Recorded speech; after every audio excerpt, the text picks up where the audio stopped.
Chapter 8:25. The endless yellow sand stretched into the distance without end. There was no sign of human habitation.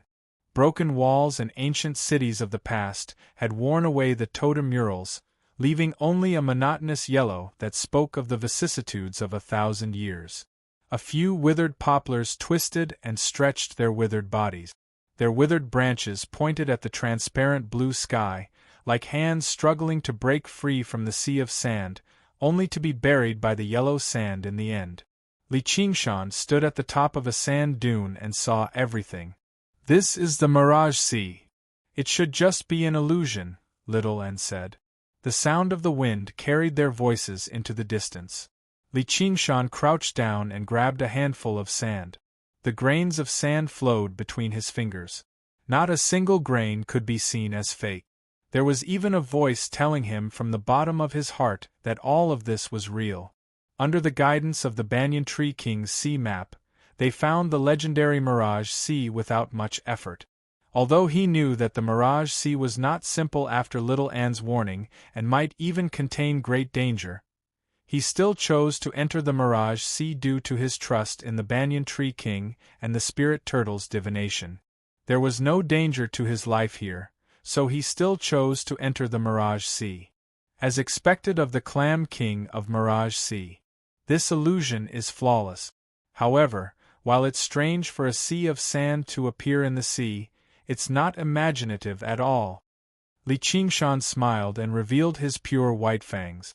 "But if we can't break the illusion, how can we find the Clam King of Mirage Sea?" Little Ann said. "Watch me," Li Qingshan said loudly. "Clam King of Mirage Sea, this one is Li Qingshan.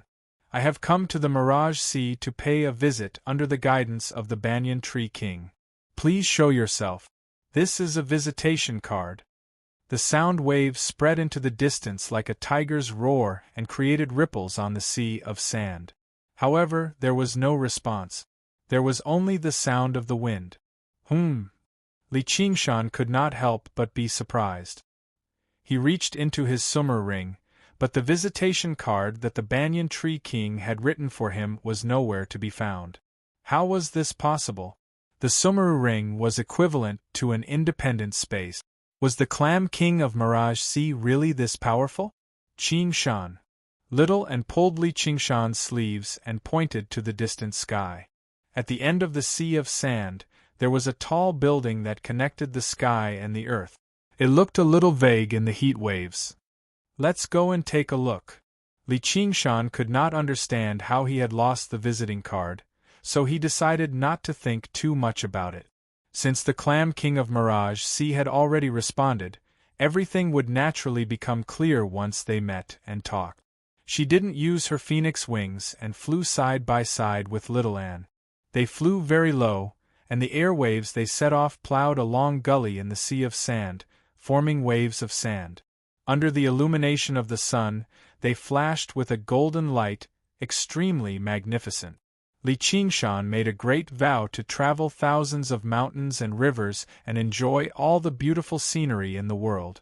Even though he knew that this sea of sand was an illusion, it was enough for him to enjoy. He looked at Little Ann beside him. Her skin was like jade, and her clothes were whiter than snow.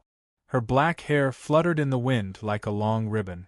Her black and white were distinct, and there was only a slight smile on her red lips. She was so beautiful that she seemed like the spirit of the world, or even some kind of spirit that had gathered together. Perhaps it was the effect of this wondrous illusion, but Li Qingshan felt like this was the first time he had seen her like this. He also felt like he had been attached to her for 1,000 years. His eyes involuntarily gathered on those red lips, and for a moment, he was mesmerized.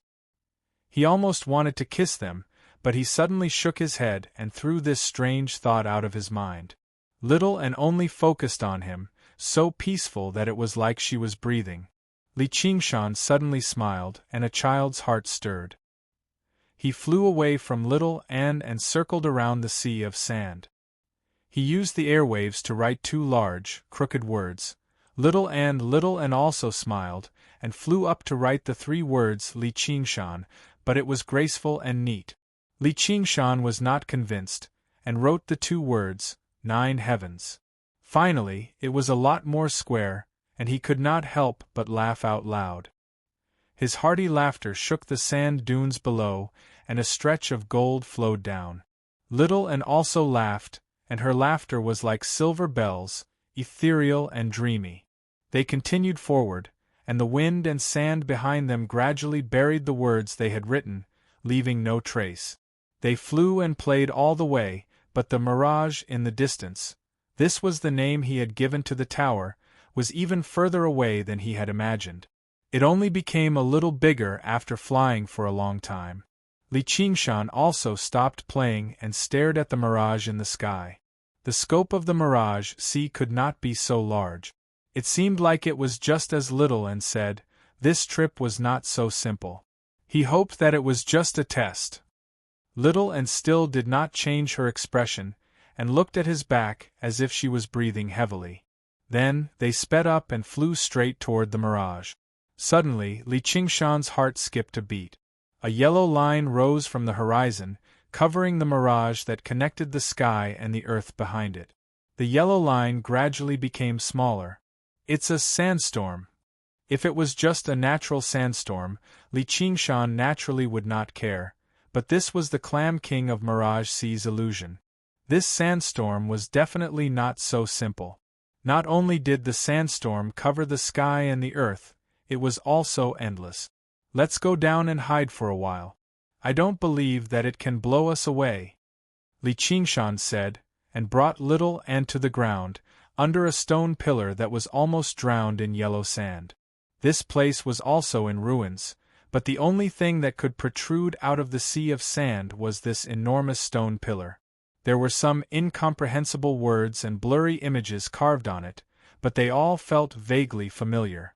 Li Qingshan looked closely. No. He did not know whether to laugh or cry. The words were English, which he had learned in his previous life, and the images were mathematical numbers. What? However, these things did not exist in this world. Could this illusion actually reflect one's thoughts? There was no time to think carefully.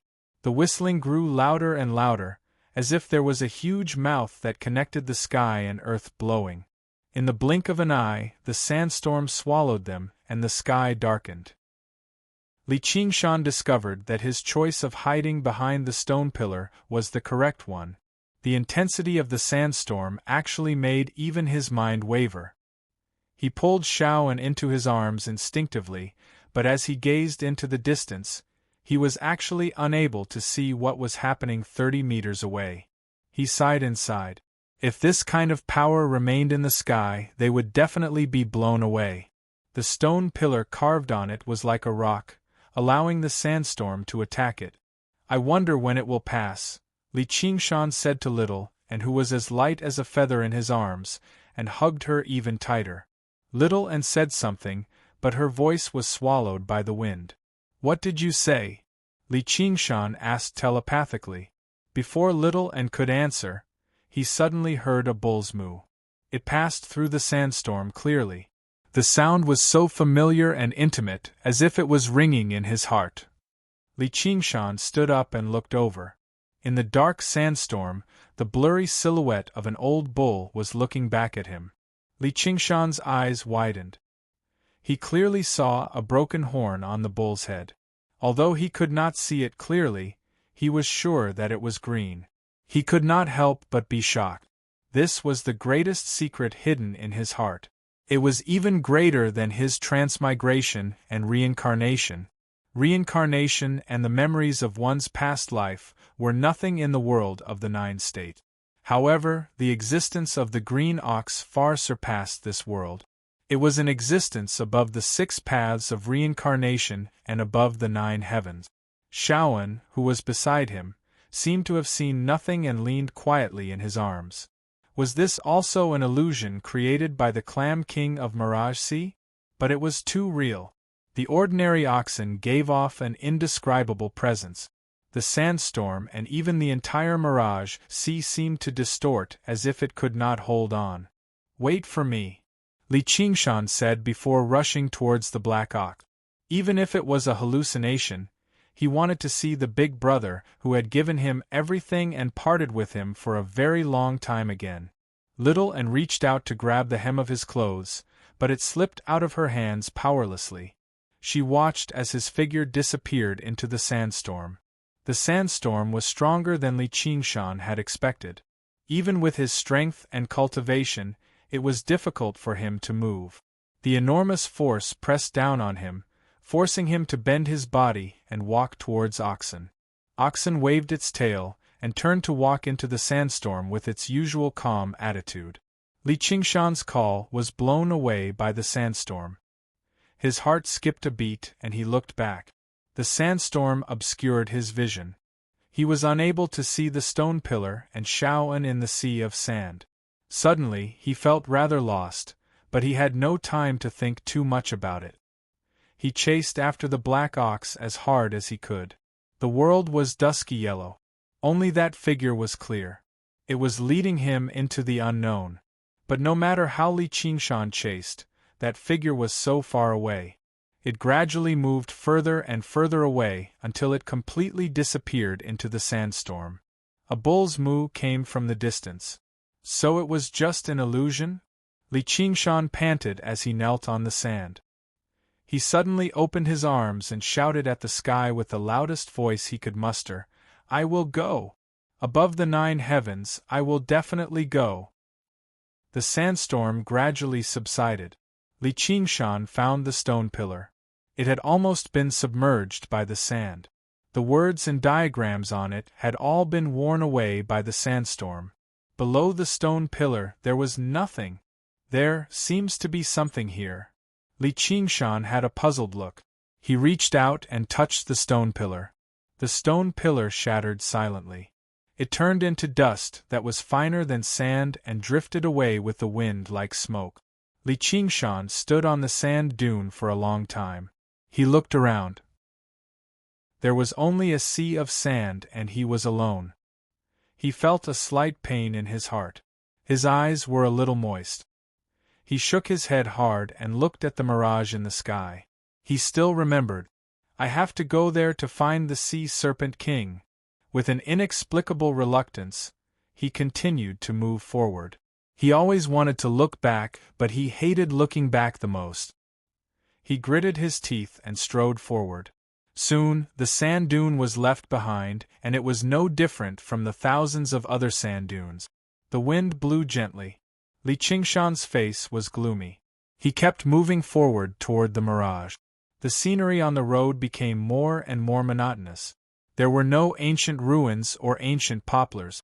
There were only sand dunes like waves on the sea of sand. The sandstorm became denser and denser. He could only give up on flying and walk on the sea of sand. After walking for who knew how many days or how many years, the sun always hung high above his head. It shone down scorching light, making him feel anxious.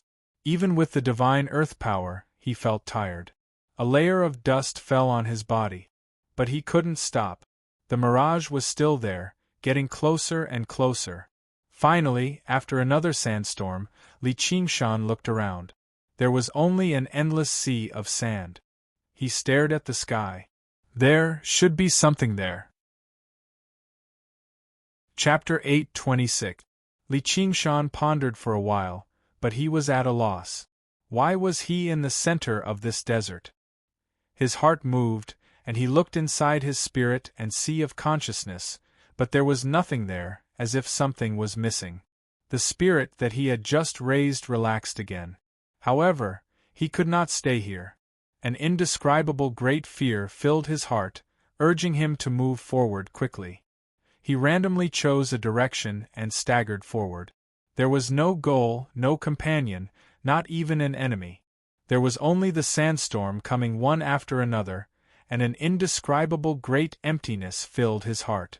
It kept expanding until it was the same as the whole desert, the whole heaven and earth. His face was sharpened until it was rough and blank. He could only keep moving forward, not daring to stop even a step, as if he would immediately be swallowed by this desert if he stopped. However, the exhaustion grew deeper and deeper. The earth no longer gave him endless support, but instead drew out his strength and spirit bit by bit. The desert was no longer golden, and the sky was no longer blue, as if the colors had been blown away by the sandstorm again and again. Finally, after a sandstorm, the sun also disappeared, leaving only the empty white sky and the endless stretch of pale white sea of sand. The sandstorm then subsided, and the sound of the wind also disappeared. Between heaven and earth, only he was still trudging with difficulty, listening to his own heavy breathing, stubbornly refusing to look back. He could not see that with every step he took, the footprints would immediately disappear, as if they had never existed. Time became blurry, and suddenly, the last of his willpower, like that stone pillar, collapsed with a loud bang. Finally, he collapsed on the desert. Perhaps this place could no longer be called a desert. There were no undulating sand dunes, only a boundless whiteness. His black eyes were blurry like frosted glass, looking at the distant blurry horizon. The white sand surged, drowning him inch by inch. Under the pitch-black sky, the continuous mountain range was like a crouching giant beast, quietly waiting for the dawn. Under a small hill shaped like a crouching bull there was a small village. "Xiao Er, wake up!" A voice broke the silence of the entire world. A middle-aged peasant woman bent her back like a bucket and shouted. In a pile of hay in the cowshed, a skinny young man suddenly woke up from his sleep and thought blankly, "Who am I?" He looked around the dirty cowshed and felt the itch from the mosquito bite. Although it was a little uncomfortable, it was all so familiar and intimate. He gradually woke up from his dream, but that dream was so real that it felt surreal, as if everything in front of him was fake. However, when he recalled the dream, it quickly dissipated like a puff of smoke. He only vaguely remembered that it was an extremely terrifying nightmare that almost frightened him. He felt that he couldn't wake up, so he gave up thinking about it. Where else? Of course it's in our house. Waiter, don't sleep in the cowshed when the weather gets cold. Don't catch a cold. Dinner is ready, go eat. The middle-aged woman laughed. Her voice was rough, but it was filled with deep concern, causing the youth to feel warmth in his heart. "Oh right, I'm Li Er. This is Crouching Ox Village. My parents are both farmers in Crouching Ox Village, but they passed away when I was young. It's all thanks to my elder brother and sister-in-law who took care of me." He stood up, and he immediately became taller than the sister-in-law. The sister-in-law sighed, "Sigh, the days sure pass quickly. In the blink of an eye, you're already as tall as your elder brother. In another 2 years, you'll be able to marry and have children. You need to prepare now. When your elder brother comes back from selling the cow, he'll tear down this cowshed and build a new house for you. I can't say it's better than anyone else, but it can't be worse than anyone else. With your talent, Xiao Er, apart from caretaker Lu and village head Li's son, we won't accept anyone else in the village. Aya, the water's boiling. Hurry up and wash your face. Come eat." The sister-in-law rambled on for a while before hurrying to the kitchen. However, he only heard one sentence. "When your elder brother comes back from selling the cow." Yes, this had been planned a long time ago, because the old oxen that had accompanied him since he had grown up was almost too old to work. He planned on bringing it to town and selling it to the butcher for money to build a house for him. Back then, he was very reluctant, but there was nothing he could do. Farmers didn't all raise cows like this. However, when he recalled Oxen's moist eyes, his heart shuddered. He murmured, "No, no, this can't be right." He rushed out of the cowshed and left the sister-in-law's cries behind. He followed the road to town and ran wildly. The morning breeze blew past his face, carrying the refreshing scent of vegetation. It almost drowned out the mountain path. He ran like he was flying, leaving behind countless crystalline droplets of dew. However, he had not eaten after all, and the nightmare seemed to have consumed too much of his strength. He felt tired very soon, but an indescribable urge urged him on. Go, go, go. Find the cow. After turning a corner, a familiar figure appeared in front of him. It was a middle-aged farmer with a simple face. He stopped in a hurry and grabbed the farmer's shoulder. "Big brother, where's the cow? Waiter, come and pick me up. The cow has already been sold. Look, the money's here. It's a total of 11 taels of silver. It's enough for you to build a house and get married." Big Brother Lee patted the pouch on his shoulder and smiled honestly. "I can't sell the cow, I can't sell it.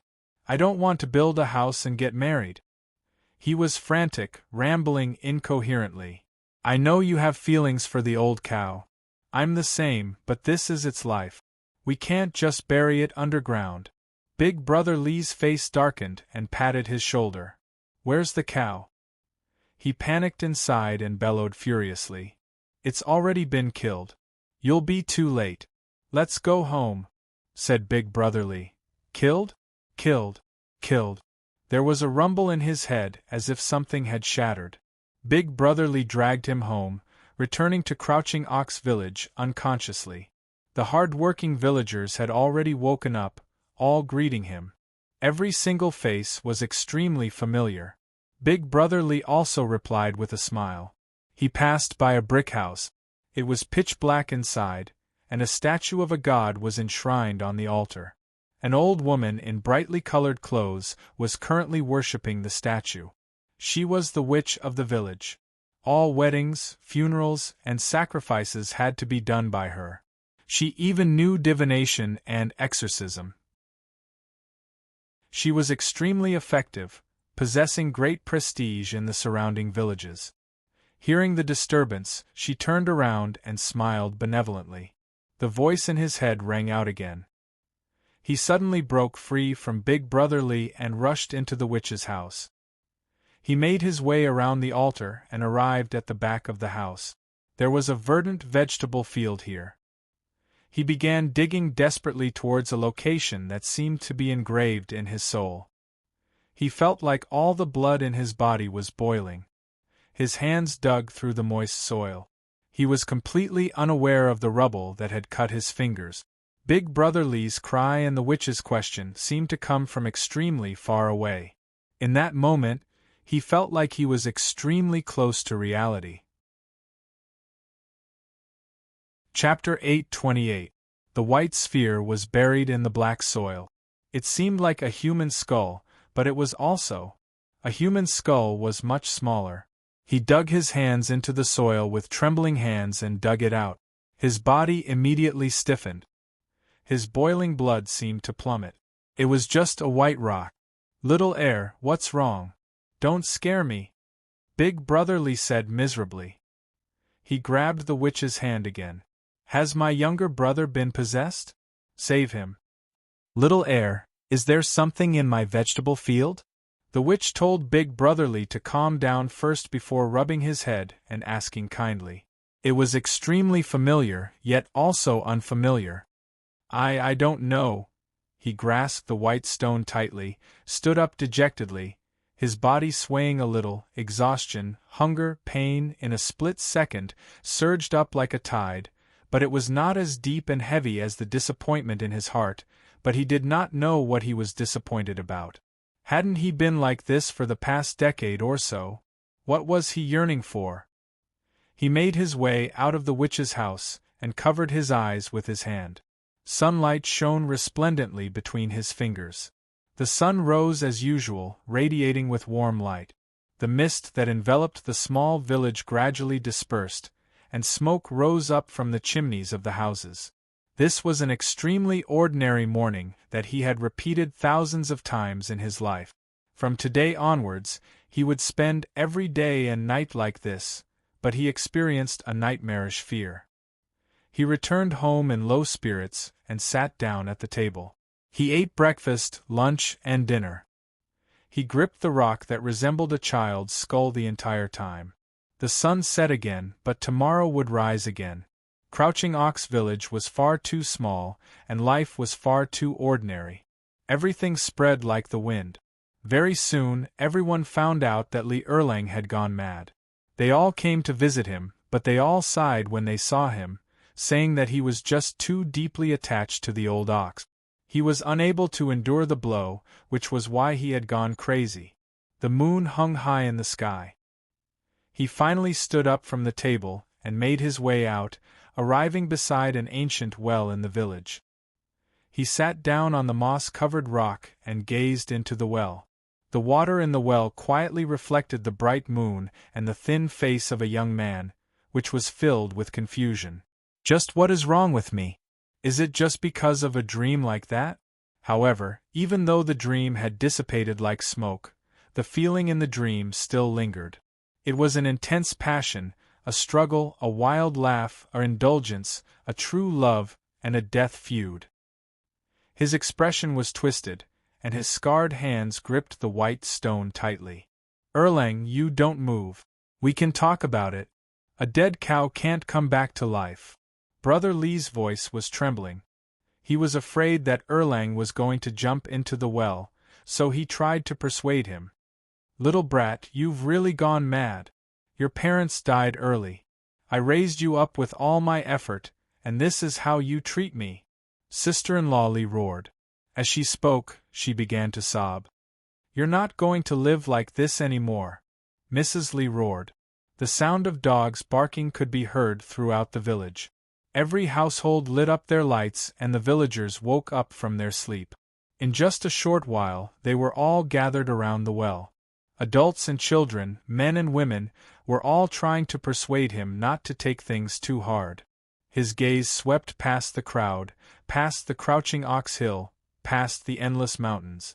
The two words, Qingshan, suddenly leapt into his head. Like a flash of inspiration, he lowered his head and murmured, Qingshan. Brother, where's the money from selling the cow?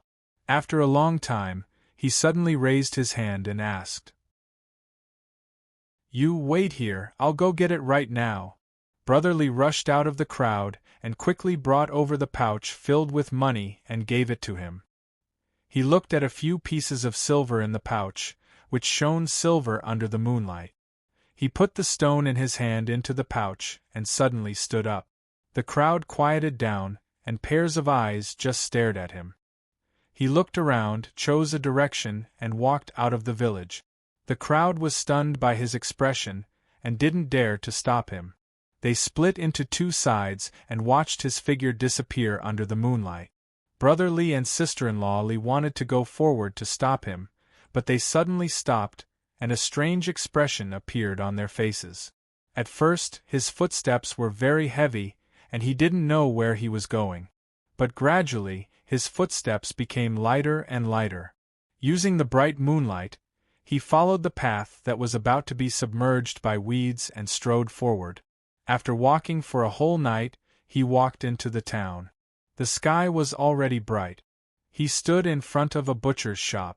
A huge cow's head, with a broken horn, was hanging on the meat rack. The cow's eyes were wide open, and had already lost their usual luster. It was a blur. Flies flew around, as if to add a few more boring footnotes to this mediocre animal's death. But he could clearly feel that the blurry eyes were staring at him with that familiar warm gaze. Suddenly, he felt his face moisten. It turned out that unknowingly, his face was already covered in tears. Little brother, what kind of meat do you want to buy? I just killed a big cow yesterday, and there's still a lot of good meat left. The butcher's boss asked a little strangely. He pointed at the cow's head. After a while, the butcher's boss watched him leave with a strange gaze. He faced the morning light, and the sunlight gilded his tall figure with a layer of light. On his back was a huge cow's head.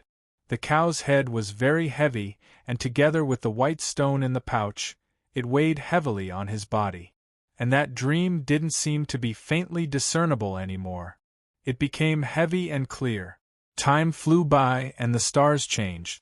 The young man became a man, and the man became an old man. He traveled through countless mountains and rivers, but the scene in his dream never appeared. However, he still refused to stop. He continued to search and search. Finally, one day, he arrived at the top of the mountain and stopped. His once tall body was already hunched over, and his clothes were tattered. Only the skull of the cow's head remained on his back. The white stone had become as smooth as bone after being rubbed, but it was even heavier than before. He turned around and gazed at the path he had come from. Just how many times had he had the chance to stop and enjoy peace and joy, instead of being like this, suffering all the hardships and having nothing left? He could not help but think that perhaps he should never have come out. Perhaps he had already gone mad several decades ago. As a result, he saw the crouching ox village again, and he saw his similarly aged self, surrounded by his children and grandchildren, enjoying his old age in peace. Did he regret it? He removed the yellowed cow's skull from his back with his old hands and slowly placed it on his face. He supported it with one hand as he took out the white stone that he had warmed with his body with the other. He stared at it for a very long time and suddenly began to laugh. His laughter became louder and louder, mixed with violent coughs.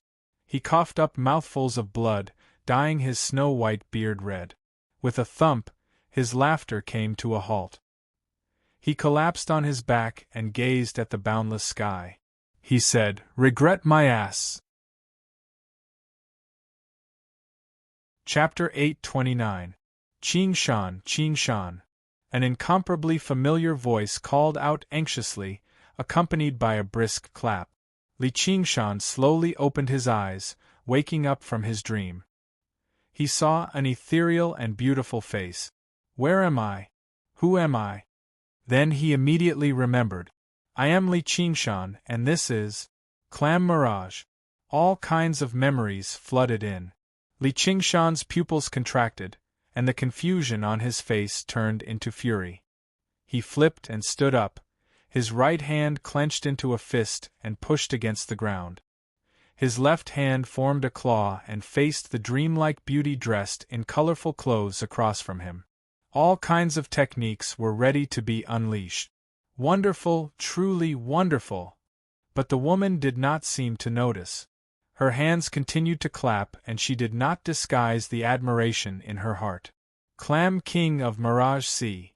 Li Qingshan gritted his teeth and said, "Bastard, wonderful my ass. Come, let's have a showdown." He could not help but think back to a long, long time ago. The South Sea is truly spectacular. In the evening, Li Qingshan and Little and hurried from Savage Mountain to the shore of the South Sea. This place just happened to be a peninsula that jutted out of the land. Wind blew from behind them, and the sea was boundless with endless waves. The sun set in the west and dyed the sky red. The orange light spread from the horizon of the sea to the front along with the wave. The scenery was extremely beautiful. Little Ann frowned slightly and seemed to be in thought. She was not as calm as usual. "What is it? What are you thinking about?" Li Qingshan immediately noticed and rubbed her head, asking with a smile. "Nothing." Little Ann shook her head lightly. "What, is there something you can't tell me? You've really grown up. Let's go, the Mirage Sea isn't far." Li Qingshan listened to the Banyan Tree King's instructions and did not dare to stay for too long. He took out the sea map and glanced at it. After confirming the direction, he continued on his way. Qingshan. The Clam King of Mirage Sea might not be as simple as the Banyan Tree King said, Little and suddenly said. "Is that so? Let's walk and talk." Li Qingshan was slightly surprised. Along the way, Little and told Li Qingshan all the legends he knew about the Mirage Sea, including the most mainstream views of the South Sea cultivation community. At this moment, a thin layer of mist suddenly appeared on the horizon. Normally, Li Qingshan wouldn't have cared at all, but when he looked over, he found that the mist was changing as if it had a life of its own, vaguely revealing a strange and dazzling scene. That was the place marked on the map, the location of the Fantasy Sea. It looks like this Clam King of Mirage Sea didn't purposefully set up a trap to bait people. Otherwise, no one would have noticed it at all, Li Qingshan thought. Little and looked at Li Qingshan, waiting for him to make a decision. "I told you that the Clam King of Mirage Sea isn't that simple, but you don't have to worry too much. Fellow Taoist Tree King must have his reasons for not letting you tell me this. It's not to harm me, or else he wouldn't have gone through so much trouble.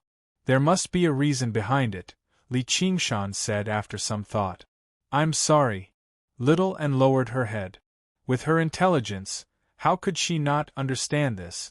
Logically speaking, listening to the Banyan Tree King's orders would be the most beneficial, but she was unable to deceive him, so she could only apologize.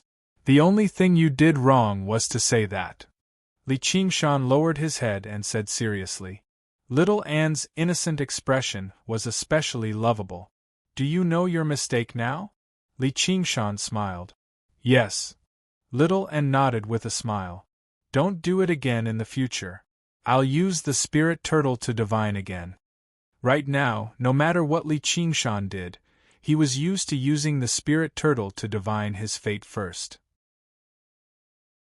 He had already done it once when he came here, but the future seemed to be shrouded in mist, preventing him from obtaining an accurate result. Clearly, it was the influence of the fantasy sea, but fortunately there were no signs of death. No matter how mysterious the fantasy sea was, if it was a fatal death trap, it was impossible for there to be no warning with the miraculous abilities of the spirit turtle. That was why he dared to come here without any worries. However, when he performed the divination again, the result made him slightly stunned. Although the future was still blurry, it clearly showed danger, and there was even a hint of killing intent. He could not help but feel bewildered. Just knowing a few more things has caused such an obvious change in my fate.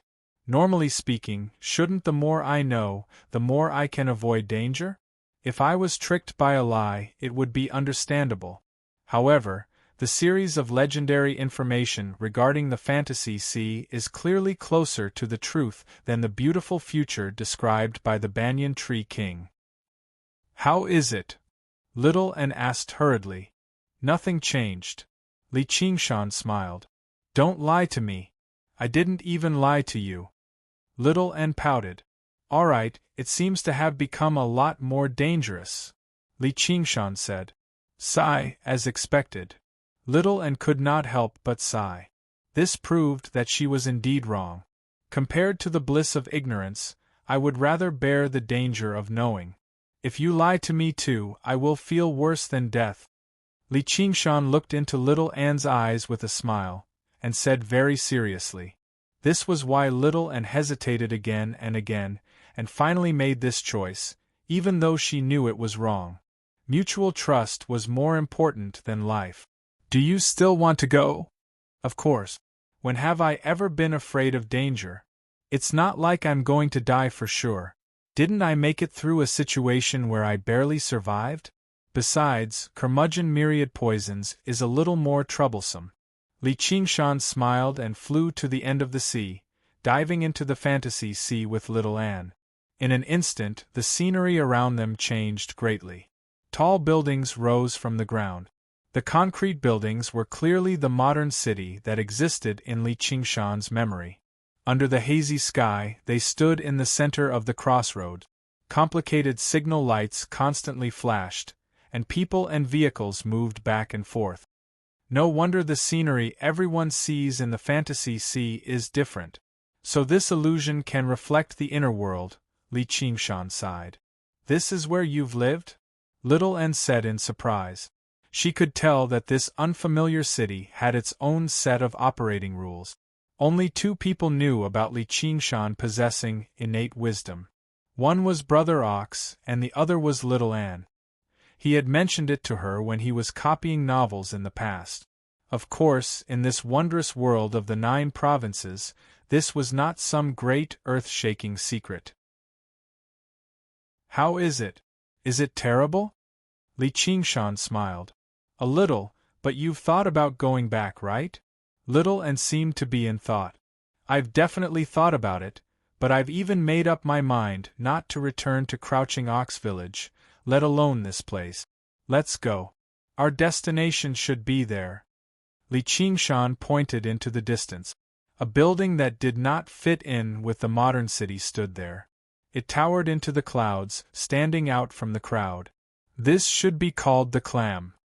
They walked along the street slowly and arrived below the building before long. An elegant plaque hung above the vermilion door. On it were the two words clam. I've guessed correctly. Li Qingshan smiled. However, a sliver of worry appeared in little Anne's eyes. Li Qingshan walked up and knocked on the door 3 times, loudly stating his intentions. He took out the card that the Banyan Tree King had written for him. The card suddenly moved and flew out of his hand. It spun and flew into the sky, burrowing into the hazy clouds.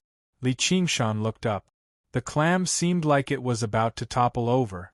Before long, the vermilion door opened loudly, and a voice descended from the clouds.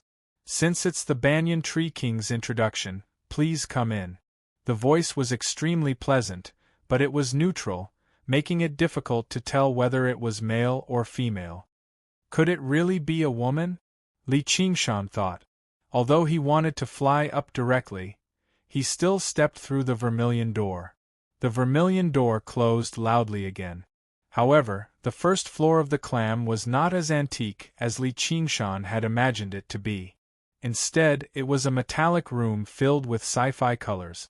A foul wind blew over, and a huge monster stood in the middle of the room. Its black body flickered with a metallic luster. Its body leaned forward with its feet on the ground, and it dragged a spiky tail behind it.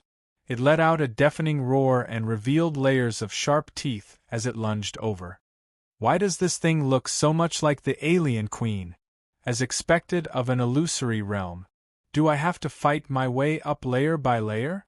Li Qingshan rubbed his chin and muttered to himself. He casually punched out, and the monster that looked like the alien queen was instantly smashed into pieces.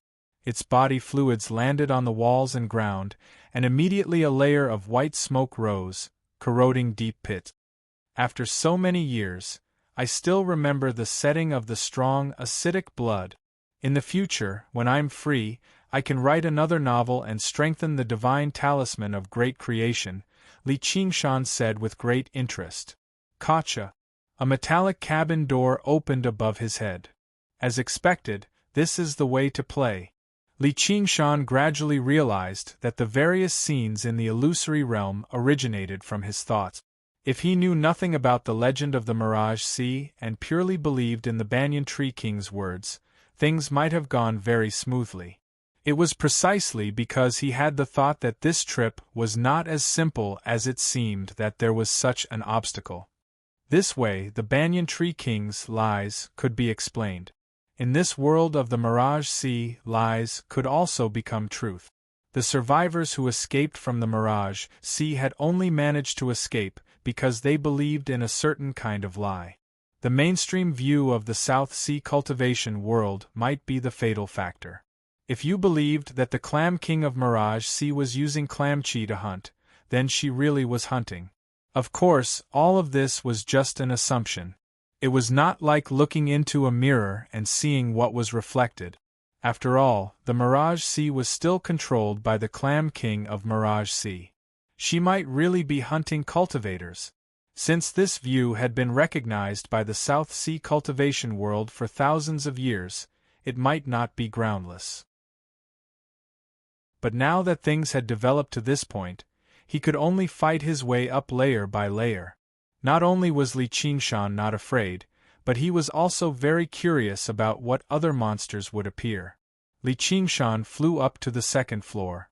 Little Anne was still standing there, and an idea flashed through his mind. Oh no! Chapter 831. Second floor. Fifth floor. 10th floor. As Li Qingshan climbed up, he encountered all kinds of strange enemies. They were all from his imagination, and they were getting stronger and stronger. After reaching the 13th floor, he could no longer win easily, but he did not care. He unleashed his divine abilities and power, and the more he fought, the braver he became. He enjoyed it. Little Anne supported him from the side with a hint of deep worry in her eyes. I hope it's not like what I think. With a loud boom, the metal monster was blasted into pieces, and the door to the upper floor opened. Little Anne, what floor is this? Li Qingshan panted, and the wounds on his body slowly healed. The enemies were getting stronger, and he was starting to feel tired. 99th floor. But if we calculate the height, the top floor should be above us, Little Anne said calmly. Is that so? I was just getting excited. Is this game called, Go Up 100 Floors If You're a Man? Let's go. Li Qingshan laughed and flew up to the 100th floor of the Mirage. Long, colorful curtains hung down in the tranquil palace. Wind surged in from all directions through the open doors, and the curtains swayed in the wind. The various colors wove together, brushing past Li Qingshan's face. Then, he caught a whiff of an obscure fragrance. The incense burner spat out curling smoke, but even the wind was unable to disperse it. It coiled around the palace like mist. Li Qingshan reminded Little Anne to be careful and walked cautiously to the center of the palace. Little Anne looked at his back and frowned slightly. The mirage went deep into the dark clouds. There was no height to calculate, and this was an illusion. Li Qingshan soon saw a figure dressed in colorful clothes. Her back was facing them, and she was drinking by herself. May I ask if you are the Clam King of Mirage Sea? Li Qingshan bowed and asked probingly. I am. Please take a seat, esteemed guests. I've waited for a long time. The Clam Monarch of Mirage Sea waved her sleeve and spoke without even looking back, and she didn't seem to be displeased by Li Qingshan calling her fellow Taoist. Li Qingshan carefully circled around the Clam King of Mirage Sea. A dreamy and beautiful face appeared in front of him. He thought, it really is a woman. However, because he was in an illusion, he did not dare to confirm whether what he was seeing was real or fake, so he sat down in front of the Clam King of Mirage Sea. Little Anne stood next to him, and observed the legendary Clam King of Mirage Sea. Before Li Qingshan could speak, the Clam King of Mirage Sea said, You said you need my help. Is it for myriad poison? She glanced at Little Anne half-intentionally. That's right. Only fellow Taoist can do this. Li Qingshan cupped his hands. Sure. The Clam King of Mirage Sea smiled and stood up.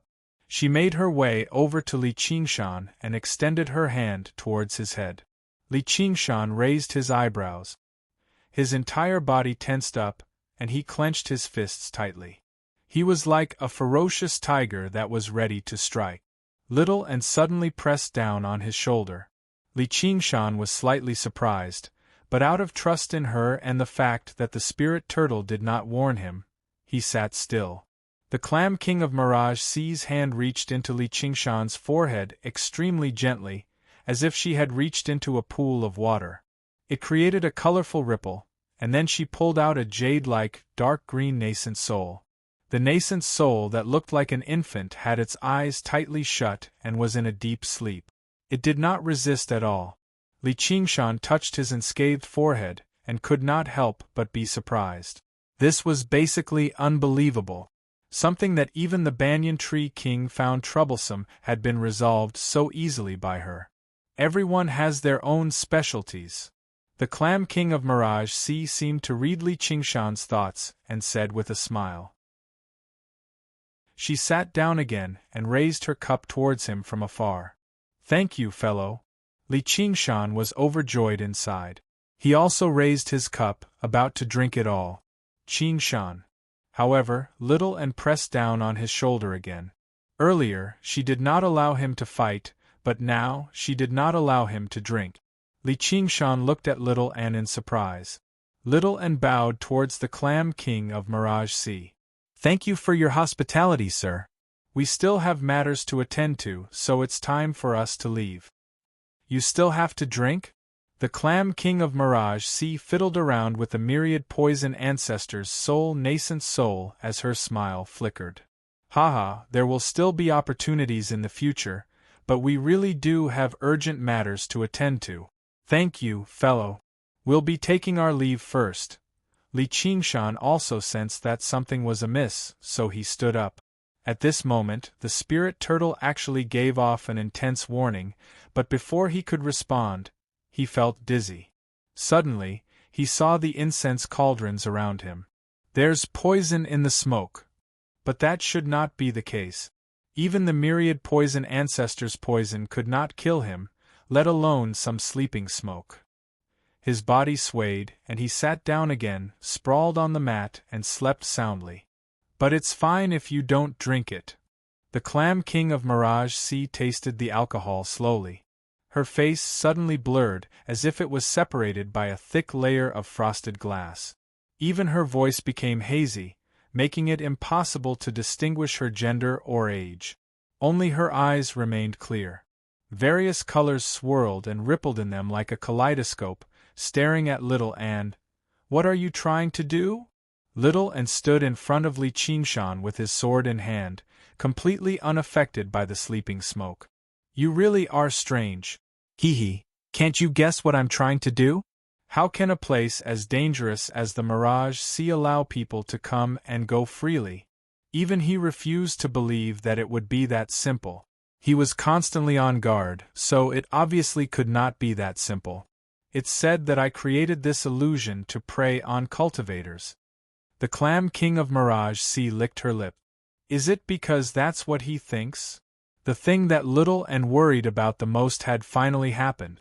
The reason why the myriad poison ancestors' soul nascence had been resolved so easily was because of the Banyan Tree King's month-long indoctrination, which convinced Li Qingshan that the Clam King of Mirage Sea would help him. However, learning about the true face of the Mirage Sea and the ominous outcome of the divination made him raise his guard and develop hostility. After the battle on the 100 Floors, this hostility only grew. In the real world, this thought was nothing at all. Even parents, siblings, friends, and husband and wife would often develop hostility. It would be fine as long as it did not erupt. However, this was an illusion that reflected the human heart, and the Clam King of Mirage Sea was far too powerful and strange.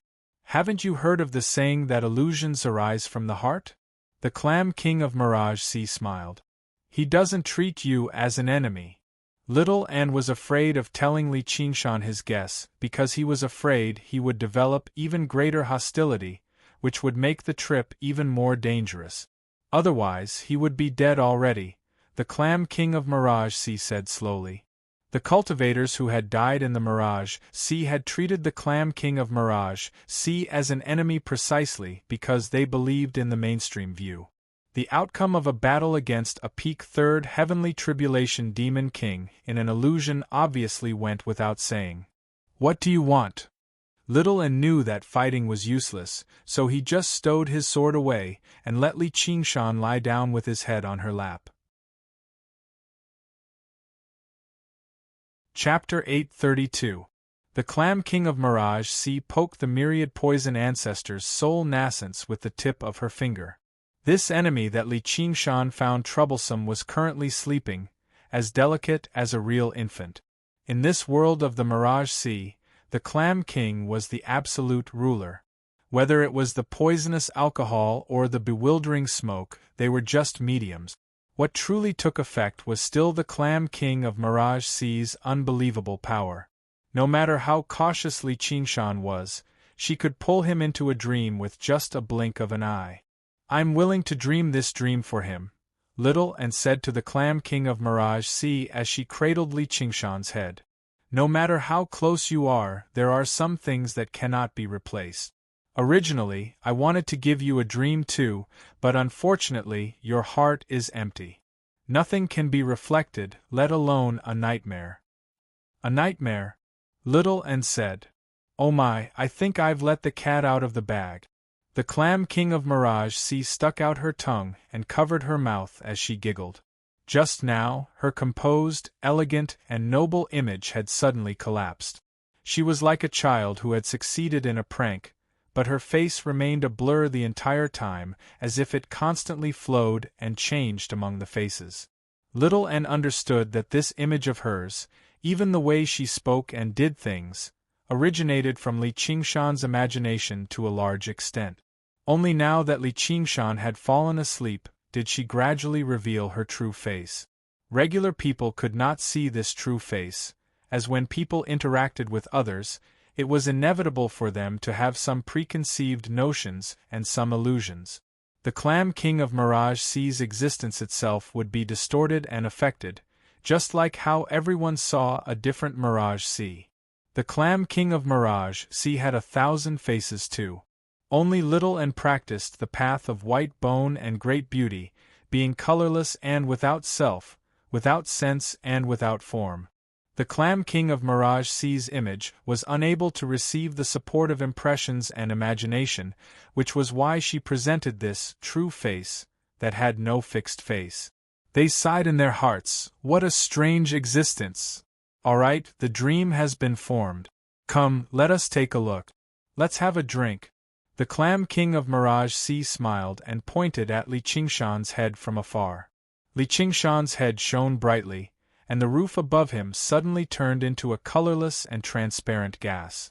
Under the illumination of the light, it shone with a myriad of colors and gradually condensed into a picture hanging in the sky. Boundless yellow sand spread out. Poplar trees, ancient cities, ruins and broken walls formed a desolate scene.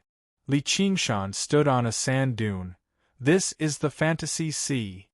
Beside him, little Anne replied, "It should be an illusion. This nightmare seems to be very special." Clam King of Mirage Sea watched the scene with great interest. "This is?" Little Anne looked up. This nightmare did not seem dangerous at all.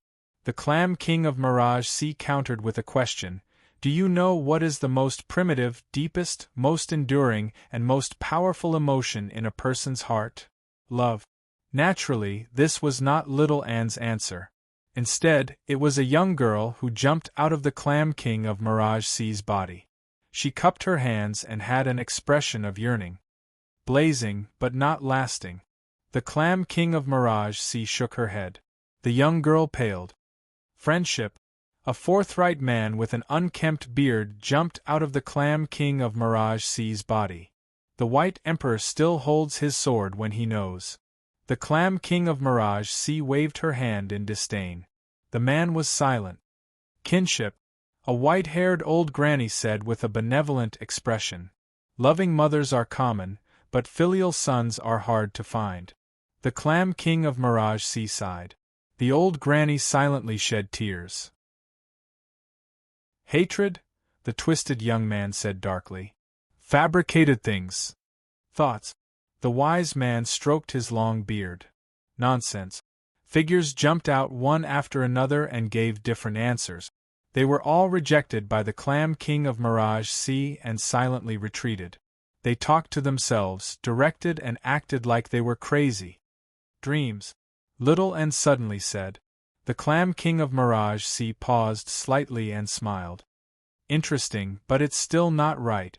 Although everyone dreams, they are as fragile as bubbles, and they are just a beautification of desire. This complicated desire is not even worth mentioning compared to the true and only answer." Little Anne said nothing. "It's fear." The Clam King of Mirage Sea's voice trembled. She spread her arms and roared at the sky. Then, she hugged her shoulders and knelt on the ground. The figures around her all showed expressions of fear and disappeared. The fear of not being able to obtain, the fear of losing, the fear of life, the fear of death. The fear of advancing bravely is because of fear, the fear of hesitating is because of fear, the fear of shouting is because of fear, the fear of silence is because of fear. All living beings have fear in their hearts. Behind every action is fear. Failure will lead to greater fear, and success will lead to new fear. Fear, fear, fear. The Clam King of Mirage Sea's voice gradually weakened. She curled up on the ground and sobbed softly like a frightened child. "So scary." "So what?" Little Anne said. The Clam King of Mirage Sea leaped up. It was as if her performance earlier was just a dream. She pointed at the reflection in the sky and said, "This is no ordinary nightmare. It's the deepest part of his heart. It's the greatest and deepest fear that stripped away of all those false desires and dreams. He, do you really think he can survive?" Little Anne's expression changed. "Look, even you have fear. I understand now. There's no need to pull you into a dream at all. That would be too unreal. All I need to do is let you watch the thing you fear the most happen with a clear mind. The Clam King of Mirage Sea wretchedly rubbed her hands together and spoke in a mysterious tone. What is this? The Clam King of Mirage Sea was slightly shocked and looked at the sky. At this moment, the first sandstorm in the reflection came. Oxen's whistle came from the dream and echoed throughout the entire Mirage Sea world. What kind of dream is this? Is he scared to death of this bull? The Clam King of Mirage Sea was confused. While she could create dreams, she could not decipher every detail. She hurriedly tried to maintain the dream. Very soon, Oxen disappeared into the sandstorm. Li Qingshan found the stone pillar, but he could not find any trace of little Anne. It looks like that bull is not afraid, but a powerful symbol. To him, an unusual miracle almost burst the dream. But isn't this fantasy a little too surreal? The Clam King of Mirage Sea sighed. She felt that it was slightly strange for her to say this. After all, he had seen the most bizarre and dazzling dream illusions. Even the modern city, Li Qingshan had imagined, only slightly surprised him. Look, the real show is coming. Now that he's lost you, he can only move forward alone in the desert. His fear is growing deeper and deeper. The Clam King of Mirage Sea lay down comfortably and enjoyed the dream as she munched on sunflower seeds. Suddenly, she asked little Anne, "Do you want some?" Little Anne ignored her and looked up at Li Qingshan passing through the sandstorms. The confusion on his face grew heavier and heavier. He felt a slight pain in his heart formed from magic power. This kid's fear is really unusual. Normal people would only see some terrifying monsters or enemies that have come back from the dead. It's worth mentioning that I've appeared many times. However, this kid's desire on the surface is to fight monsters and climb buildings. He's basically a battle maniac. In other words, he's not afraid of fighting me? How daring! But it's still the same. Fear is the most primitive and deepest emotion in a person's heart. There is no exception, so accept your fate. Why don't we make a bet on how he'll die? The Clam King of Mirage Sea took out another bucket of popcorn as if she was watching a novel movie with great interest. Little Anne drew his sword and said, "Wake him up immediately and let us go, or I'll kill you." "Kill me?" The Clam King of Mirage Sea pointed at her own nose, and her ever-changing face suddenly froze. It was the overlapping of thousands of faces, all filled with disbelief. "Do you know who I am? I'm the Mirage. See. Hi. King. Wahahahaha. Cough, cough, cough, cough, cough." The Clam King of Mirage Sea's voice shook up the space. She let out a wild laugh before coughing violently. She choked on the popcorn. "I don't have the slightest hostility towards you," said little Anne. The Clam King of Mirage Sea leaned on her hand and was troubled. "That really is a problem. Yep, then I'll let you chop to your heart's content." Xiao slashed down with her sword. The Clam King of Mirage Sea brought her palms together and caught the edge of the sword. "Your sword is a little strange. I feel like I can't let you hit me." In the Mirage Sea world, with the Clam King of Mirage Sea's strength, even if the myriad poison ancestor struck out at full strength when he was in peak condition, he would not be able to harm a single hair on the Clam King of Mirage Sea. She would already be lucky enough to escape from the Mirage Sea. However, the Buddha-slaying sword was not a regular arcane treasure. It possessed a unique power, which even made the Clam King of Mirage Sea feel a hint of danger. Little Anne tried to pull the Buddha-slaying sword, but it did not budge. The pale white samadhi flames of white bone lit up in his eyes, and the skull prayer beads slipped into his hand. "Give up. If you had undergone the third heavenly tribulation, I would also be fearful, but right now you're nowhere close to being my opponent. If this continues, your empty heart will develop true hostility or even killing intent for him. By then, you'll be in danger too. I don't want to kill you." The Clam King of Mirage Sea said sternly, like a warning, but also like a persuasion. The color in her eyes changed, unleashing the bearing of a supreme demon king. She was even more powerful than Li Qingshan imagined her to be. However, Little N ignored her. Release him. Look, he's going to die. He's going to die. Look back.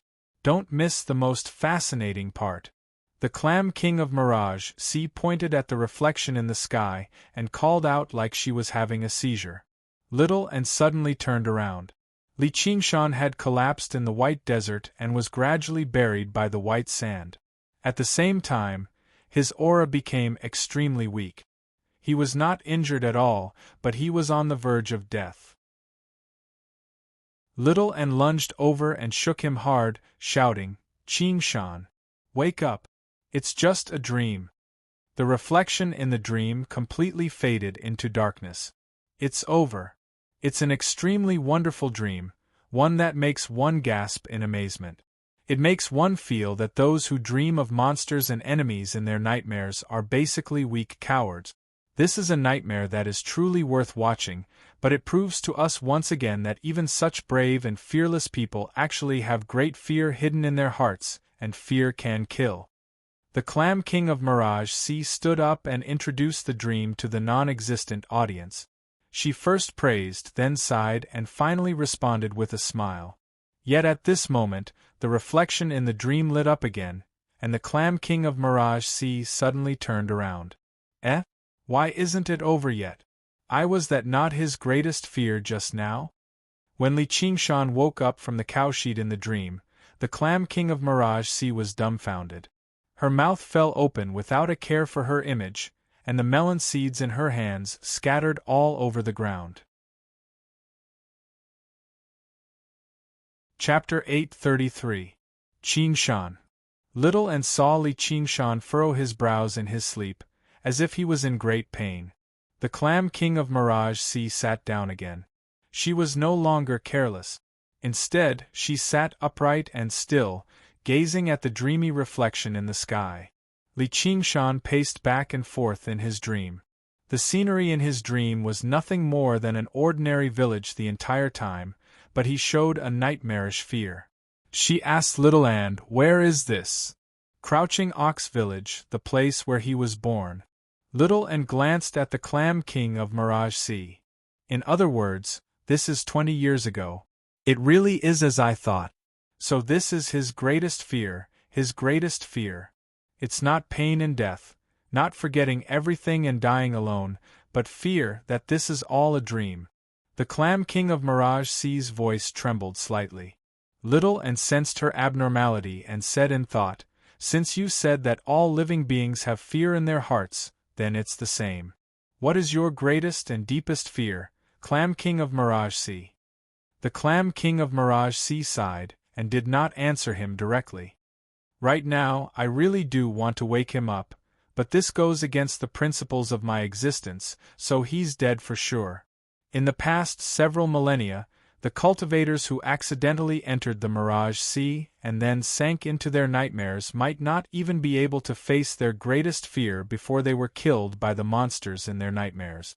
However, through his extraordinary courage that did not fear death, he managed to last until now, entering an even deeper nightmare.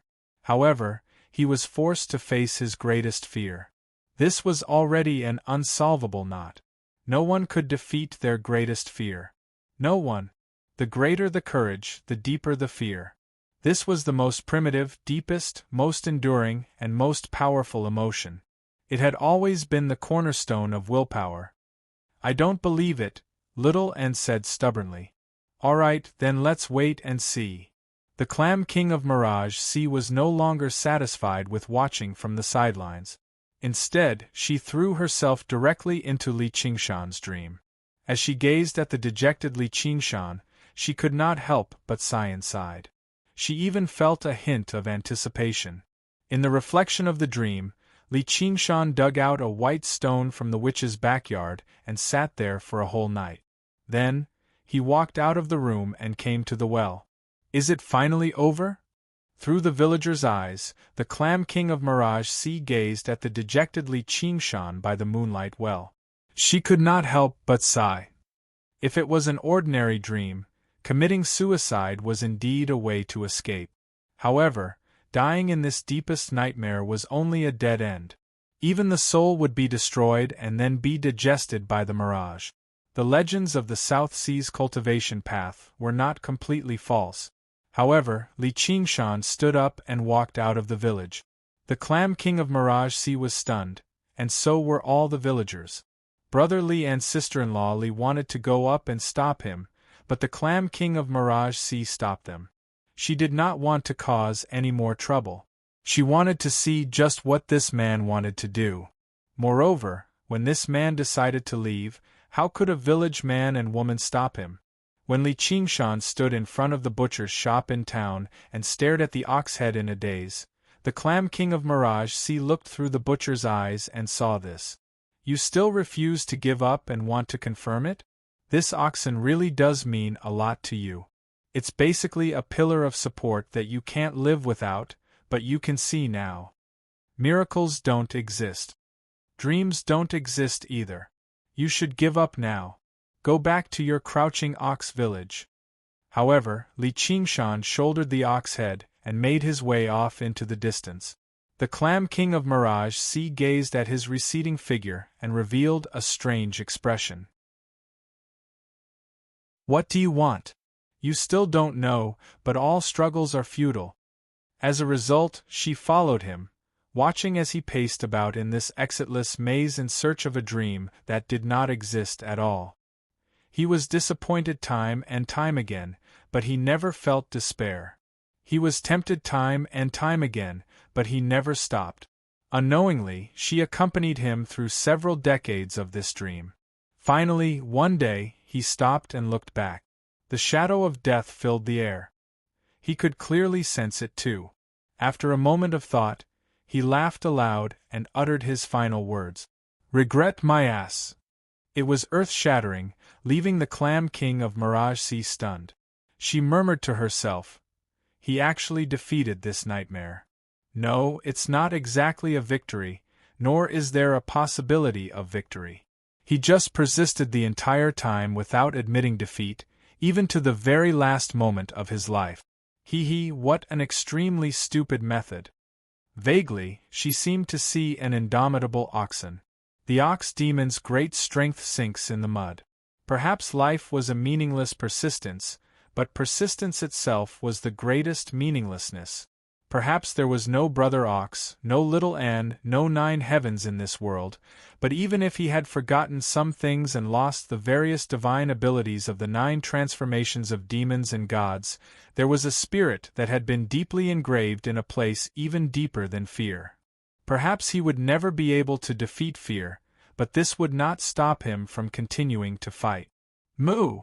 The dream shattered. Butterflies flew through the boundless darkness, dancing with indescribable colors. They flowed with equally indescribable colors and dyed the black curtain. Following little Anne's call, Li Qingshan woke up from his dream. He slowly opened his eyes and gazed at little Anne's joyful face. The floodgates of his memories were instantly opened, and all kinds of languages, voices, and images surged out. His head felt like it was splitting, and he was extremely exhausted, but he also felt an indescribable joy. Wonderful, this is truly wonderful! The Clam King of Mirage Sea clapped hard and did not hesitate to express the admiration in her heart. As Li Qingshan woke up, her appearance stabilized once more. It was a dreamy and beautiful face. Clam King of Mirage Sea! Li Qingshan roared. He immediately understood that the nightmares he had experienced were all because of the Clam King of Mirage Sea. She was not as kind and gentle as the Banyan Tree King had described her to be. He was even more furious that she had treated his nightmares like a movie. I know you're very angry, but you can't blame me for this. Fellow little Anne, you'd better explain to him and have him control his hostility. Otherwise, I won't be able to stop myself from attacking. The Clam King of Mirage Sea spread her hands and wore an innocent expression that was asking for a beating. Qing Shan. Little and hugged Li Qingshan tightly from behind and murmured, "Little Anne." Li Qingshan was slightly surprised. He could sense that her emotions were fluctuating violently. Chapter 834. A while later, Little Anne explained the entire story to Li Qingshan.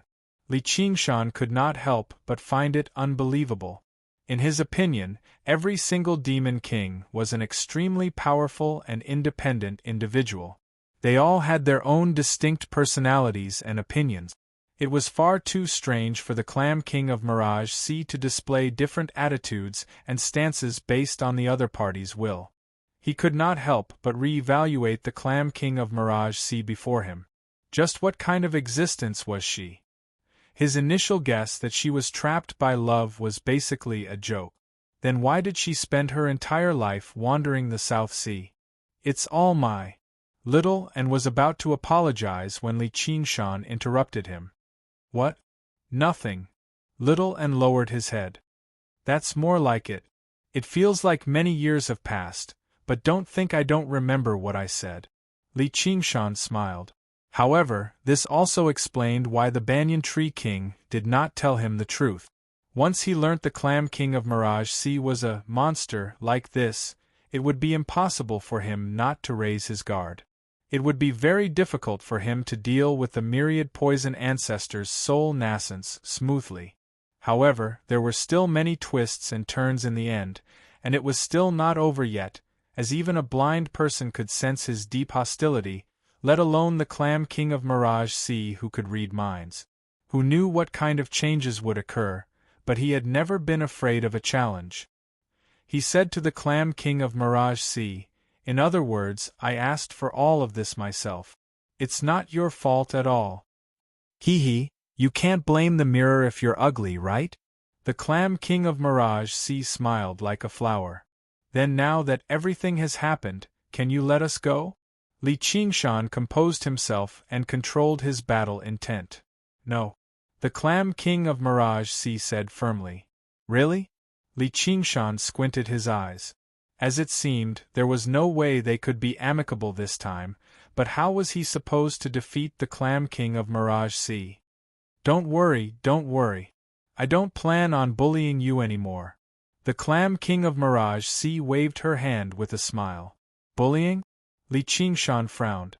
He had clearly been forced into dire straits, enduring unprecedented suffering, yet it was actually just bullying? It was really unpleasant. Although it's called bullying, it's actually very beneficial to you. Although you have a kind of courage to advance bravely, in the end, you are still too young.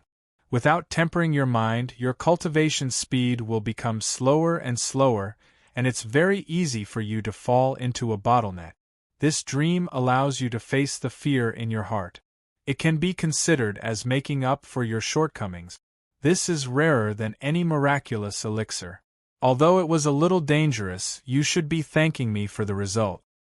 The Clam King of Mirage Sea tilted her head and stared into Li Qingshan's eyes with a smile.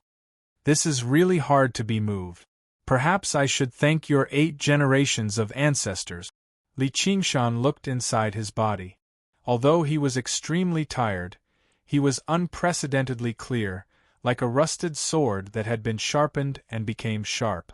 In his heart, he had to admit that the benefits that this dream brought him were truly indescribable. First of all, he gained a deeper comprehension of the Ox Demon transformation. Although he had forcefully pushed the Ox Demon transformation to the 5th layer, it was like a child playing around with a huge blade. He had never been able to use it freely, only able to purely use its great destructive power. Only in the battle against the myriad poison ancestor did he comprehend the use of the gravity of the earth. Now, with his brand new vitality, he only needed to consolidate it, and he would be able to unleash even greater power than the 5th layer of the Ox Demon. He could not help but sigh. So the 5th layer of the Ox Demon can be so powerful. I'll probably have to break through to the 3rd heavenly tribulation before I can unleash my full strength. By then, Are there any demon kings in the world who can contend against me? The other benefit was that the spirit turtle had become even clearer and clearer, like the dust on a mirror had been brushed away. Its senses towards the obscure changes in the heavenly secrets and fate had become sharper. And, when it was applied to abilities, it naturally had even more subtle uses. The warning signs had already vanished. There did not seem to be any danger in the Mirage Sea anymore, but Li Qingshan still dared not be careless. The Clam King of Mirage Sea really could not be predicted using common sense. Doesn't that go against the principles of your existence? Little N asked. Don't look at me like this. I have my own opinions too. I just don't use them very often. The Clam King of Mirage Sea stretched out her body and gazed at the sky. She said, I might still be a stranger to you, but I've already known you for many years in my dreams, Li Qingshan. In other words, should I call you an old friend? Li Qingshan sneered.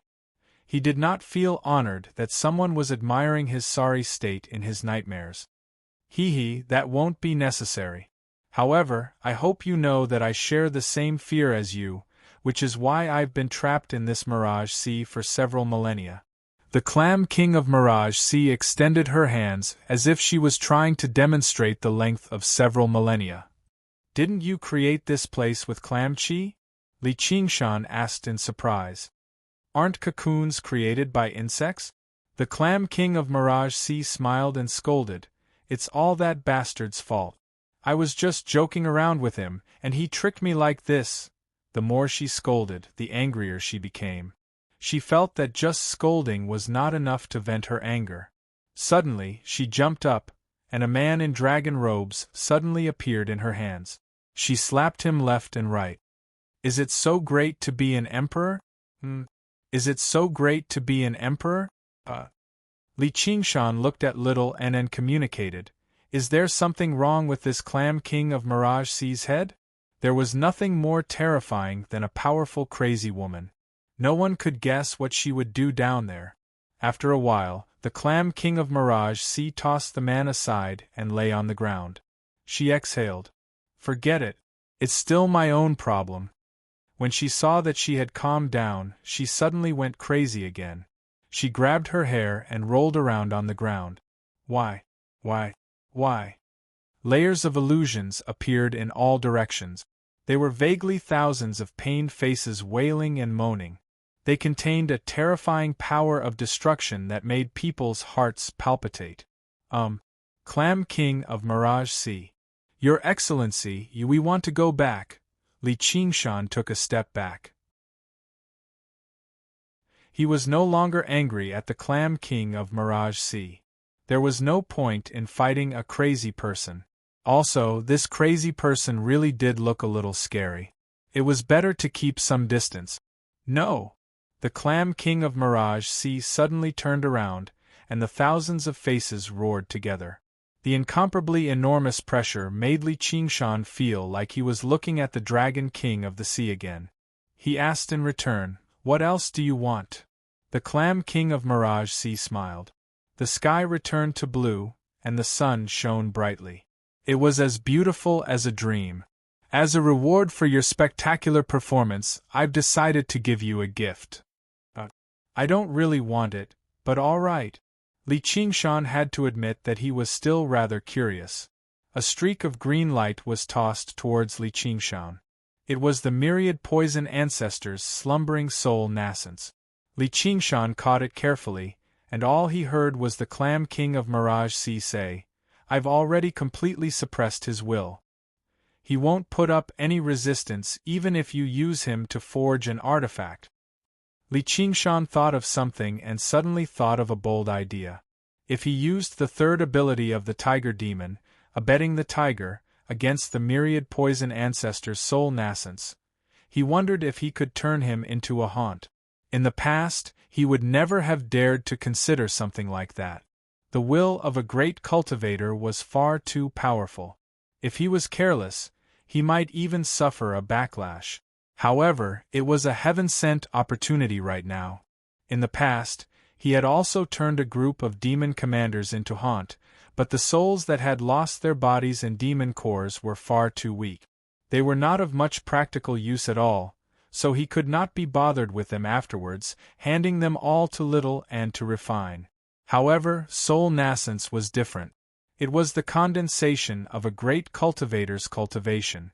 Even if their bodies were destroyed, it would not affect their strength too much. If he could turn it into a haunt, that would be equivalent to obtaining a great cultivator's servant, and it would be absolutely loyal and would never betray him. It would be much more useful than a blood oath scroll or something like that. Then thank you for your gift, fellow. We're about to bid farewell. Li Qingshan did say that with some sincerity. Although he had gone through unprecedented danger during this trip, it was all worth it if he could obtain something like this. Stop right there. Who said this was my gift? Do you even have a brain? You clearly brought this yourself, so why would I be so petty as to give it to you as a gift? Are you looking down on me? Li Qingshan. The Clam King of Mirage Sea grabbed Li Qingshan's shoulder and bellowed fiercely. Say it, say it. I'm in the wrong, all right? Li Qingshan wiped the spit off his face. For the first time in his life, he was completely unmoved by a great beauty. Although he had been scolded for no reason, he began to look forward to it. Just what kind of gift could make the mighty Clam King of Mirage Sea so serious? An arcane treasure? That was too tacky. He just felt like it should be something more precious. The Clam King of Mirage Sea suddenly stood on her tiptoes and wrapped her arms around Li Qingshan's neck. She whispered into his ear, "This world is a dream. Warm, fragrant, and fragrant."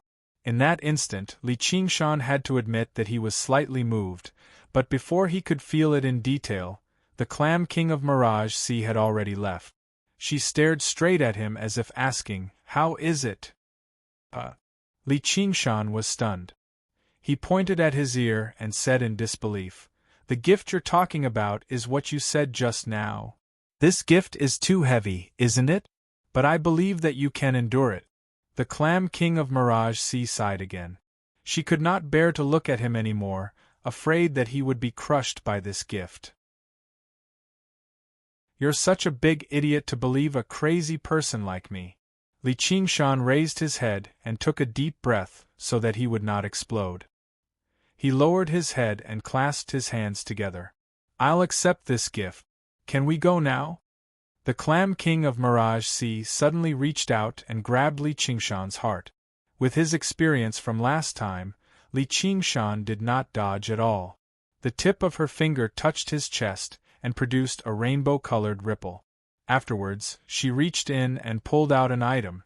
Of course, what she took out was not his heart, but Li Qingshan's divine talisman of great creation that had been sealed for a long time. "You're a disciple of the School of Novels, right?" The Clam King of Mirage Sea played with the divine talisman of great creation that flowed with colorful light. "What else do you have to say? If you want this thing, I'll give it to you, all right? I'm begging you, do a good deed and let us go." Li Qingshan could not stand this crazy person anymore. Chapter 835. Huh! Li Qingshan stilled. He suddenly understood what she meant when she said, "This world is a dream." He no longer cared if he would offend her. "I think you're crazy." When you're in the dream, who doesn't think you're crazy? Tell me, are you crazy?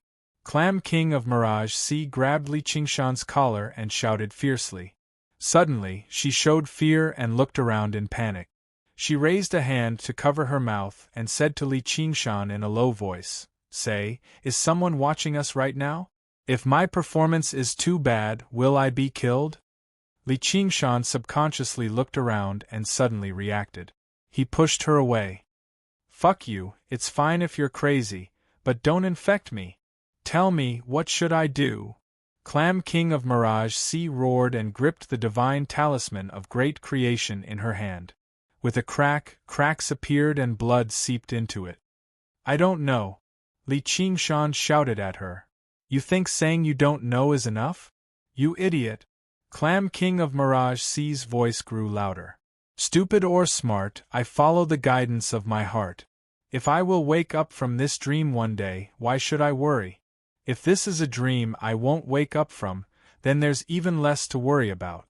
Li Qingshan did not think he was an extremely smart person, so he did not think about things he could not understand. I see. Idiots really live easier lives. Clam King of Mirage Sea was stunned for a moment and sighed with a bitter smile. If you say another word, I'll beat you up. Li Qingshan was angry. It's not like you can beat me. Clam King of Mirage Sea said disdainfully. All right, I've said what I wanted to say. We can go now. Li Qingshan was helpless. I've thought for thousands of years, but I still can't understand. Clam King of Mirage Sea looked at the sky in a daze and sighed as she closed her eyes. A long time later, she opened them again and said, Forget it. She seemed to be relieved of a great burden. In an instant, the world shook. As far as Li Qingshan could see, the haze that shrouded the sky above the city dissipated.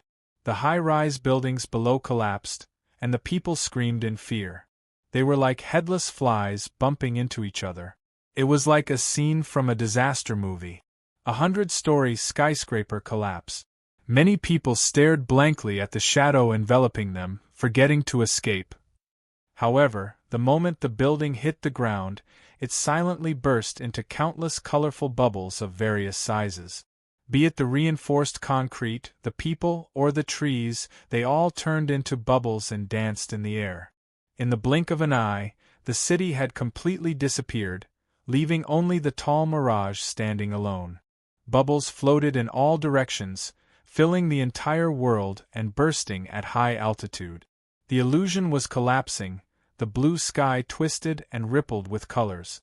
Li Qingshan suddenly realized that they were in a giant bubble. Outside the bubble, thunder could be heard in the distance. Li Qingshan was surprised.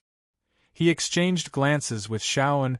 Don't tell me this is last question, Li Qingshan. The Clam King of Mirage Sea's figure gradually turned illusory. She asked, Now tell me, am I real? I don't know, Li Qingshan said honestly. He really could not understand the Clam King of Mirage Sea. The thunder grew closer and louder. It contained a terrifying aura that could crush and destroy everything. This was, without a doubt, the fourth heavenly tribulation. The thousands of years of thinking might have been nothing, but even if he could not obtain an answer, he could let go of the question.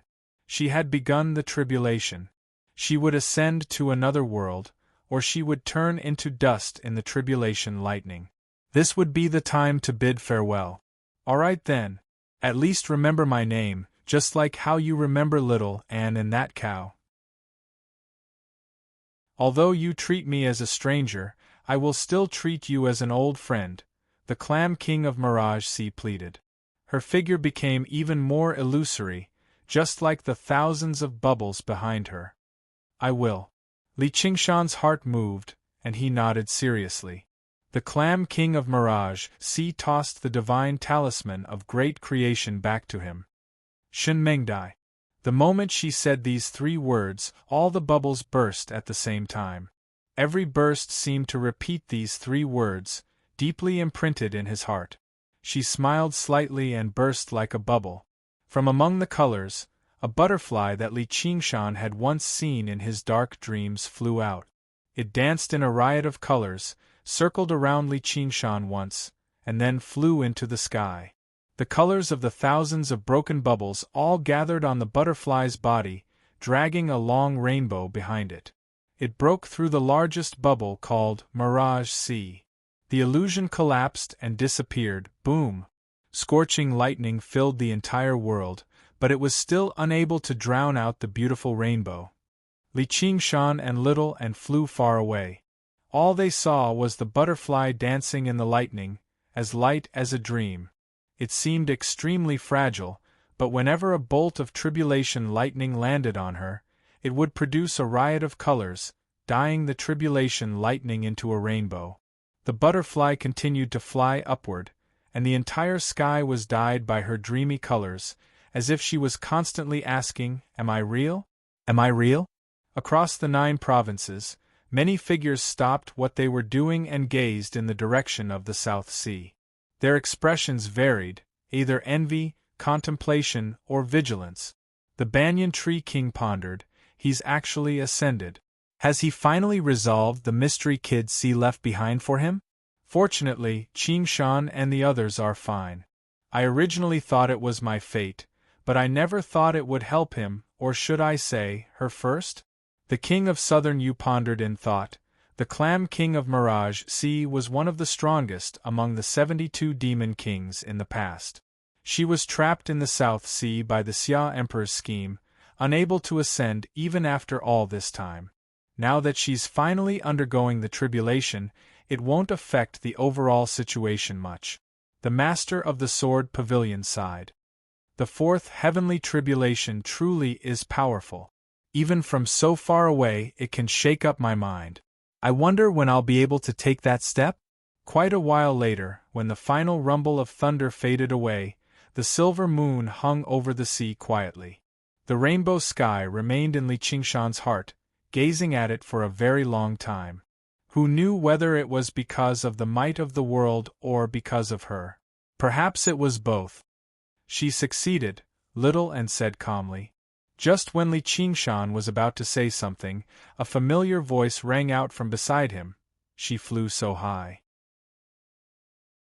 Suddenly, he looked over, only to see the clam king of Mirage Sea, Shen Mengdai, covering her eyes with her hand as she gazed into the distant horizon. She acted like it had nothing to do with her. Even little Anne, who had always remained unfazed, was taken aback. Li Qingshan glanced at the sky before lowering his head to look at her. He said in surprise, "Aren't you? How stupid! The one who ascended was clearly a butterfly. I'm called the Clam King of Mirage Sea. Do you think the clam and the butterfly are the same thing?" Shen Mengdai said with a disdainful expression. "Why didn't you? We're living in a dream. Who knows what will happen after ascension? Although there are 6 paths of reincarnation, it might be a huge lie. What if that dreamer doesn't dream of the world outside the 9 provinces, and that place is just a dreamless void? Wouldn't I be dead for sure? How can I take such a risk?" Shen Mengdai explained seriously. Suddenly she frowned. "No, you can't say that. It's too disrespectful." She knelt down toward the sky and chanted piously, "O great master of dreams, I am your loyal servant. Please forgive my rudeness.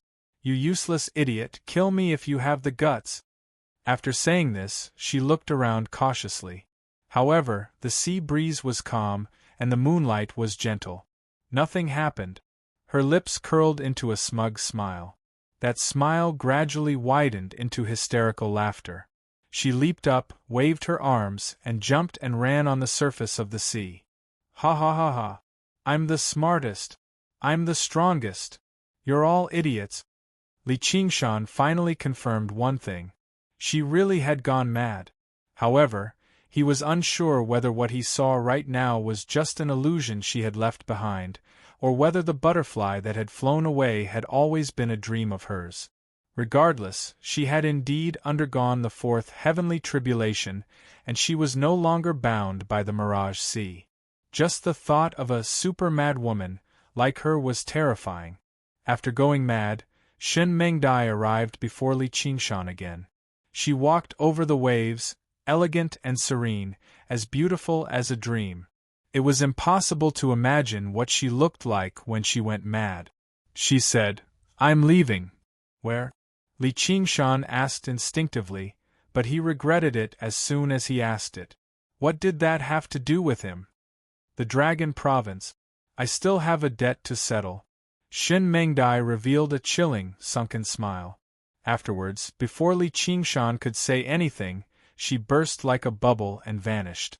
All that remained was her final words, echoing through the sea, under the moon, and in his heart.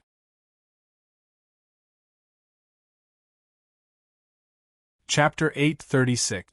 The wind blew quietly, and the cloudless night sky was illuminated by the extraordinarily large silver moon. The distant stars formed a resplendent river of stars. Li Qingshan held the divine talisman of great creation and remained silent for a very long time. Everything he had experienced in the Mirage Sea was like a dream. He muttered to himself, Shin Meng Dai. Suddenly, he smiled. Probably no one could imagine just what kind of upheaval this crazy woman, who had been trapped in the South Sea for several thousand years, would bring to the world after undergoing the fourth heavenly tribulation.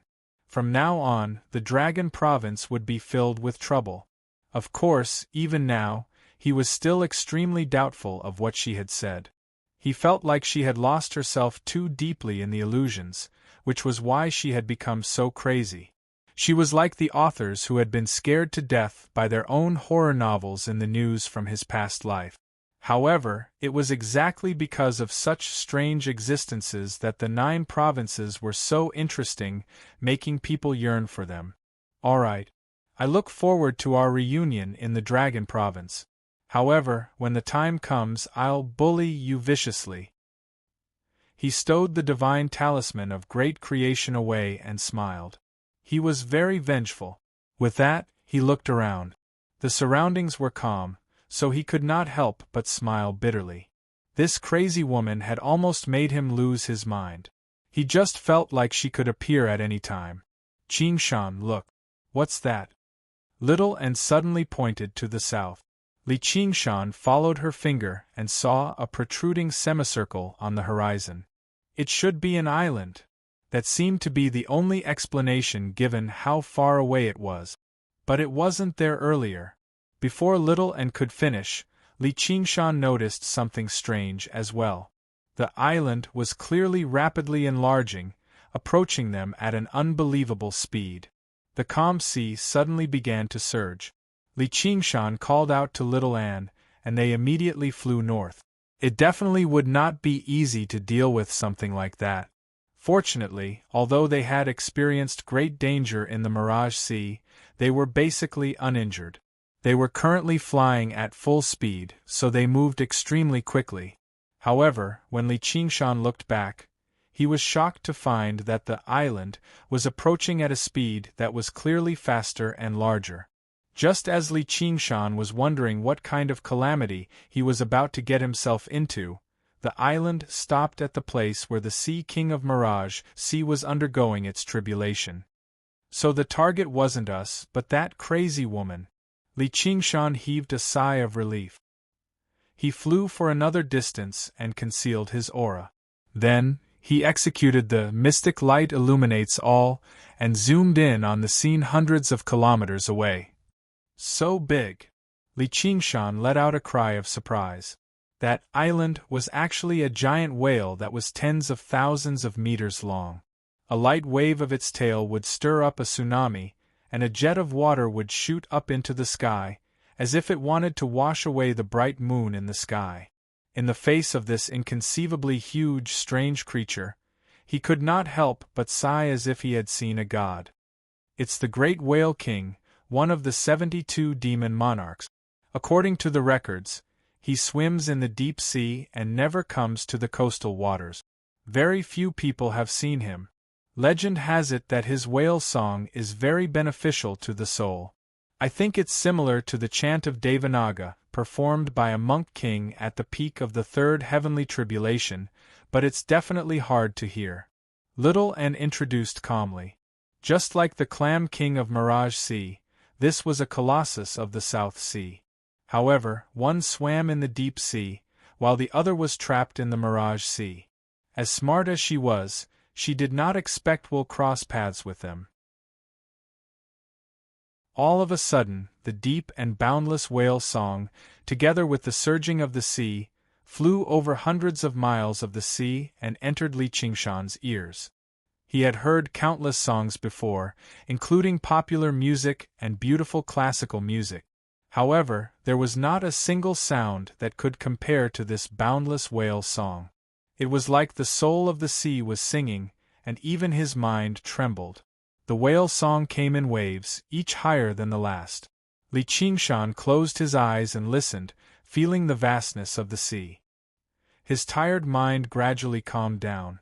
Everything he had experienced in the Mirage Sea was like passing clouds. In the end, all that was left was this solemn and ethereal whale song that reverberated in his mind. After an unknown period of time, the whale song stopped. The great whale king seemed to glance at Li Qingshan through the profound light illuminates all. Its dark eyes seemed to freeze the entire deep sea, deep and serene. Then, it did not linger any longer, turning back and swimming towards the depths of the sea. An irrepressible desire suddenly rose in Li Qingshan's heart. He wanted to cast everything aside and follow him into the depths of the endless sea. He wanted to float along with the waves, roam the sea, and not have to fight or worry anymore. However, he returned to his senses very soon. Now was not the time. He still had a heavy responsibility. He had to continue forward until he reached the heavens and stood beside that figure. As a result, he watched the huge whale gradually shrink, finally disappearing from the surface of the sea. She's probably here to see Shen Mengdai off. However, she doesn't know that crazy woman has already gone to the Dragon Province. Li Qingshan could hear the farewell in the whale song. There was even a hint of joy, for she had finally broken out of the mirage sea and emerged as a butterfly. She has always doubted her own existence. She wants me to remember her as proof, but she doesn't know that someone has always remembered her. Afterwards, Li Qingshan discovered that he had unknowingly mastered the arts of the boundless ocean. This cultivation method that he had once placed great importance on had been eliminated before he could even reach the 9th layer. Even if he comprehended it now, it did not seem to be of much use anymore. However, so what? What mattered was that he would never forget the whale song under the moon. He would let it resound in his heart until the day when he was relieved of the heavy responsibility on his body and would listen to its call. Until then, he would carry on fighting with fear and dreams. Under the glow of the setting sun, Li Qingshan and Little An saw the coastline. Afterwards, they continued towards Savage Mountain. Qingshan, Little An suddenly called out. Yes, what is it? Li Qingshan turned around and looked at her with a smile.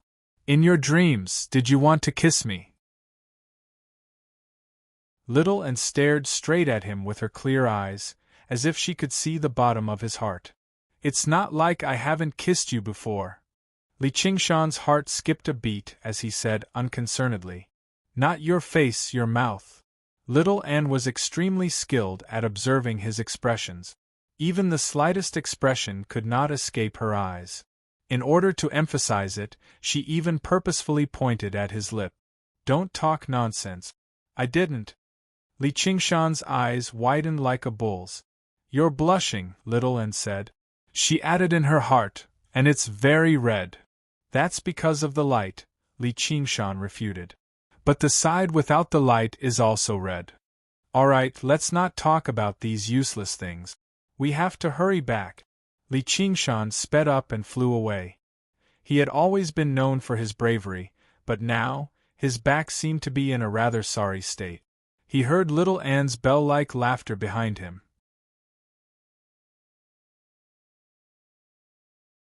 Chapter 837. Savage Mountain, the 8-Point Hall. Little An stood guard outside the hall quietly. Not only could he guarantee that he would not disturb Li Qingshan, but he could also assist him at any time. In the simple, barbaric hall, Li Qingshan's scarlet eyes widened, staring at the myriad poison ancestors' soul nascents. Malice rose up from his body, giving off a presence that could subdue everything. His eyes had even become as red as blood, shining with 2 demonic streaks of light. The slumbering soul nascence suddenly stirred, filled with pain and reluctance. Although its consciousness had been suppressed by Shen Mengdai, sinking into an unawakened dream, it still resisted instinctively.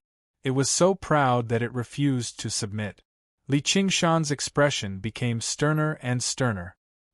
He raised his eyebrows and let out a deep roar, which echoed through the hall. The figure of the tiger demon vaguely appeared behind him, baring its fangs viciously. Little An was rather worried. A soul nascence was different from a soul. It possessed most of a great cultivator's power, and its cultivation was even higher than Li Qingshan's. Although he had the Clam King of Mirage Sea's assistance, this was still very dangerous. Turning it into a haunt definitely would not be that easy. However, high risk also meant high reward. Once he succeeded, he would be able to claim the Myriad Poison Cult's foundation. That was a blessed land, even better than Savage Mountain. Coupled with the protective formation, it was priceless. The Myriad Poison Cult's resources would be a huge chunk too. It was impossible for the Myriad Poison Ancestor to carry all of them on him, or once he entered secluded cultivation, the Myriad Poison Cult would not be able to operate anymore. He would definitely set up a treasury in the cult, and there would be a large medicinal garden with who knew how many precious spiritual herbs. As long as he obtained the Myriad Poison Ancestor's loyalty, he could devour all of the heritage of a large sect that had existed for several millennia. Apart from these external benefits, the Myriad Poison Ancestor himself was the most important. A great cultivator could increase their strength drastically, which would make their plans in the south even smoother. At crucial moments, he could even order him to self-destruct, and even the fire-devouring king would be doomed. And great cultivators were usually skilled in alchemy and artifact forging, so the Myriad Poison Ancestor could even refine poison and goo on top of that. All of these benefits combined made Li Qingshan choose to gamble.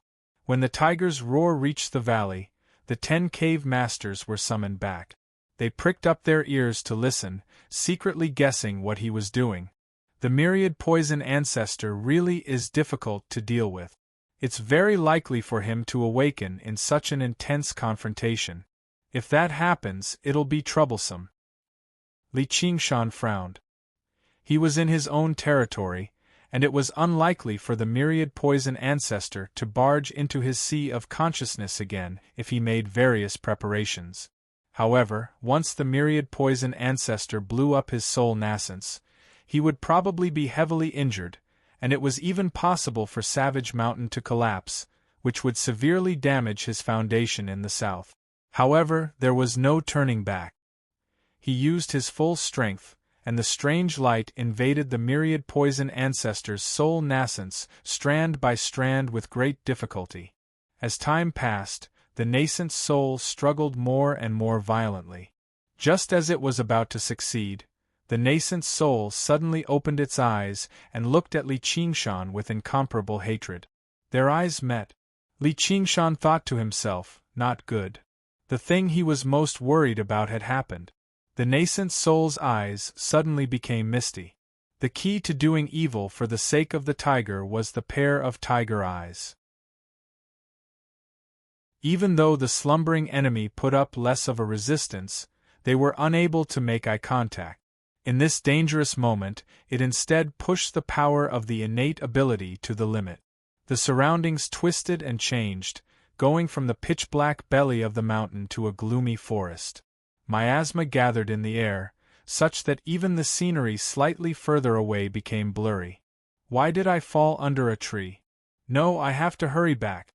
It's far too dangerous here, a shaman young man said in a panic. A young shaman said in a panic. Although his face was smeared with paint, he seemed to resemble the Myriad Poison Ancestor when he was young. When he tried to find a large tree to climb up, the wind began to rise in the forest. Why is there wind here? The young man gazed in the direction of the wind. The thick miasma that had not dispersed for millennia suddenly surged and dispersed, like subjects welcoming the arrival of their king. 2 specks of scarlet light vaguely appeared. Awoof! There was a vicious tiger's roar, and the entire forest shook. The fierce wind became even more violent, completely dispersing the miasma and revealing a vicious tiger. Its fur was scarlet like fire, shining with glossy light in the darkness. It was covered in bright, black patterns, and the character for King was written on its forehead. The tiger saw the young man and walked over slowly. The young man wanted to flee, but he became feeble from fright. The tiger pounced at him gently and pressed him under its front paw, lowering its head and staring at him. A foul smell assaulted his face. The young man looked back in fright. The scarlet eyes were forever engraved in his soul. Li Qingshan jerked awake and looked at his hands. They had not turned into tiger claws. What was that all about earlier? Was I dreaming again?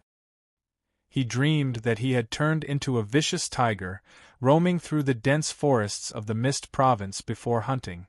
Li Qingshan discovered that the myriad poison ancestor's nascent soul had already been dyed by the strange light. It stared at Li Qingshan with its eyes wide open, but there was no resentment or hatred anymore. There was only obedience from the bottom of its heart. Was that the myriad poison ancestor's dream earlier? Looks like it was a terrifying nightmare too. He was alarmed by me and woke up from the dream, but then he was affected by the tiger demon's innate ability and pulled back into the dream. My consciousness entered his sea of consciousness with it, Li Qingshan guessed. In the end, he could not help but sigh. It's all because of that crazy woman in the end. He had personally witnessed the Clam King of Mirage Sea's power. Clearly, it was not that easy to break free from her nightmare, and the tiger demon's innate ability still seemed to have abilities that he had yet to uncover. He subconsciously rubbed his eyes. Apart from turning his soul into a haunt, would it be effective in deterring the enemy if he used it in regular battles? There was no need for the enemy to directly submit to him. All he needed to do was deter them. Even if it was for a split second, it could be the difference between life and death. This nightmare sure has brought me quite a lot of benefits. At this moment, the myriad poison ancestor's nascent soul suddenly let out a baby-like cry and flew high into the air. It shone with rings of green light, illuminating the entire hall. Li Qingshan gazed over. The myriad poison ancestor's nascent soul rapidly grew up, actually turning back into the myriad poison ancestor in the end. When the green light dispersed, it landed before Li Qingshan again and directly knelt down. It was filled with shame and regret. "Great King, please forgive this old man for his great disrespect."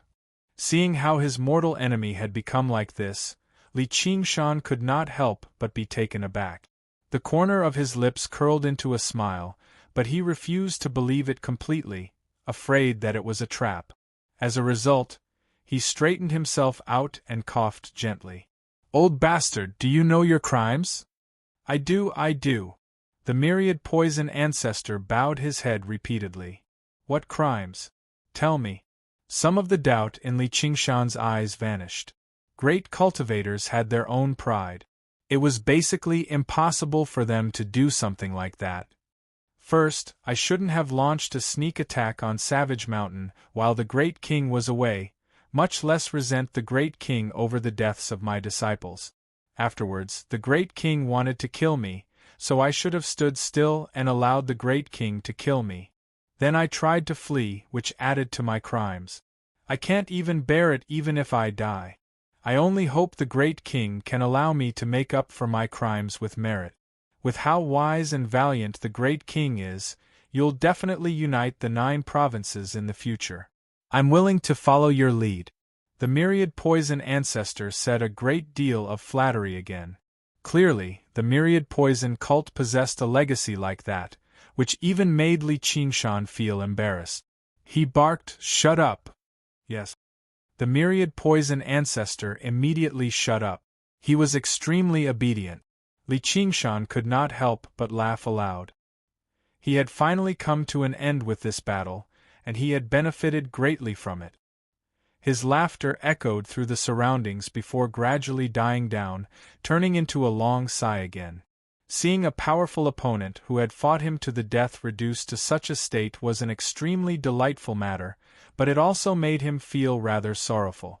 The path of cultivation was so cruel. Once he failed, he might end up begging for death.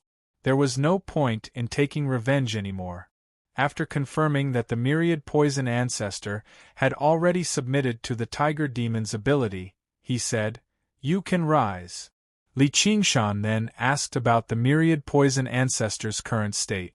The myriad poison ancestor truly was a knowledgeable great cultivator after all, immediately giving him an explanation. Throughout history, a few great cultivators would become ghost cultivators after their bodies were destroyed, unable to find a suitable body with their soul nascence. As a result, they would become ghost cultivators, and their strength would be equivalent to ghost kings. Of course, ghosts were not immortal. In particular, ghost cultivators in the world of the living might even have a shorter lifespan than when they were humans. Once their time was up, their souls would disperse if they did not return to the 6 paths of Sasra. Then how much lifespan do you have left? Li Qingshan asked in a hurry. He had managed to recruit the strongest lackey after so much difficulty, so he had better not kick the bucket in just a few years. I've already cultivated for 957 years. Originally, I only had a few centuries left in my lifespan, but now that I've become a ghost cultivator, that might not necessarily be the case. If I continue doing things like before, my lifespan will decrease by over 100 years. If I cultivate in a land of extreme Een, my lifespan will increase by quite a lot, and if I have a method for ghost cultivators, my lifespan will increase even further. If I stay in the hungry ghost realm, I might even be able to live for another few thousand or even 10,000 years. A few centuries is enough. Li Qingshan waved his hand and took out the Sumer ring he had stolen from the myriad poison ancestor with a flip of his hand. With a gentle flick of his thumb, it landed in the myriad poison ancestor's hand. Although Ru Xian had searched through it, she had mainly taken away the medicinal ingredients for the scripture on poison. She had not touched anything else, including the arcane treasure, the Jade Throne. If he returned it to the myriad poison ancestor now, his strength would not suffer too much. The myriad poison ancestor bowed in thanks and put the Sumer ring back on his finger. With that, how much of your strength will you be able to recover? Li Qingshan asked. 60%. Only 60%. Li Qingshan was surprised. This was slightly more than he had imagined. Suddenly becoming a ghost cultivator requires some time to adapt. By then, it should be 70%. The cult treasure was destroyed, or I could increase it by another 10%. If I have a good method for ghost cultivators, I might be able to recover to 80% or even 90%. The myriad poison ancestor stood with his hands by his sides and said politely, like a loyal, old butler. A method for ghost cultivators. Li Qingshan sank into his thoughts. He only knew that the Umbral Een sect should possess powerful methods for ghost cultivators, but he was a disciple of the Chan monastery of Devanaga right now. Coupled with the fact that he was an elder of the Sword Collection Palace, he was basically an enemy of the Umbral Een sect. I just happen to know a decent method for ghost cultivators. It can recover his strength to 100% or even higher. Little Anne walked in from outside.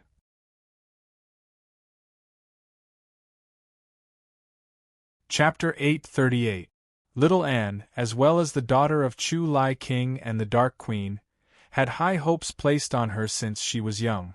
She cultivated diligently.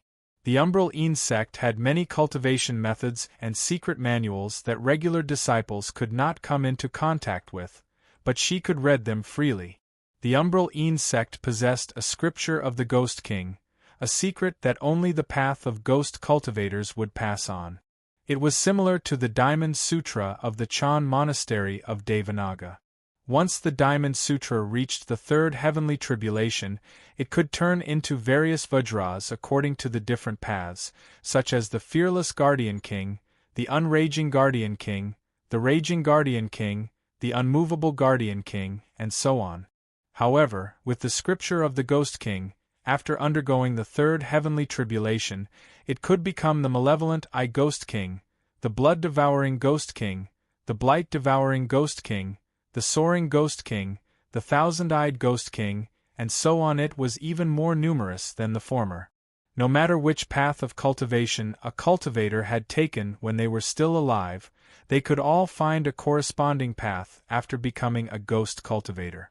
Little Anne originally read through this cultivation method casually, but with how clever she was, she obviously had a photographic memory. She said to the myriad poison ancestor, "I'll pass this scripture of the Ghost King to you. With your cultivation, you can convert to the path of ghost cultivators very quickly and become a poison-assimilating Ghost King. Your methods with poison might even be better than before." "Thank you, sir." The myriad poison ancestor beamed. Although he had been subdued by Li Qingshan and turned into a haunt, he had not lost his intelligence. He still felt joy, anger, sorrow, and joy. "It won't make things difficult for you, right?" Li Qingshan asked little Anne. To a large sect, a cultivation method like this was definitely a secret that they would not pass on. "Compared to where we're going, this is just an insignificant detail," said little Anne. "Fair enough." Li Qingshan smiled. Looking down from above, what was the Umbral Een sect, or even the 9 provinces, worth? There were many things that were not taboo at all. If he could do it, he would do it. Li Qingshan's expression suddenly changed. He said to little Anne, "The Tree King is calling me. Pass on the cultivation method to this old man."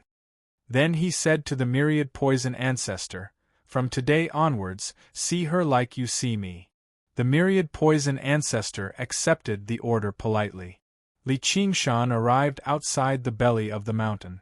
The 10 cave masters bowed together and said loudly, "Greetings, Your Majesty." Li Qingshan swept his gaze across the surroundings. Although he did not deliberately reveal his aura, every single cave master felt a sense of pressure. He couldn't help but lower his head.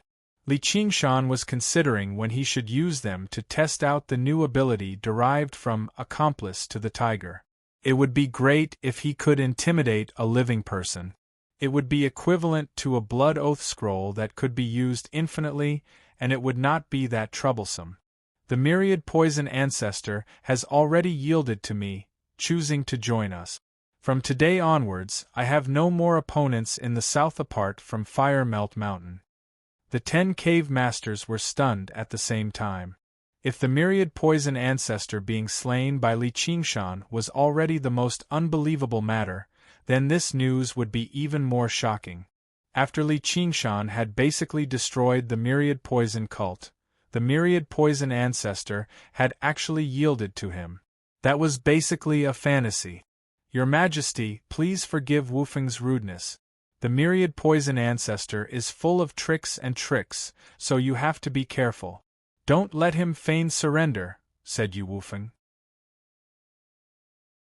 There was no blood oath scroll in the world that could restrain a great cultivator.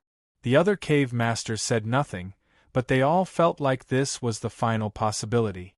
However, out of consideration for Li Qingshan's pride, they could not bring themselves to say anything. Since Yu Wufeng had started, they all chimed in. At the same time, they carefully observed Li Qingshan's expression. If the myriad poison ancestor suddenly rebelled, they would all lose their lives. If it were not for the ability of the tiger demon, accomplice to the tiger, Li Qingshan would have never believed in the myriad poison ancestor's loyalty. He did not explain too much right now either. "You don't have to worry. I have my plans for this. Anyway, the myriad poison cult has fallen. Fire Melt Mountain will be next." "Yes, Your Majesty." The cave masters dared not say anything else. Only the strong were worthy of respect. Yu Wufeng had no idea whether he should be happy for his sect in the distant South Sea or not. Their mortal enemy of several thousand years had actually been defeated just like that. However, the savage mountain that had risen up like a comet would probably be even more brutal. Li Qingshan arrived under the great banyan tree and sat down in a hidden tree hole. He told the Banyan Tree King everything that had happened in the Mirage Sea. However, he brushed over the many details of the nightmare in a vague manner. It was not that he did not trust the Banyan Tree King, but that was his deepest secret.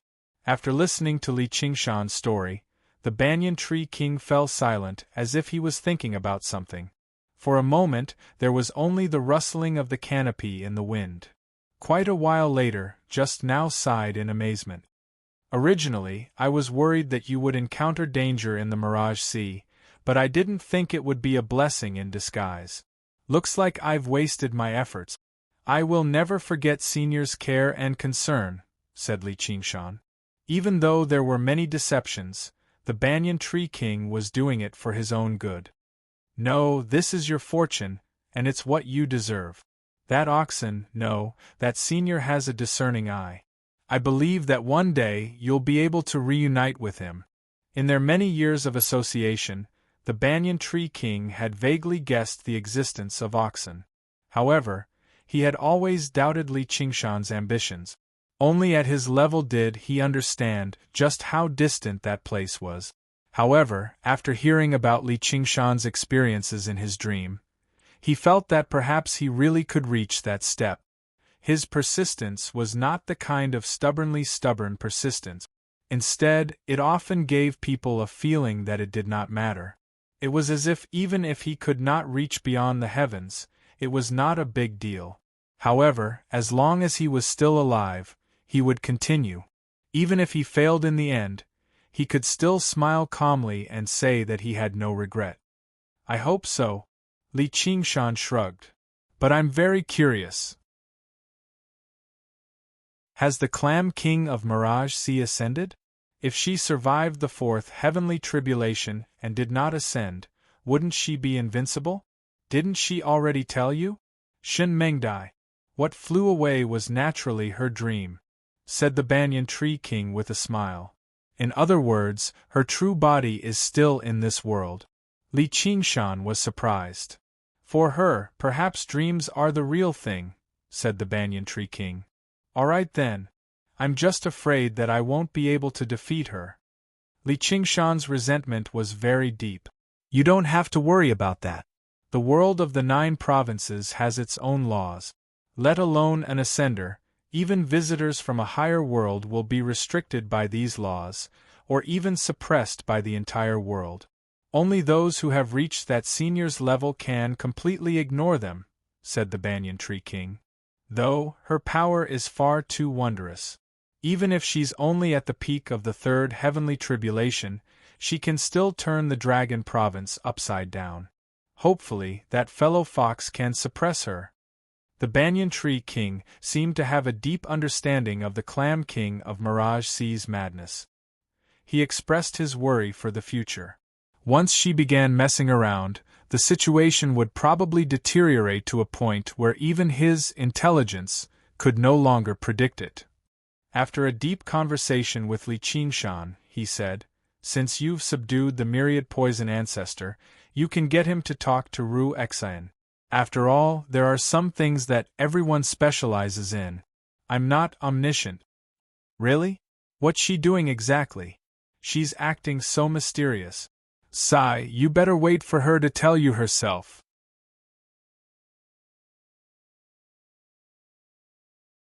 Chapter 839. In the gloomy dwelling, Li Qingshan carefully avoided the bottles and jars beneath his feet. A strange smell permeated the air, and it was a mess everywhere. It differed drastically from her usual neat and tidy style.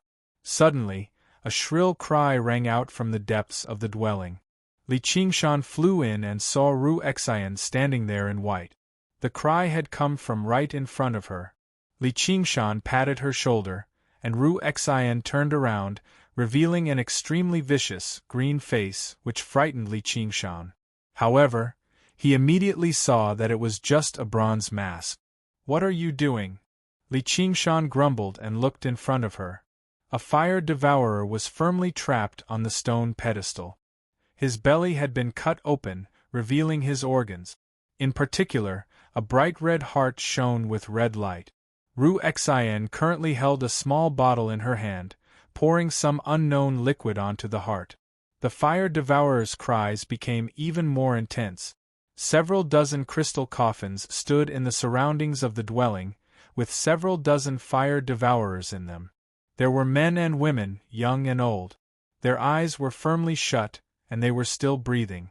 Ru Xian's hand trembled, and she poured the liquid in the small bottle onto the fire devourer. In a single moment, the fire devourer stopped screaming, and a grayish-white layer enveloped him. "Why have you come?" Ru Xian's voice rang out from behind the bronze mask. It seemed rather chilling. "I've come to see what you're doing. What are you wearing this for?" Li Qingshan gazed at Ru Xian. He just felt like she was a little different from usual right now. "It's just a gas mask. I found it from the myriad poison ancestor. If you have nothing to do, then go play by yourself. Don't disturb me." Ru Xian waved her hand impatiently. "What's this supposed to be? A human experiment?" Li Qingshan knocked the fire devourer on the stone pedestal and discovered that his body was as tough as rock. Even his blood had congealed. He clicked his tongue. "What strange and violent toxicity! With your intelligence, it would be hard for you to understand even if I told you." Ru Xian spread her hands and shook her bronze head. "You can insult my character, but you can't insult my intelligence."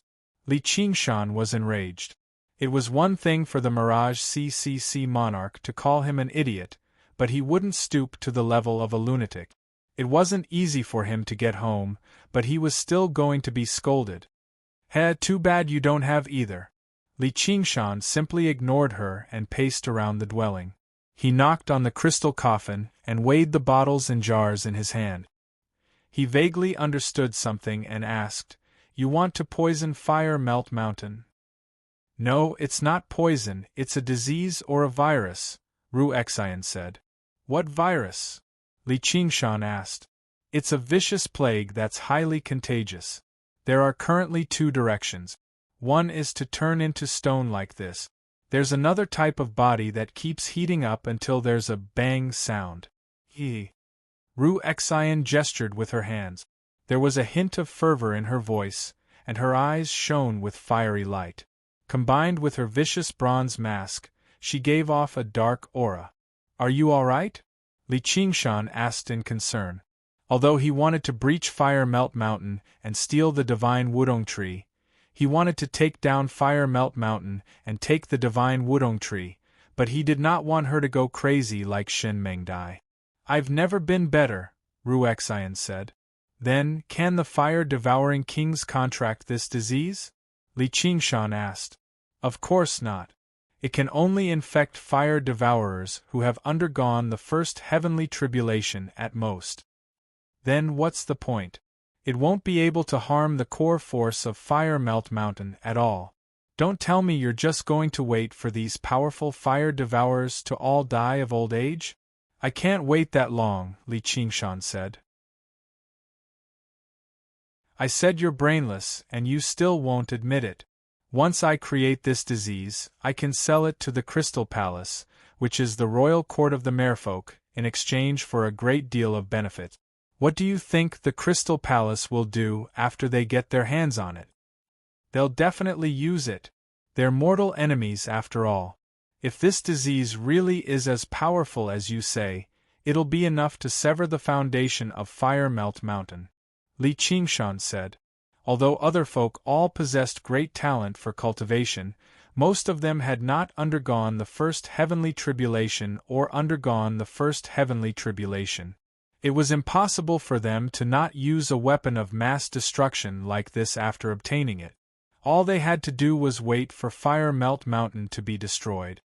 Do you think Fire Melt Mountain will just sit and wait for death? No, they can't think that far ahead. Anger and hatred will make them lose their rationality. Unlike the countless wars in the past, this will be a war of annihilation. Ru Xian smiled. The two races had been at war for many years. They had both won and lost, but no matter who won, as long as they returned to their own territory, the other party would struggle to pursue them due to the geography. The main peak of Fire Melt Mountain and the Crystal Palace had actually never been attacked. It was almost impossible for experts at the level of the Merfolk King and the Fire-Devouring King to die. Once they had the geography, it was very possible for them to turn the tables. As a result, the plan to borrow the power of the Merfolk of the South Sea to take down Fire Melt Mountain seemed simple, but it was actually nowhere near that simple. No matter how deep the grievances between the two races were, they would never take this risk. He would probably still have to take action, but it would be very easy for him to be used as cannon fodder by the merfolk. Li Qingshan had worried about this before, but he believed in Little Anne's plan, so he had never looked into it too deeply. Only now did he find out that such a vicious scheme had actually been prepared right under his nose for a very long time. Perhaps it could also be described as an open scheme. As long as this virus did exist, it was impossible for the merfolk of the South Sea to not use it. They would go to war the moment they used it. If this progressed smoothly, he did not even have to face the fire-devouring king. All he had to do was wait for the fire-devourers and merfolk to fight to the bitter end. There was basically no risk at all, and he could even benefit a lot from the merfolk of the South Sea. He also understood why the Banyan Tree King would admit that his abilities were limited and get him to introduce the myriad poison ancestor to Ru-Exen. He had always been the guide and protector of the demons and other folk of the Mist Province. Although the fire devourers never gave a damn about anyone, he did not want to carry out this vicious scheme. Even the person in charge of this matter, Li Qingshan, found this to be far too vicious. His main conflict with Fire Melt Mountain was still an irreconcilable conflict of interest. He wanted to see who was stronger. His hatred was concentrated on the fire-devouring king and the group of core experts of Fire Melt Mountain. Of course, he would not be soft-hearted and pursue some methods of justice. If a battle really broke out on Fire Melt Mountain, just the shock waves of the battle could kill thousands of fire devourers. There was no need for him to pretend to be merciful. He was more worried about the woman in front of him. He could imagine that she had been waiting for this day ever since the day she joined the School of Medicine. The plan is very good, but don't be too hasty. If it really doesn't work out, there are still other ways. Being impatient is a great taboo for cultivation. Don't forget why your master gave you this name. I won't forgive anyone, Ru-Exen said resolutely. Yeah. I don't really agree with your master's methods either. Treating and saving people is a very good thing, but how can you not get revenge when there's a grudge? Though, don't let hatred take over everything. We have to happily take revenge to our heart's content. Li Qingshan pressed down on her shoulder and gently removed the bronze mask from her face. Her jade-like face was clearly filled with unprecedented pain and weakness. She glanced past the crystal coffins in a daze, as if she could not look straight at them.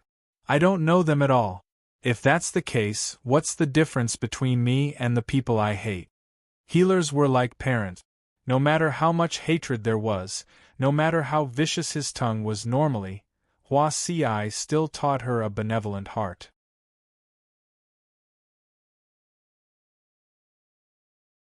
Chapter 840.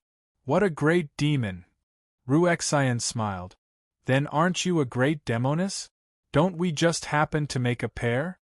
Li Qingshan pursed his lips and gazed at her smiling face. He could not help but lower his head and kiss her slightly curved, red lips. A vicious bronze mask blocked his way.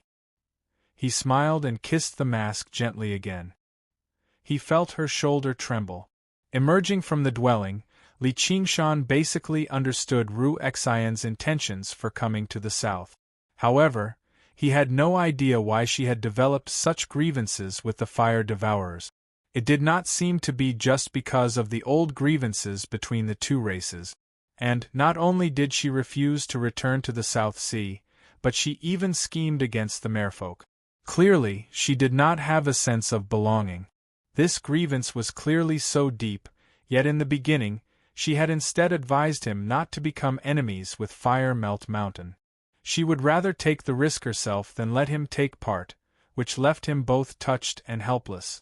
However, he still chose the path of becoming enemies with Fire Melt Mountain in the end, which meant they were still in the same boat.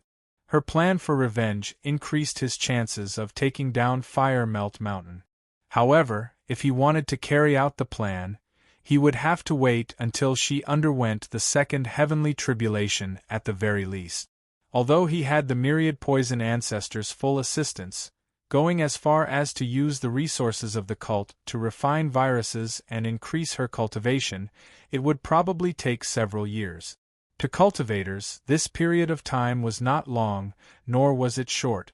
It was worth it to deal with a colossal existence like Fire Melt Mountain. Li Qingshan obviously would not waste this precious period of time. He decided to enter secluded cultivation for a while so that he could consolidate his experiences in the Mirage Sea and Dream. As a result, he handed over some matters to the 10 cave masters and spent some time with Yiliosu and her sister before returning to the hall. Before long, little N arrived in the hall too. She had already passed on the scripture of the Ghost King to the myriad poison ancestor in its entirety, but it would obviously take quite a lot of time for him to truly become a ghost cultivator. As a result, she simply let him return to the myriad poison cult to cultivate. Once he had completely become a ghost cultivator, he would return and await orders. Everything that happened on Savage Mountain obviously had to be kept a secret. He had to continue acting as an enemy and serve as a hidden pawn. As a result, the war between Savage Mountain and the myriad poison cult suddenly began and ended, leading to all sorts of speculations in the outside world.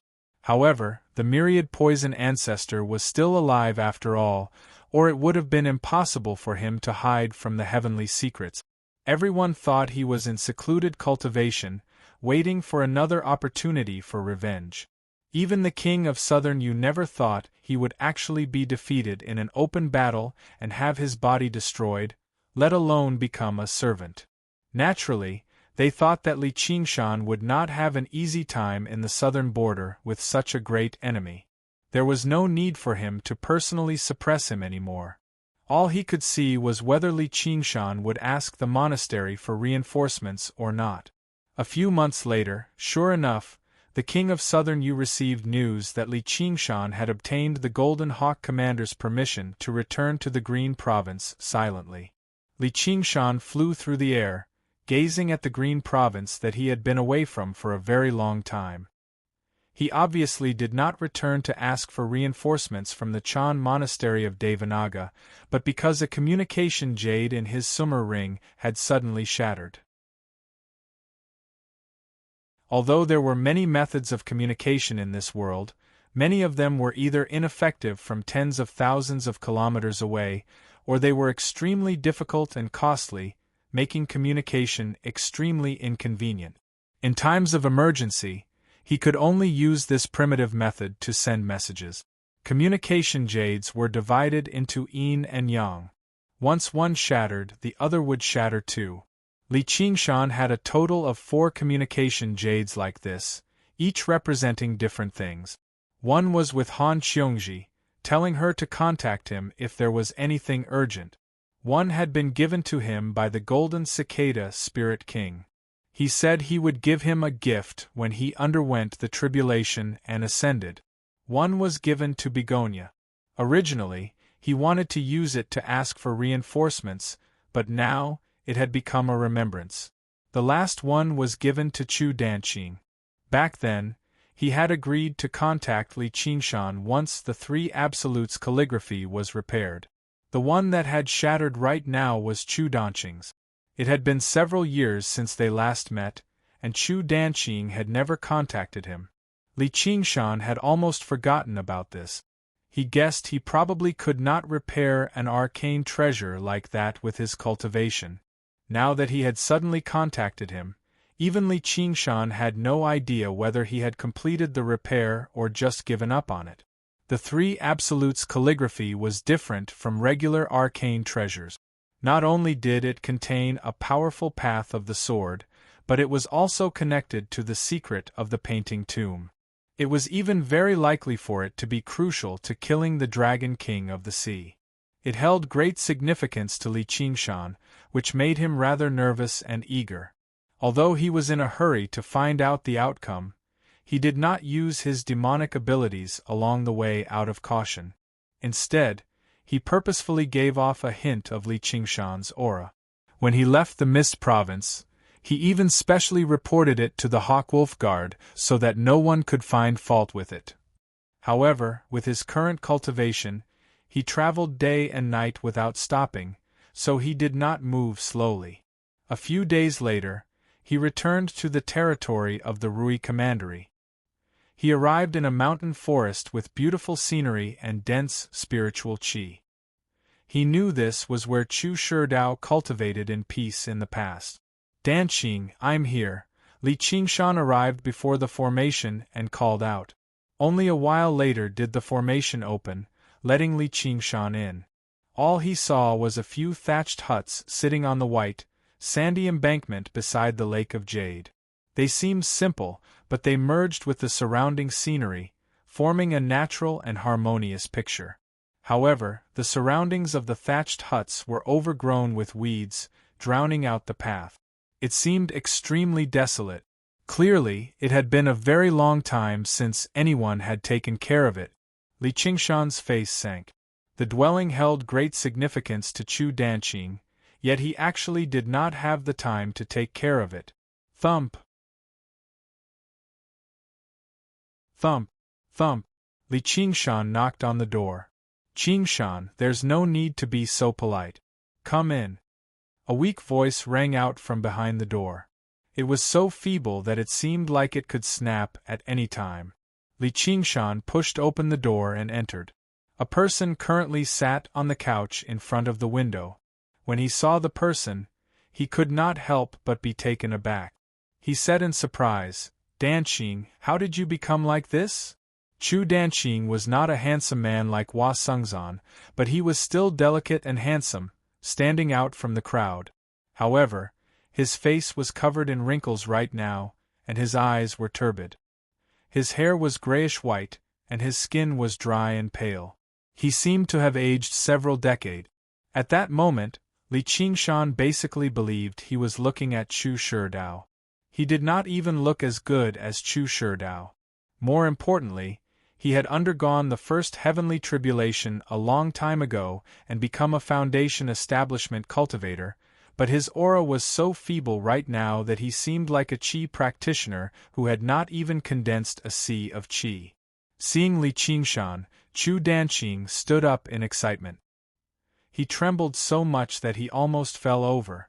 Tears flowed out of his eyes, and his mouth opened and closed, but he could not make a sound. "Don't be in such a hurry to speak. I told you to restore the three absolutes calligraphy, so you didn't have to end up like this." Li Qingshan hurriedly went forward to support him. He channeled a wave of spiritual qi into his body and felt that his cultivation had regressed greatly. Even his soul had been injured. He was in a worse state than Millipede, who had self-detonated his Yao core.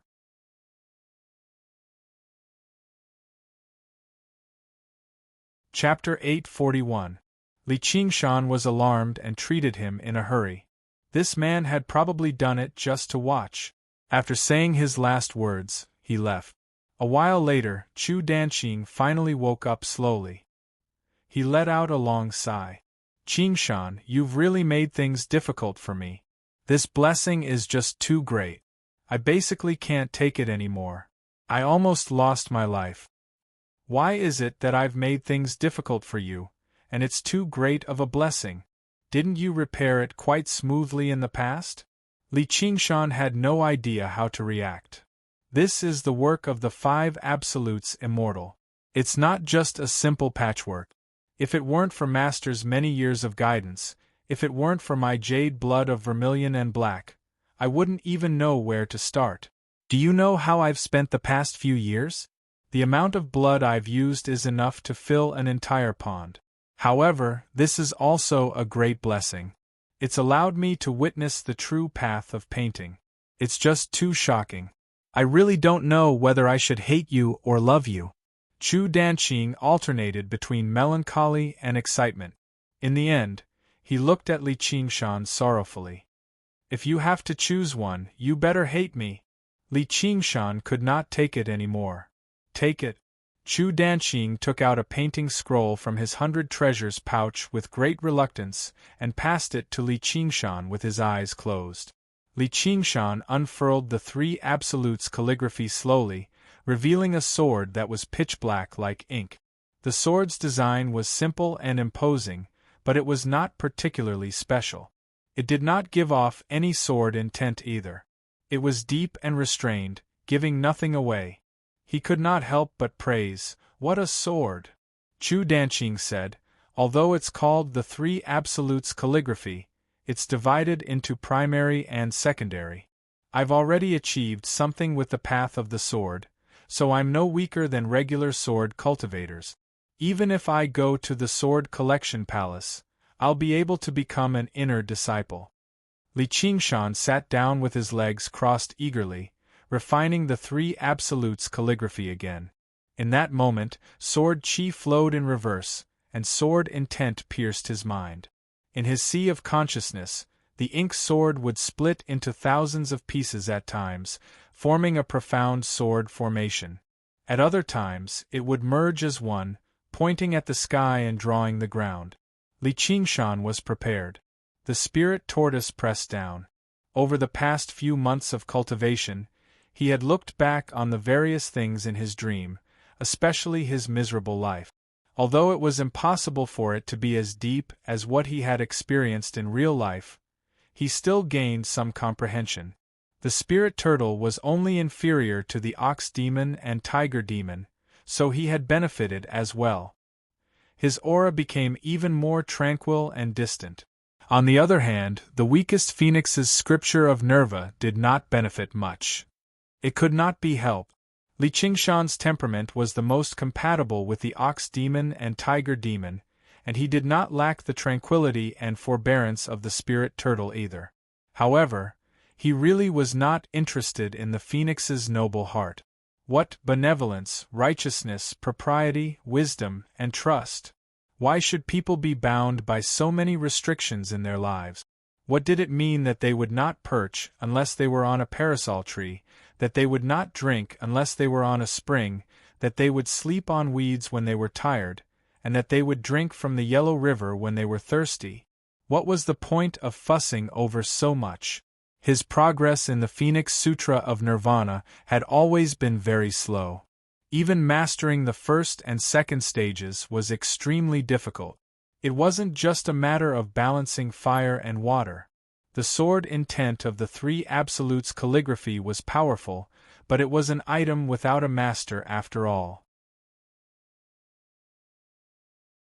It could not be more powerful than the myriad poison ancestor's soul nascence, so he suppressed it without much effort.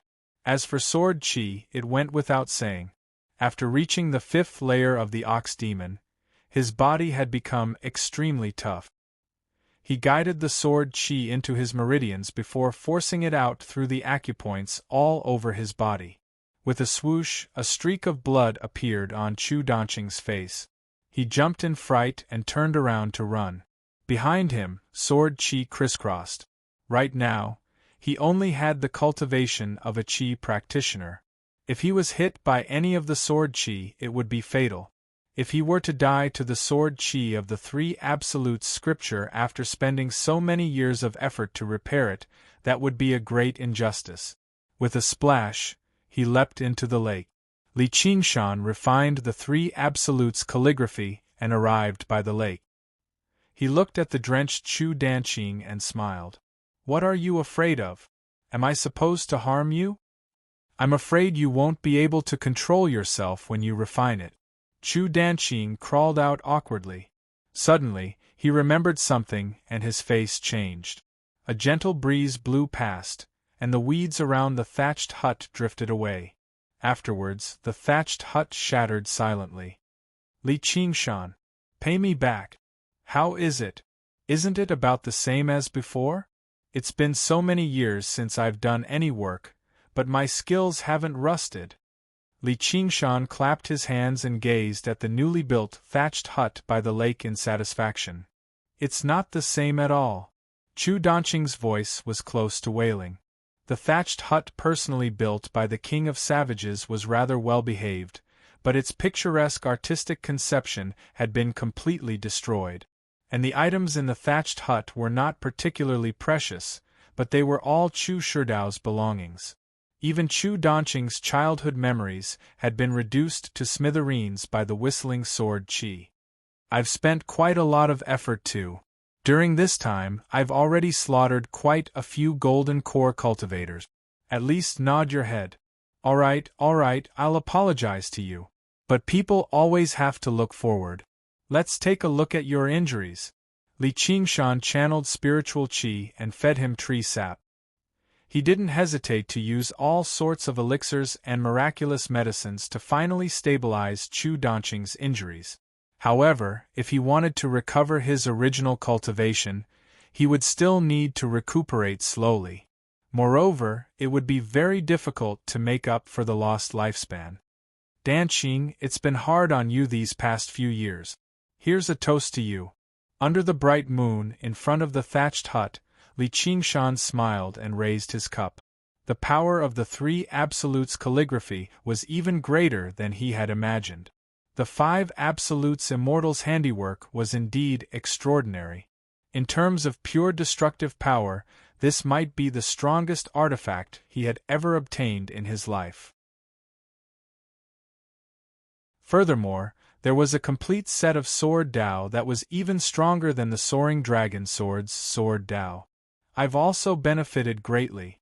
Speaking of which, I should be thanking you instead. I've even made you spend so many elixirs. Chu Danqing's appearance had mostly recovered. However, his hair was already gray and he looked much older. He had calmed down from the grief and indignation of the thatched hut being destroyed. He felt that what Li Qingshan said made sense. Although he had placed his memories on it, it was still an inanimate object in the end. On the other hand, Li Qingshan had taken out many precious elixirs to treat his injuries. This made him feel a little embarrassed. The two of them drank to their heart's content until the moon was high in the sky. Then, they talked about the painting tomb again. Chu Danqing only said that there was no rush and that it wouldn't open so soon. When the painting tomb opens, you'll definitely get what you want. Although Li Qingshan was a little tipsy, he could vaguely sense that things were not as simple as they seemed. Chu Shidao probably did not ask him to help Chu Danqing just to deal with his senior brothers and sisters. Although the painting tomb was a secret, it had a wide influence. Chu Shidao's cultivation was not very high, so he did not seem to have the right to monopolize such a secret. Moreover, there were countless descendants of the school of painting who were stronger than him. Which one of them did not want to explore the painting tomb? It was a great fortune. Chu Shidao held this secret, and his disciples who had betrayed him also knew that he held this secret. The fact that he was able to die of old age meant many things in itself. After experiencing all sorts of things, or rather, after attaining a higher cultivation, Li Qingshan saw things even further. It would be fine if it was just a few descendants of the school of painting, but there was a hidden worry. It was the Dragon King of the Sea. He seemed to be inextricably linked to the five absolutes immortal.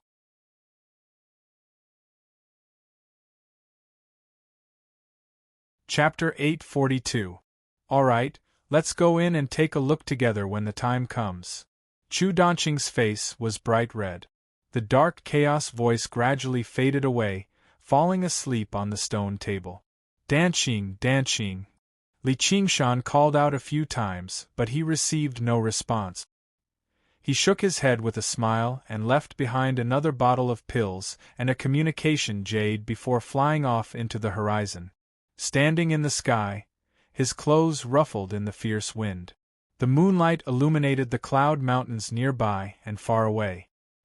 He gazed in the direction of the Clear River Prefecture and thought to himself, from the letters from a few months ago, Qiongji should be in secluded cultivation right now. She'll only emerge after another half a year. Even if I go, I won't be able to see her. Just visiting father-in-law Han is pointless. Although he wanted to visit Begonia, she had never contacted him. Either she was still in secluded cultivation and had not undergone the tribulation yet, or she had successfully undergone the tribulation but had no intention of seeing him. Regardless of which it was, there was no need for him to specially pay a visit. As for the golden cicada spirit king, he probably needed no one to disturb him right now. After much thought, Li Qingshan still decided to return to the Mist Province first. A member of the myriad poison cult. The door to the hall swung open loudly, and chilly winds surged out, sweeping up the dark green poisonous flames. An old man emerged from the hall. His expression was cold, and his aura surged. "Master, you've emerged. Congratulations on reaching a new level of cultivation, Master." Qian Liangmu rushed over in a hurry and bowed like he was overjoyed. He could vaguely sense that the myriad poison ancestor had become slightly different. His bearing seemed even more sunken and wispy. If the King of Southern Yu were present, he would definitely be able to tell that the myriad poison ancestor had become a ghost cultivator with a single glance, but Qian Liangmu was still lacking in insight. "You've contributed greatly during this period of time. I'm going on a long journey, so you'll be in charge of the myriad poison cult from today onwards. I hope there'll be a day when you undergo the third heavenly tribulation and inherit the position of cult leader, bringing glory to our myriad poison cult," the myriad poison ancestor ordered. Qian Liangmu was overjoyed. This was exactly what he had been dreaming of. Now that he no longer had any competitors among his peers, there was no need for him to waste his efforts on fighting openly and covertly anymore. He could focus on cultivation. Although the cult had lost many disciples, they could slowly recover as long as he spent some time. The myriad poison cult's disaster was not necessarily a bad thing for him personally. "Liangmu will never forget Master's kindness. I am willing to go through fire and water for myriad poison cult." Qian Liangmu expressed his loyalty, but he was also secretly worried. If the myriad poison ancestor told him to go to the King of Southern Yu's estate and ask for reinforcements to deal with Savage Mountain, then it would be troublesome. He did not want to clash with Li Qingshan right now. The myriad poison ancestor glanced at Qian Liangmu deeply, and the green flames in his eyes surged. "Very good. That's enough for me. You better tidy up the affairs of the teaching first. I'll get my revenge sooner or later." Qian Liangmu exhaled in relief. When he raised his head again, the myriad poison ancestor had already turned into a streak of green light and vanished into the horizon. Although he was very curious about where the myriad poison ancestor was going, since the myriad poison ancestor refused to tell him, he was afraid to ask around carelessly. He guessed that the myriad poison ancestor wanted to find a way to exact revenge on Savage Mountain. The myriad poison ancestor flew 500 kilometers to the west and erased his aura, silently arriving on Savage Mountain. Before he could even report his arrival, the Banyan Tree King had opened the formation and let him in. The myriad poison ancestor stepped into Savage Mountain and bowed towards the towering Banyan Tree King first before sighing inside. "He's actually gotten the Banyan Tree King to control the formations and watch over the entrance. It's no wonder I couldn't breach it back then. The king already possesses such cultivation in his 30s, so he possesses great fortune. I've really been asking for trouble by opposing him. However, being able to follow him now can be regarded as a blessing in disguise, and I've even obtained a secret technique for ghost cultivators like the scripture of the Ghost King." Yu Wufeng was cultivating in his residence when he suddenly felt uneasy. It was like a ferocious beast had entered his courtyard while he was sleeping. He stood up and arrived outside the dwelling. He saw the old man in green robes in the valley, and could not help but widen his eyes. He cried out, "The myriad poison ancestor!" There was a flash of green light, and the myriad poison ancestor arrived before him. His eyes flickered with a poisonous light. "So it's little dog Yu of the Sword Pavilion.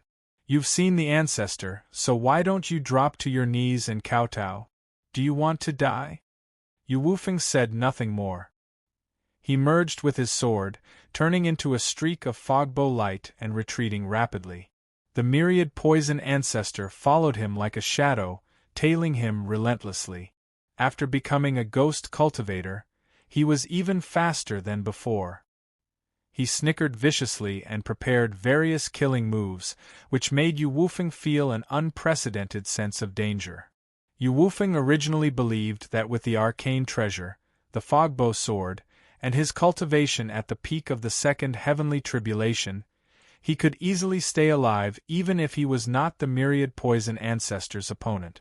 Only now did he discover just how great the difference between them was. By staying alive, he had immediately mounted his sword and fled when he saw the myriad poison ancestor from afar.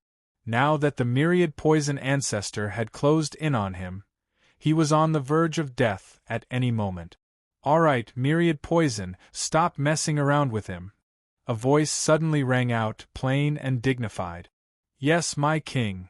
The myriad poison ancestor's expression immediately became respectful, stopping his pursuit of Yu Wufeng. Only after flying a certain distance away did Yu Wufeng stop. He was filled with disbelief. Just who could order a great cultivator around like a servant? The person who spoke happened to be Li Qingshan, while the myriad poison ancestor had already arrived before Li Qingshan. "Be careful, my king," Yu Wufeng called out. The myriad poison ancestor was definitely not someone who would listen to orders obediently. As a matter of fact, he would kill whoever was ordering him around.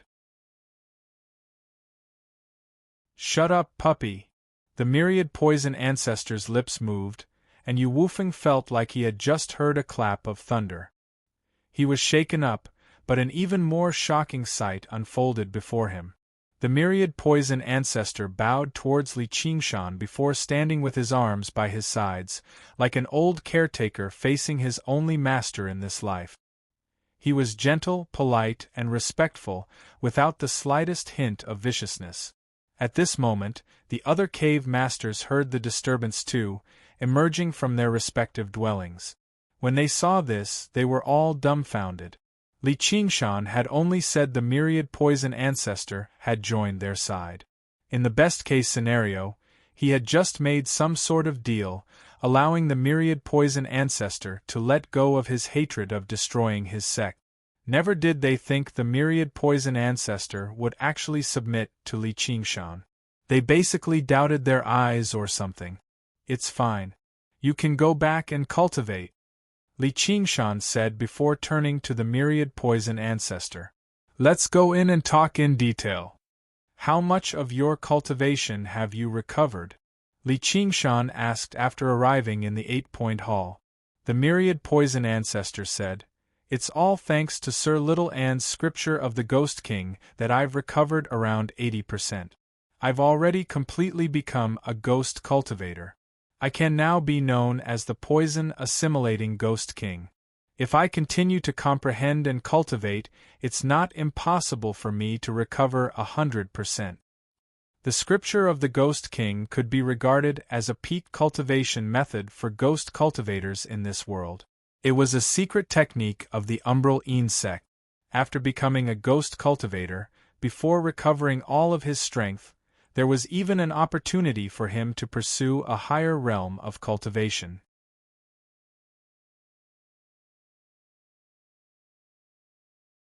Chapter 843. However, that was already enough for Li Qingshan. Not only was the myriad poison ancestor's cultivation higher than his, but his strength was also greater too.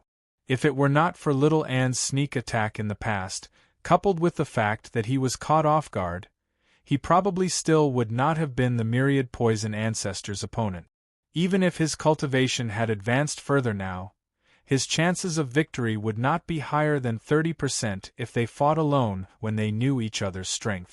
As a result, Li Qingshan was already extremely satisfied with a lackey like this. After asking a few more questions, he sent the myriad poison ancestor to Ru Xian's place to help out before turning to Little Anne. How's your comprehension of the three absolutes calligraphy going? The path of the sword it contains is utterly wondrous. I still can't grasp it immediately. Little N held the unfurled three absolutes calligraphy in his hand, and focused on comprehending it. Even when the myriad poison ancestor entered, he did not divert his attention to glance at it. Why do I feel like I've basically grasped it with a single glance? You're still the smart one. Li Qingshan leaned over and glanced at the three absolutes calligraphy again. He really could not see anything else that he could comprehend, so he rubbed little Anne's head and praised him.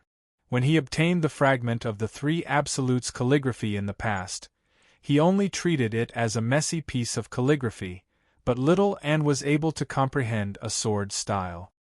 His talent for comprehension was extraordinary, which was why he could see the even more intricate changes in the path of the sword.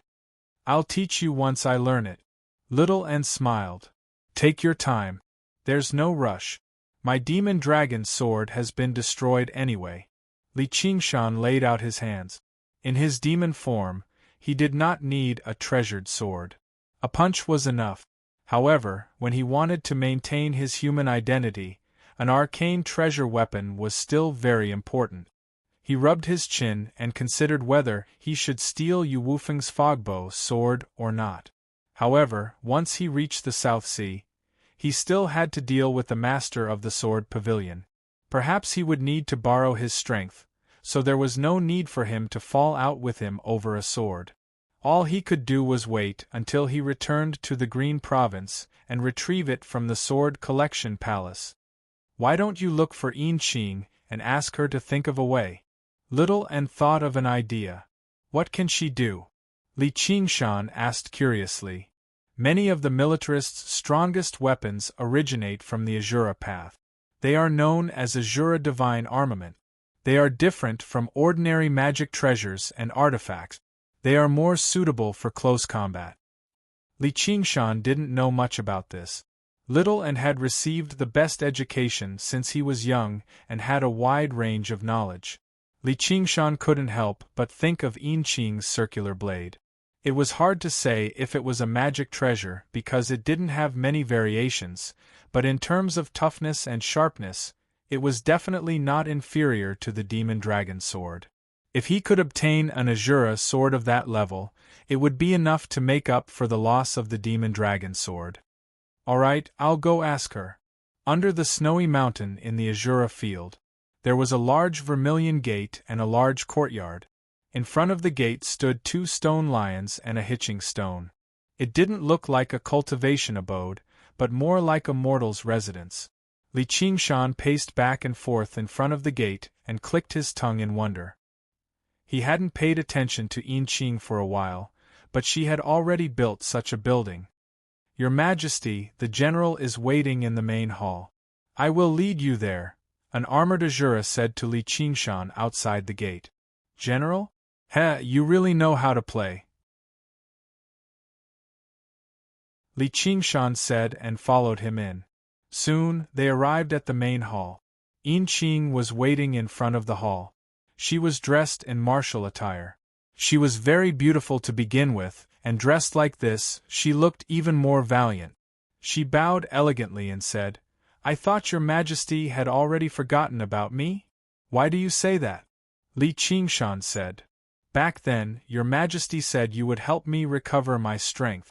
I waited bitterly in the Azura field for almost a year, but there was no news. Yin Qing was slightly angry and had a different kind of charm. Ah, there is such a thing. Didn't I come this time for this? Li Qingshan rubbed his nose, feeling slightly embarrassed. She had risked her life for you, but you threw her to the side after using her, even forgetting about the promise. You really shouldn't have. He had been trapped in the nightmare of the Mirage Sea. It felt like it had only been a night, but it had actually been several months. Even though he had changed his mind in the dream, it had taken a lot of time to complete that life. After returning, he had gone into seclusion to cultivate, and it had taken another half a year. In total, it had been almost a year. I was just joking. Your Majesty doesn't need to take it to heart. Please come in.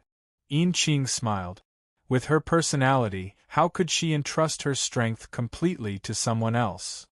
Li Qingshan smiled slightly. You really have changed quite a bit. Compared to when he had just come from the Azura realm, he was much more normal. He was no longer purely a cold assassin, and he was more humane. Is that so? What does your Majesty think of my residence? Yin Qing raised her hand and introduced. Why did you think of building a residence like this? Li Qingshan asked curiously. This was my past home. I had nothing to do, so I built it for fun. Yin Qing spoke easily, but Li Qingshan saw that her eyes were rather bleak. He thought, speaking of which, she can be considered a transmigrator who has lived 2 lives. Before entering the Azura realm and becoming an Azura, she must have had a past. However, he was not willing to pry into her privacy, so he returned to the main topic. How can I help you recover your strength? I don't lack medicinal pills. Yin Qing had experienced countless battles of life and death, so she immediately regained her calm. As an Azura, no matter what kind of injuries I suffer, I should have recovered in a year's time. However, this is not the Azura realm after all. Also, for Azura, medicinal pills are not very useful. It's better to find a way to strengthen this Azura field and make it closer to the Azura realm. My recovery speed will naturally increase. If I can summon a few more Azura commanders for me to kill, my strength might even increase by another level. Li Qingshan had already learned from Yin Qing that Azura obtained power through battle and slaughter. However, it could only be done by killing Azuras of the same level or higher. The weaker one defeated the stronger one was, the greater the power one would obtain. A one-sided slaughter would obtain very little power, and it would even wear down one's fighting spirit. The gains did not make up for the losses. Once one's fighting spirit was gone, not only would one's power stagnate, it might even regress instead of advancing. Moreover, once one died in battle, there was no way to revive. The rules of the Azura realm are practically like online games. Killing monsters gives experience, and one can revive after death. If I go there, I really might be able to level up quickly. First of all, fighting spirit is definitely not a problem, and defeating the stronger is even more common. Li Qingshan shook his head and tossed this thought out of his mind.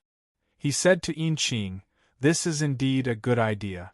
I'll find some people to fight in the Azura field during this time." He would let Yin Qing kill the Azura commanders she summoned to recover her strength, while he could obtain the weapons of these Azura commanders. It was the best of both worlds. The only problem was, what kind of people should he capture? Mortals were definitely out of the question.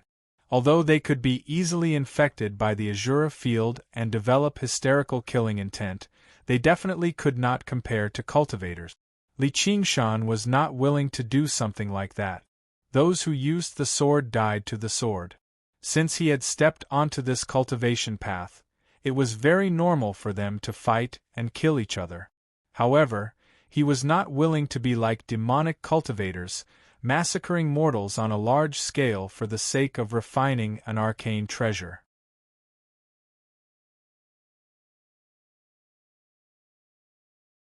Chapter 844. Just wait until the day your strength recovers. Don't say I don't keep my word. Li Qingshan said to Yin Qing and immediately left the Azura field. He told Little Anne about his plans, and Little Anne agreed. If we want this to go smoothly, I'll have to ask the Banyan Tree King. That was exactly what Li Qingshan was thinking, so he arrived under the great banyan tree. "Fellow, I've something to trouble you with again. As long as you don't need me to help you charge through enemy lines, there's no need to hold back. Feel free to tell me." The Banyan Tree King also joked. Ever since Li Qingshan returned from the Mirage Sea, they had become a little closer. The Clam King of Mirage Sea, undergoing the tribulation, had clearly stirred up this demon king of the Mist Province. However, after hearing Li Qingshan's request, the Banyan Tree King fell silent. "Why do you ask this? With your wisdom, can't you guess? Li Qingshan said. You sure are a good match with that little girl. Both of you are tempted to destroy her entire clan. The Banyan Tree King smiled bitterly. Surely you don't have to protect even bone-eating shamans, fellow. It's not like they're demons. If they're humans, they feed on humans. Perhaps if they develop further, they can be regarded as other folk. Li Qingshan's target was the bone-eating shamans who had once hunted him down. Back then, he heard that there were many bone-eating shaman tribes scattered across the Mist Province. There were even cities of bone-eating shamans, which was equivalent to a large group of cultivators. Bone-eating shamans were violent and bloodthirsty by nature, so their battle intent and killing intent went without saying. Using them to strengthen the Azura field would definitely be extremely effective. And the special tradition of bone-eating shamans eating humans ensured that they did not have many allies. It was impossible to kill one and create a whole horde of them, which would be beyond the point of no return in the end. It was basically perfect. Who knew how many bone-eating shaman tribes there were, scattered across the mountains and forests of the Mist Province? Finding them would be far too troublesome, so he obviously had to ask the Banyan Tree King. The Banyan Tree King pondered for a moment. Bring me the map. Without a doubt, this had once again broken his principle of neutrality. However, there had never been an absolute neutrality. As a demon king, the Banyan Tree King was very clear about his position. Neutrality was established on the basis of power and balance. He was a towering tree that towered into the sky, not a grass on the wall that swayed back and forth. Li Qingshan immediately took out the mental map of the Mist Province and got the Banyan Tree King's guidance. A while later, specks of light lit up on it. As a matter of fact, the brightness of the specks varied according to the strength of the bone-eating tribes. The brightest one was in the east of the Mist Province. The Banyan Tree King emphasized the introduction. This is Bone-Eating City. There's a bone-eating shaman king watching over it. Coupled with the Cheongchi totem they worship, they're equivalent to two great cultivators. Once they work together, they'll be even more powerful. If you're not confident, don't take action so easily. I understand, Li Qingshan said. Defeating a single myriad poison ancestor was already extremely difficult, let alone two. And he had defeated the myriad poison ancestor through a defensive counterattack. If he attacked the myriad poison cult, only death awaited him. However, Li Qingshan was rather tempted. If he could fight the bone-eating shaman king in the Azura field, he would gain another Azura commander at the very least, and he might even be able to break through to the fifth layer of the tiger demon. Now that he had gained a powerful helper in the form of the myriad poison ancestor, it would be far too much of a pity if he did not use him.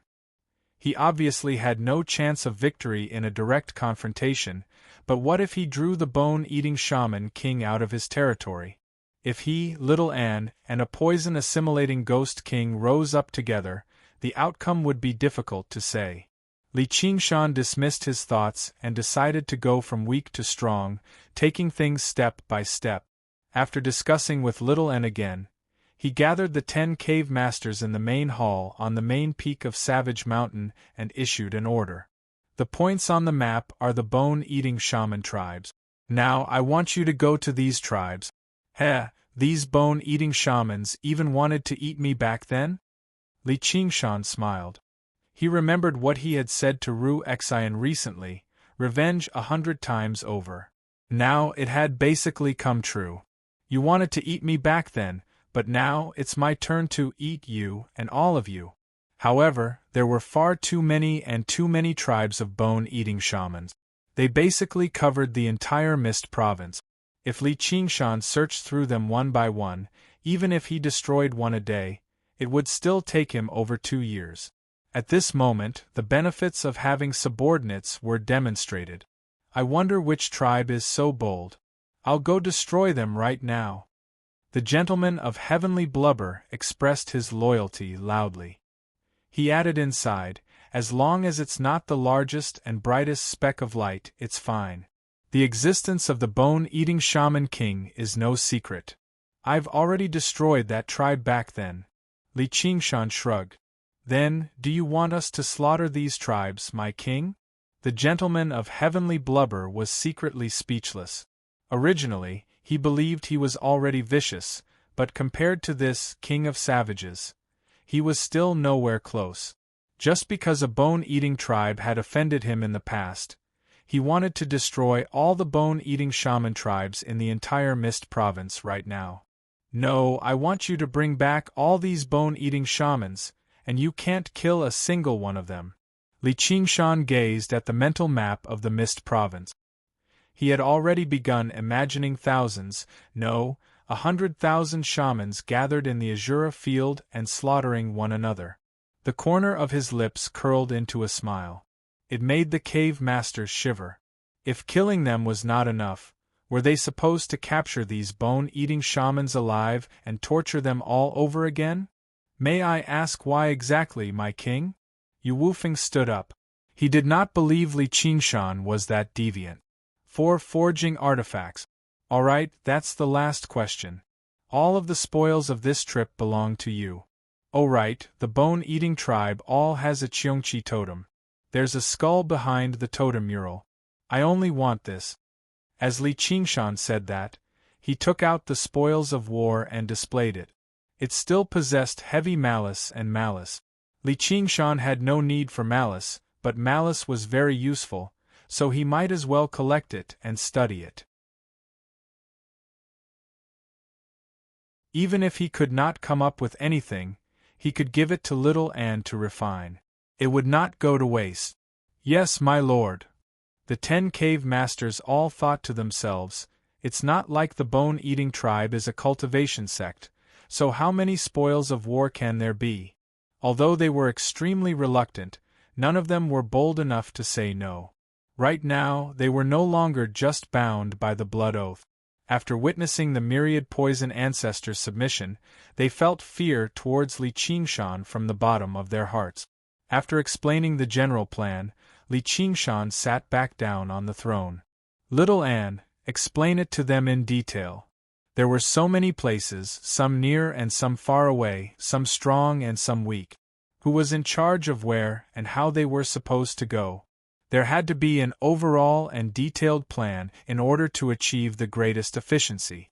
Yu Wufeng, you'll be in charge of this region. Apart from these points, Little Anne had a plan in mind and immediately began assigning tasks. She did not just consider the bone-eating tribes near and far areas, but even the cultivation of the 10 cave masters, their different abilities, and their speed were all taken into consideration. The ones she wanted the 10 cave masters to deal with were the weakest specks of light with the greatest number.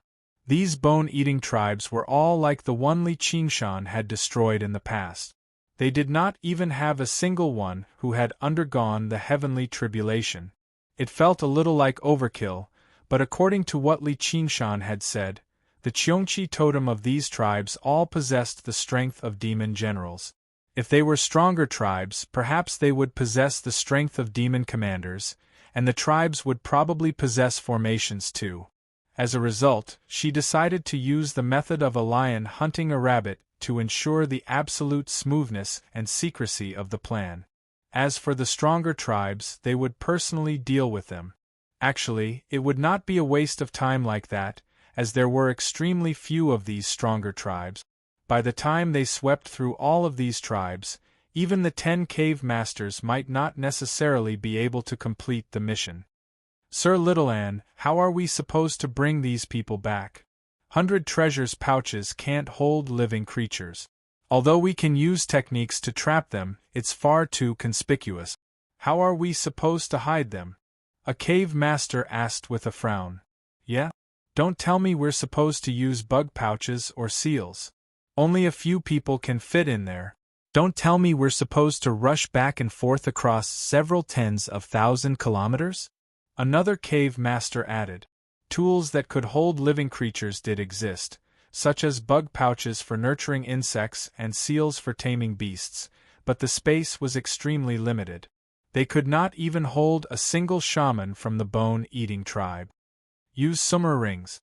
Little and said expressionlessly. There was a qualitative difference between summer rings and 100 treasures pouches. Although they could not create their own world like the Azura field, they could hold living creatures.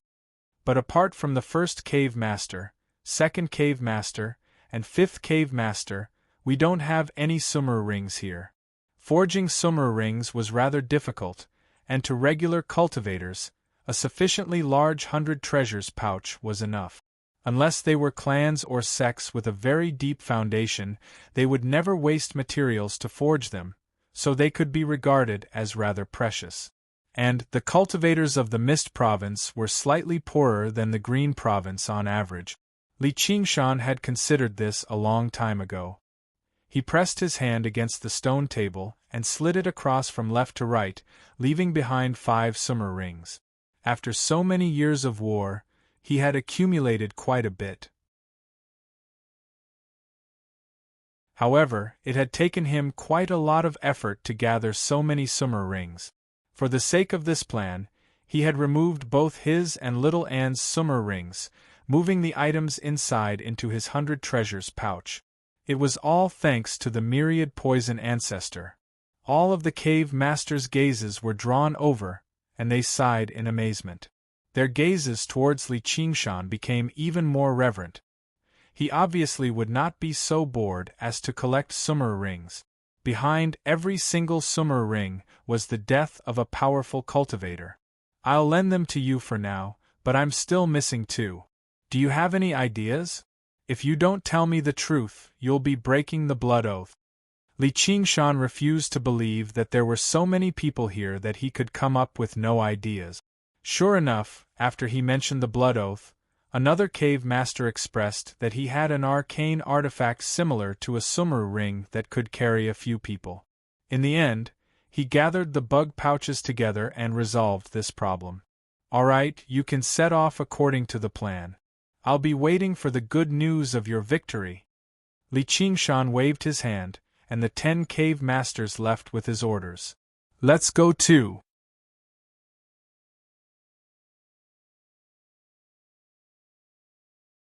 Chapter 845. Let's go with this place for our first stop. Li Qingshan pointed at a bright speck of light on the mental map of the Mist Province with his index finger. Under the bright sunlight, the dense green sea of trees rose and fell. The wide, thick leaves wove together to form a boundless green cloud. No matter how resplendent the sunlight was, it was unable to penetrate it. It was gloomy under the crisscrossing canopy of branches. A tree about 2,000 feet tall stood in the middle of the forest. The trunk of the tree was densely covered with tree holes like a beehive.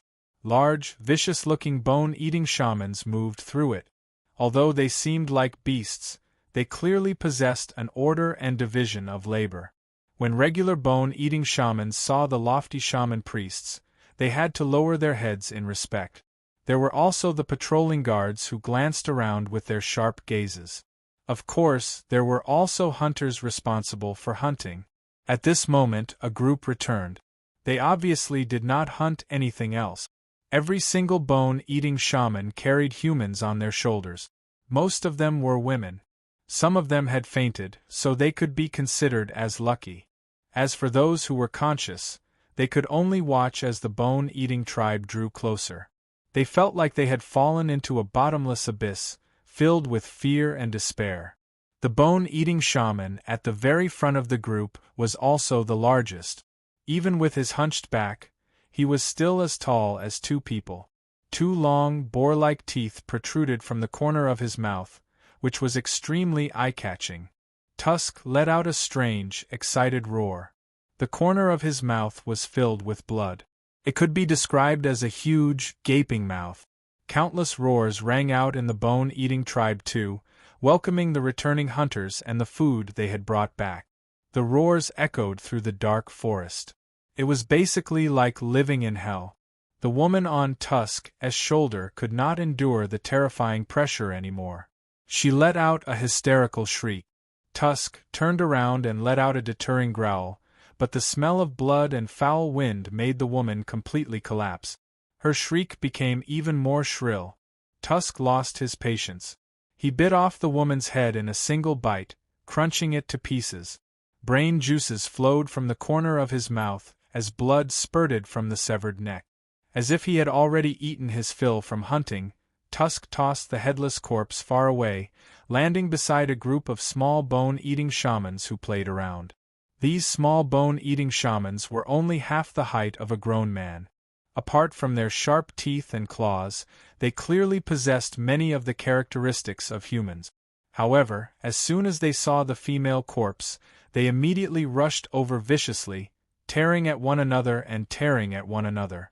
They tore the female corpse to pieces and feasted on her. Tusk laughed aloud. The other bone-eating shamans laughed too. At this moment, a bone-eating shaman priest scolded Tusk a few times. Women were for reproduction. He had brought them back after so much difficulty, so how could he waste them like this? Fong did not dare to contradict him. He bowed his head and pleaded guilty. The strange laughter around him grew louder. The bone-eating shaman priest did not delve too deeply into the matter, ordering them to take the prey back. The laughter echoed in the forest for a long time, and the smell of blood lingered. The bone-eating shaman priest gazed at this and sighed from the bottom of his heart. What a peaceful and peaceful day! Several dozen kilometers away, Li Qingshan heard the strange laughter that sounded like the roar of a wild beast. He said to Little and beside him, "It should be right up ahead. Let me use the profound light illuminates all to take a look first." With a wave of his hand, the spirit turtle's profound shell illuminated the bone-eating tribe. Li Qingshan paid special attention to the dark red totems painted on the tree, vaguely forming a hole that enveloped the entire tree. It doesn't seem to be a regular formation, and it doesn't have any defensive functions.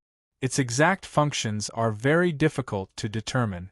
There are many ancient secret techniques passed down through the Mist Province, said Little Anne. Won't we know once we try it? It was exactly because this was the first battle that Li Qingshan became cautious. According to the brightness of the specks of light, there were roughly several hundred bone-eating shamans in the bone-eating tribe, and there was a leader who had undergone the heavenly tribulation. As for the strength of the Cheongqi totem, it was difficult to determine, but it probably could not be stronger than a demon commander.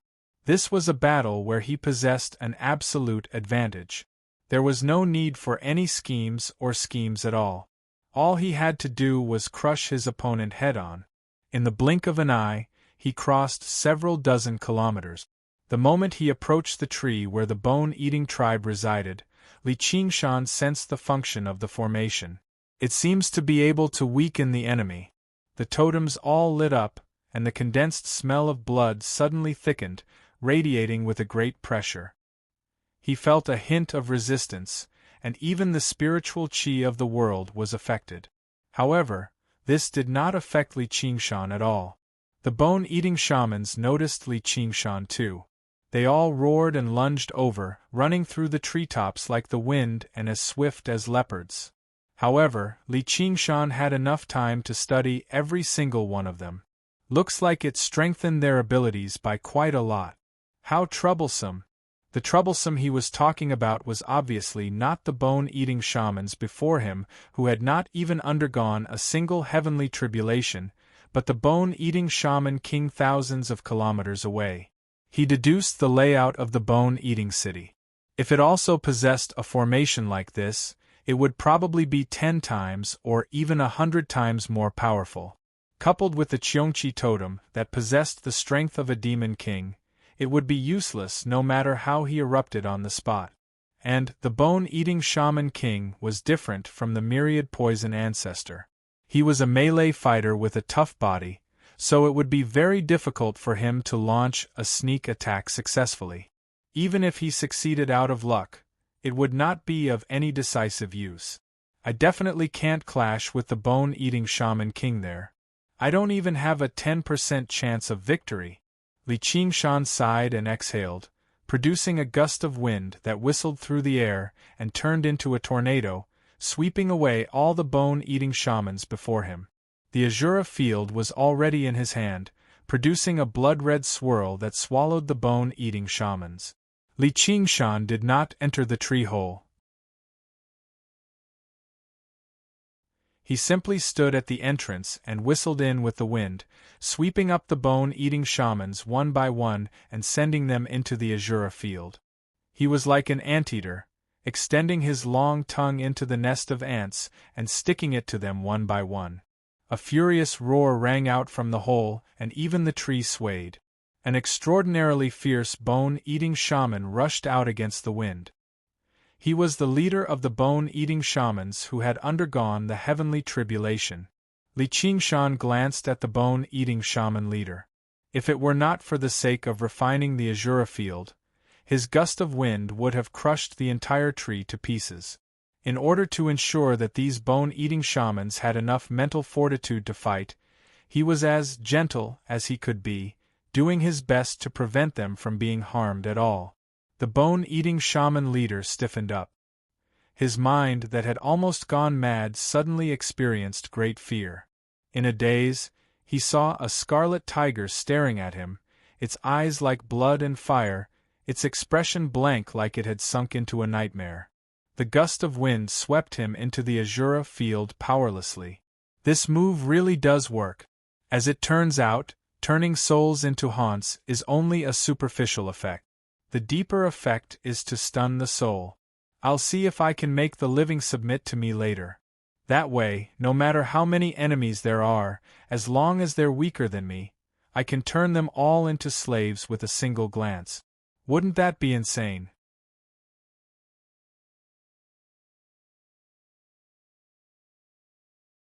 Chapter 846. The towering tree shook violently. The whistling tornado poured in through the largest tree hole. The twisting and turning caves roamed through the entire bone-eating tribe, capturing bone-eating shamans one by one. Before this unstoppable ability, even the brutal bone-eating shamans let out cries of fear, drowned out by the wind. In the depths of the tribe, in a huge tree hole, the great shaman priest who was only second to the tribe chief danced in front of the totem murals in colorful clothes, chanting like he was singing. Even through the heavy door, the sharp whistle of the fierce wind passing through the cave still seemed to ring out clearly.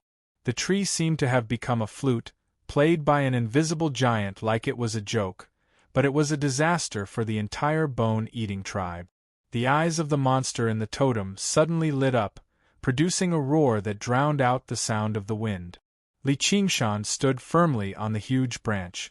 Of course, the branch was so large that even 10 people would struggle to wrap their arms around it.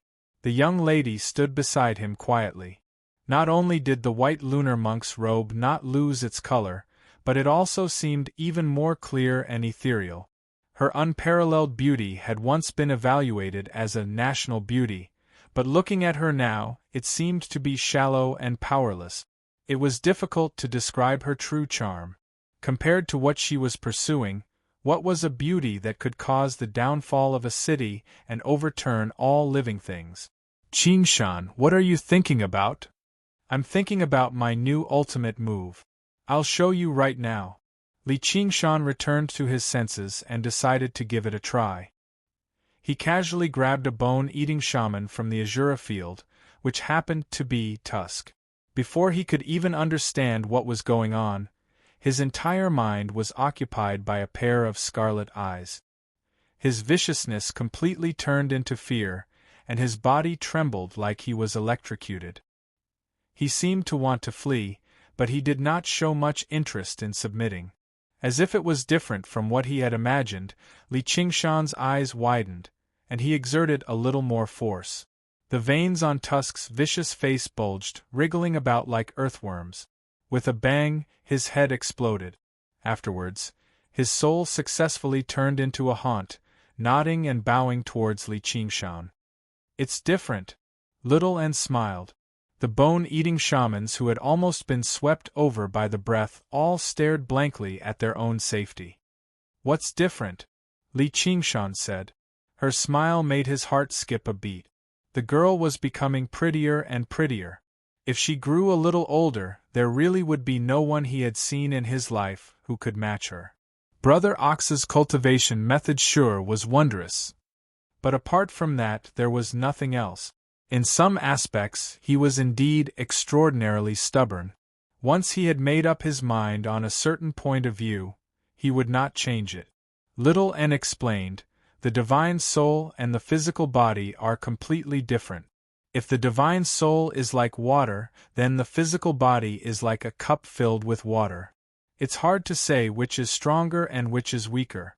The water can be twisted at will, and the cup will shatter if it is violently twisted. Your supernatural power is to reshape the shape of the water, so to change the shape of the water, you must first break the cup. The ghosts of the hungry ghost realm could devour their own kind to strengthen themselves, but even the bone-eating shamans who ate humans required a conversion process.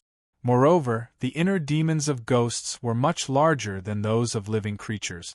Once they lost their stable bodies, it would be very difficult to restrain their thoughts. This was also the importance of a physical body. I see. Li Qingshan nodded. If it were not for the fact that his body had been destroyed, with the myriad poison ancestors' temperament and cultivation, even with the Clam King of Mirage Sea's assistance, why would he submit to someone else? Although he was rather disappointed, he had at least managed to understand the principle behind the tiger demon's supernatural power. It would be a little more wondrous when he used it in the future. This move is extremely effective against children. Whoever it stares at will die. I just wonder how effective it will be against true third heavenly tribulation experts. I'm not asking for too much. I just want a split second of absent-mindedness. In thought, Li Qingshan felt like calling the supernatural power, accomplice to the tiger, was no longer particularly appropriate, so he discussed it with Little and beside him. Little and said, "You comprehended this move in your nightmare. The enemies who fall for it will feel like they are trapped in a nightmare too. Let's call it the Nightmare Tiger's Demonic Eye." "Alright, let's call it the Nightmare Tiger's Demonic Eye." Li Qingshan repeated it a few times and found it to be a good name. At this moment, another roar rang out from the tree hole. A Qiongqi totem shaped like a black tiger with a pair of wings on its ribs rushed out of the tree hole under the great shaman priest's control. However, it was over 10 times larger than regular tigers, giving off heavy malice and malice. However, Li Qingshan was rather disappointed. The Qiongqi totem did not possess the strength of a demon commander like he had imagined. At most, it was a powerful demon general with a special bloodline.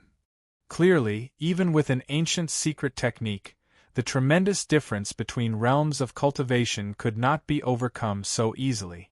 I wonder if the Nightmare Tiger's Demonic Eye is effective against totemic beasts like this? Li Qingshan wanted to give it a try without spending any money, so he used the Nightmare Tiger's Demonic Eye and looked over. In the blink of an eye, Qiongqi lunged right in front of him, opening its mouth filled with sharp teeth and biting towards him. He glared at it, and it suddenly froze up, unable to move. Li Qingshan glared again and again, and Qiongqi's colossal body began to twist and distort like smoke. Before long, it collapsed and dispersed.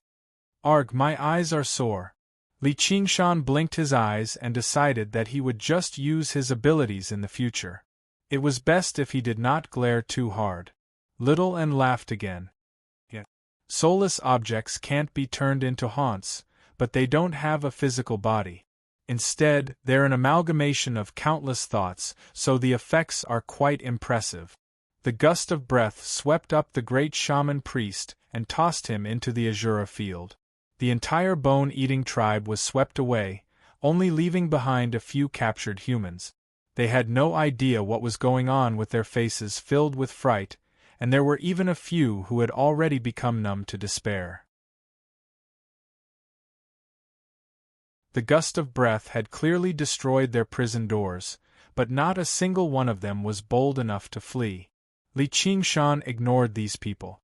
Once they've stuck around long enough, they'll have to flee sooner or later. There's no need for them to repay him for saving my life. He drew in the last gust of breath, which swept up a few translucent skulls that seemed both human and beast. They were of much better quality than the one he obtained before. Little and stared at them from the side too. Li Qingshan smiled. I'll give them to you once I'm done using them. Yep, those bone-eating shamans too. They'll all be used as firewood for you. Though I still need to think about how to absorb the malice inside. I have an idea. Little Anne's eyes swiveled around, and she came up with an idea. You always have an idea. Li Qingshan pinched her cheek. It was soft and smooth to the touch, as if it was about to melt between his fingers. I'm not a child anymore. Stop rubbing my head, pinching my face and my nose all day long. Little Anne glared at Li Qingshan. These actions that represented intimacy in the past only made her slightly jealous now. She had already recovered her memories as the princess. She was no longer that ignorant little ghost. However, because she practiced the path of white bone and great beauty, she did not seem any different. In my eyes, you'll always be a child. Li Qingshan smiled. He reached over with his other hand and pinched her other cheek, rubbing and rubbing her face that was known as a heavenly beauty around. And you still want to kiss me? Little Anne insisted that he admit to her charm. Li Qingshan smiled. He had been prepared for this a long time ago. That's where you don't understand. Dreams are all inverted. If you want to kiss me in a dream, it means you don't want to kiss me in reality at all. Otherwise, would I want to wander around in the desert? You. Little Anne was utterly infuriated by his rude and unreasonable quibble. All right. I want to kiss you, I want to kiss you. So fragrant. Li Qingshan immediately admitted defeat. He lowered his head and kissed her face a few times, rubbing her head. Are you satisfied now? You're brushing me off, and you're even rubbing my head. Little ancestor, stop making things difficult for me. Can't I even rub your head? Who told you to be shorter than me? You're the one who's too tall. I'm not short at all. Li Qingshan said, I'm just saying. Let's go. We still have a lot of places to go. Little Anne made up her mind. There would be a day when she would make him understand her charm. In the Azura field, the sounds of battle shook up the sky. On the snowy mountain, Yin Qing led a group of Azura, standing on the side of a cliff and gazing into the distance. In the very center of the Azura field, under the blood-red sky, thousands of bone-eating shamans slaughtered one another on the ground. Under the influence of the Azura field, every single one of them had become bloodshot. They could no longer differentiate between friend and foe. They only wanted to kill every living creature they saw. Murderousness surged into the air. The blood-red swirl in the sky slowly began to revolve. The Azuras all became restless. Unlike the Azura commander Yin Qing, who was tired of fighting and killing, they still maintained their exuberant battle intent. They requested to fight time and time again, but were all suppressed by Yin Qing. Although they did not dare to resist, they all looked dissatisfied. In the Azura realm, women had always been discriminated against, and Yin Qing's identity was an assassin, not a general. Coupled with the fact that she was injured now and her strength had declined, it made it even more difficult for them to accept her. Since you want to go, then go. A voice rang out from behind. Li Qingshan arrived beside Yin Qing. Yes, sir. The Azura rallied with vigor and all brushed past Li Qingshan, directly leaping off the cliff and falling into a cone-shaped battle formation, charging towards the battlefield in the distance. Battle was the meaning and slaughter was destiny. Even if they died in battle here, they could be reborn in the Azura realm. Men are still more suited for the battlefield after all. Though, my king, doesn't that mean I won't have anyone to order me around? Yin Qing glanced at Li Qingshan unhappily. Li Qingshan smiled. It's not like you're fighting anyone here, so what are you ordering so many people around for? Just stay here and watch the show. Didn't you say there were second heavenly tribulation existences among the bone-eating shamans? Why don't I see any? What kind of show is this? Yin Qing said. Although bone-eating shamans are brutal in nature, they've reached the second heavenly tribulation, so they already possess very powerful willpower. They won't be disturbed by the Azura field so easily. Releasing them now will only disrupt the battlefield. Moreover, if an Azura commander shows up later, can you win? I can't, Yin Qing said calmly. She had yet to recover from her wounds completely. Although assassins had to defeat those stronger than them, there was not a single weakling among Azura commanders. They would even surpass her in battle.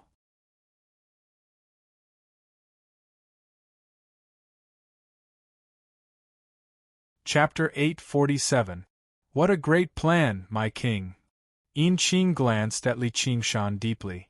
He was already in his 30s, but he only seemed like he was in his early 20s. His bearing was like a mountain, unshakable. His gaze was deep, distant, and unfathomable. However, he was not completely composed. Sometimes, he would smile innocently and say some things that completely contradicted his identity as the king of savages. As a result, after spending some time with him, she would even find him very amiable and peaceful. However, when it came to the specifics, it would be a different story. His plan was without a doubt to unleash the full potential of the bone-eating shamans. Only a relatively balanced battle would be the most intense, providing the Azura field with the most power. The group of Azura were all sacrifices too, including her. Actually, Li Qingshan was only the decision-maker. He had left the specific details to Little Anne.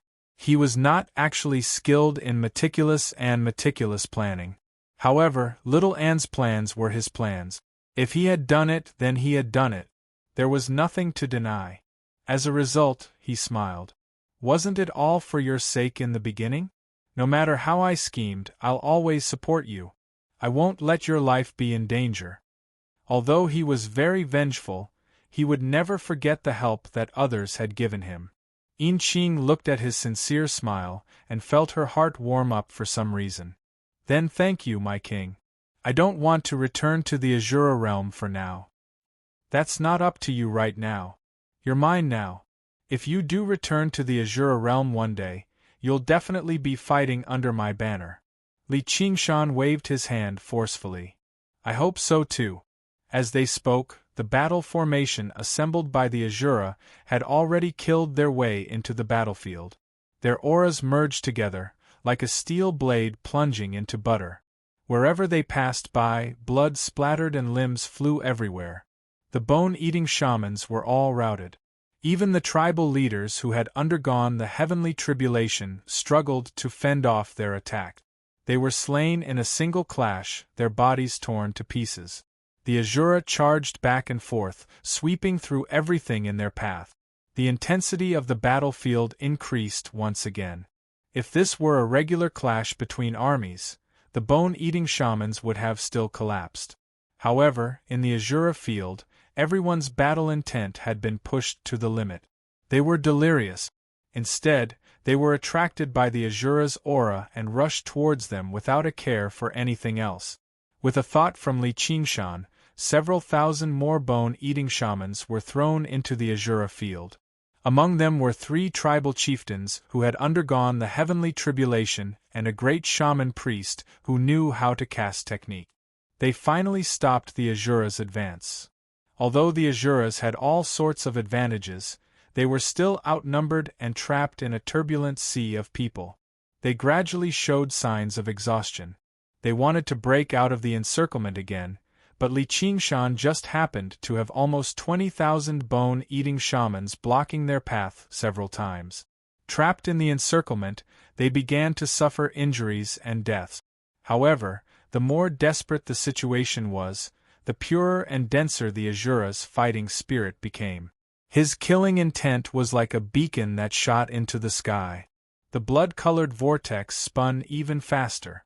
Originally, Little Anne's plan was to deplete all of these Azura here, sacrificing them to the Azura field through a battle to the death.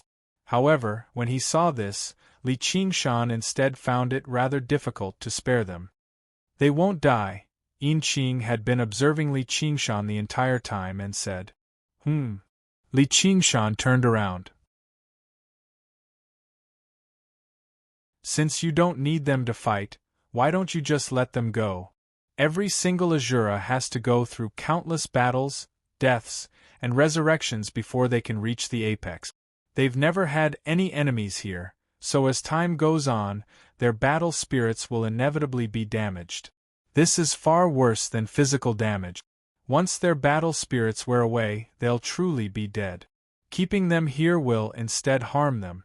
Why don't you let them return to the Azura realm with battle spirits? Yin Qing said. Li Qingshan nodded and threw another 20,000 bone-eating shamans into the battlefield. They were like a colossal meat grinder, annihilating all life. He had captured close to 100,000 bone-eating shamans from various parts of the Mist Province. It was even greater than when Si Qing refined the Azura field in the past. And probably many of the bone-eating shamans who died here would return to the Azura realm and be reincarnated as Azura. Aren't you afraid that your battle spirits will wear away? Li Qingshan asked Yin Qing. I'm a mighty Azura commander, so how can I be compared to these little guys? A little rest is nothing. Not to mention, just keeping that poison-using old man busy has made up for all my slacking off in the past few days. Even if I want to wear away my battle spirits with you, it won't be easy. There will be even better battles waiting for you in the future. Li Qingshan smiled. He thought to himself, once this refinement is complete, I should be able to trap third heavenly tribulation existences for a while. There was no need for him to trap third heavenly tribulation existences here. That was impossible. All he had to do was obstruct their escape slightly, and the Azura field would become a battlefield that would not stop until one of them died. A while later, the last Azura died in battle. Before he died, he even dragged a bone-eating chieftain down with him. Blood flowed like rivers on the ground, seeping deeply into the soil. A single step would sink into the mud like a swamp of blood. The blood continued to seep downwards until it reached the center of the Azura field. Blood-red light filled the surroundings, becoming more and more compatible with the will of the Azura realm, but no Azura descended. This was under Li Qingshan's conscious control. As the Azura field rapidly strengthened, it could already block out regular Azura, saving its strength and waiting for an Azura commander to appear. Li Qingshan simply threw all of the bone-eating shamans into the battlefield, only keeping the 6-second heavenly tribulation bone-eating shamans suppressed. 2 of them were shaman priests. In order to capture them alive, it had taken him quite a bit of effort. Now they were all suppressed, waiting for the Azura commander that could rival them to appear. After waiting for a while longer, Li Qingshan suddenly said, "He's finally here." Violent murderousness surged out from the depths of the blood-red swirl, sweeping through the entire battlefield. A blood-red comet descended from above, slamming into the ground viciously. With a great boom, a wave of earth swept out into the surroundings. Several hundred bone-eating shamans were directly shaken to death, while over 1,000 bone-eating shamans were sent flying. In the huge, deep pit created by the collision, a vicious, bald, burly man leapt out. He happened to be an Azura commander. However, to Li Qingshan's disappointment, the weapon in his hand was a huge, spiky club, dark and glossy with a layer of blood-red light. At first glance, it seemed like a huge club. Its surface was uneven, and the spiky teeth varied in size too, protruding from it in a sparse and messy manner. However, it gave off an indescribable sense of viciousness. Li Qingshan nodded to himself. This weapon suited his taste very well. Yin Qing said, "It's time for the main show." The Azura commander sensed something and gazed at the great snow mountain, but it was empty.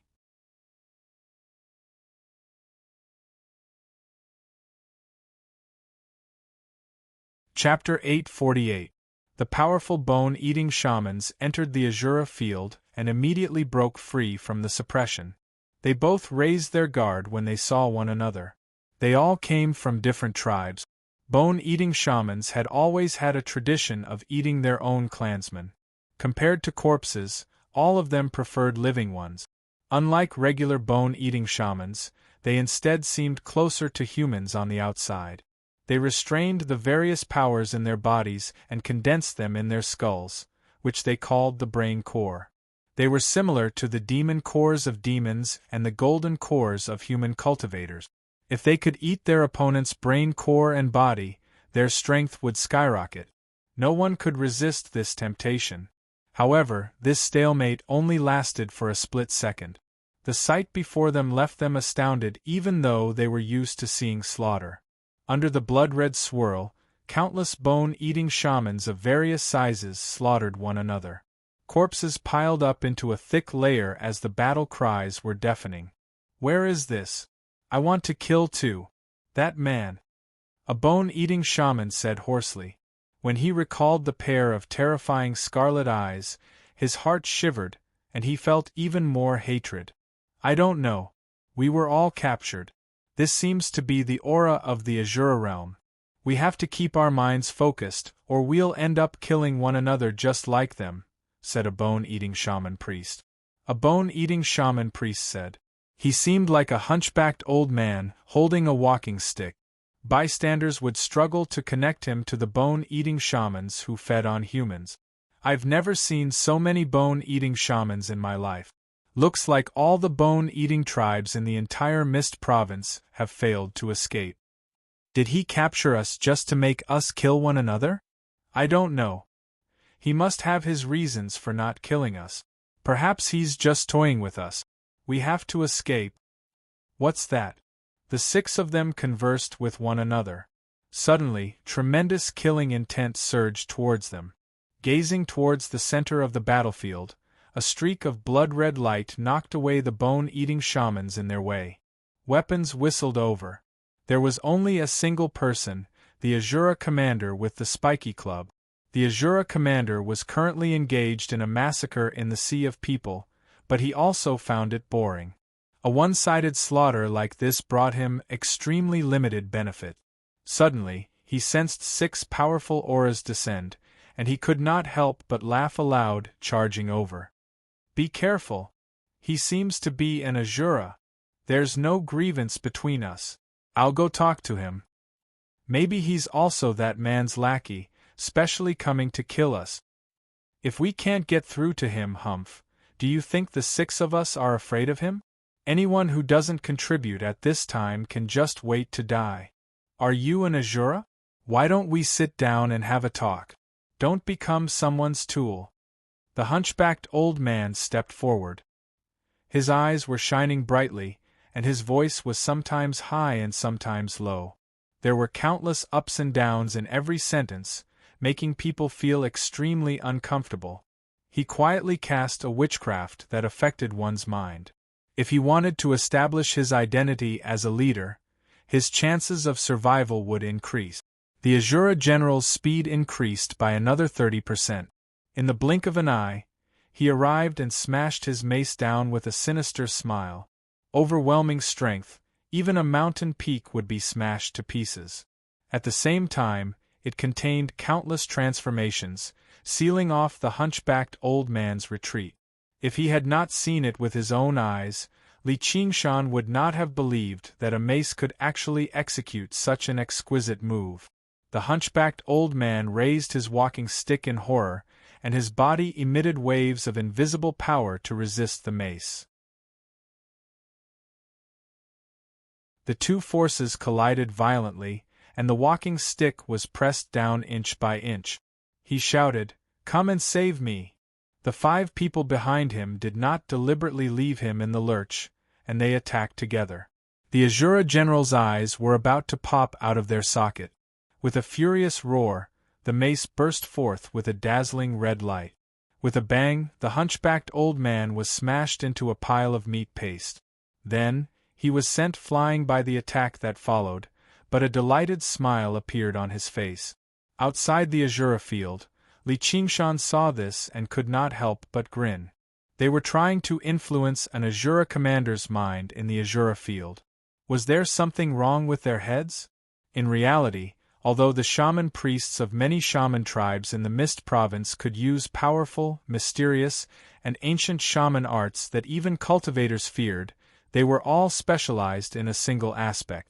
They were nowhere near as versatile as the techniques of cultivators, and their bodies were even weaker. Once they were suppressed, especially when they faced a super warrior like the Azura commander, their fates would obviously be very miserable. Although the Azura general had taken their combined attack and suffered a few severe wounds on his body, as an Azura general who specialized in close combat, this was not much of an injury at all.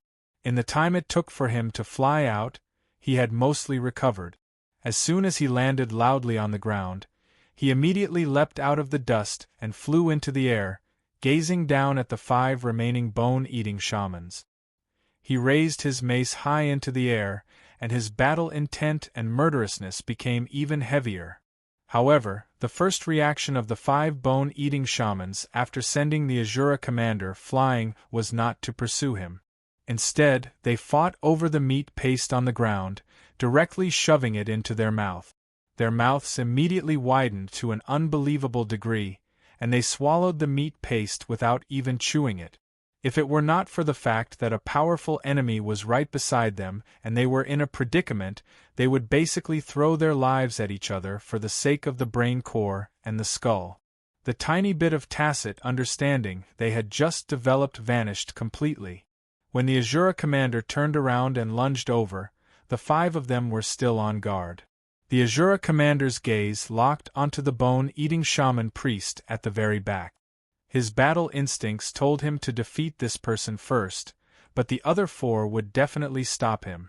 Although the 4 of them were weaker than him in terms of physique and skill in battle, they were not easy to deal with even if they worked together. Just who was the master of this Azura field? Who cares? I'll just kill them all. The only remaining shaman priest also waved his staff and unleashed an invisible power, but he did not fight to the death with the Azura commander. Instead, he turned around and fled, whistling away with nothing to rely on. He actually moved very quickly. Because he had been casting shaman arts from afar, he did not even get close to the battle just now, so he was filled with resentment. His body was the weakest here, so he was completely afraid of letting the Azura commander approach him, afraid that he would follow in the footsteps of the old man and be torn apart and eaten. Now that he had fled, none of the remaining 4 were willing to take the blame.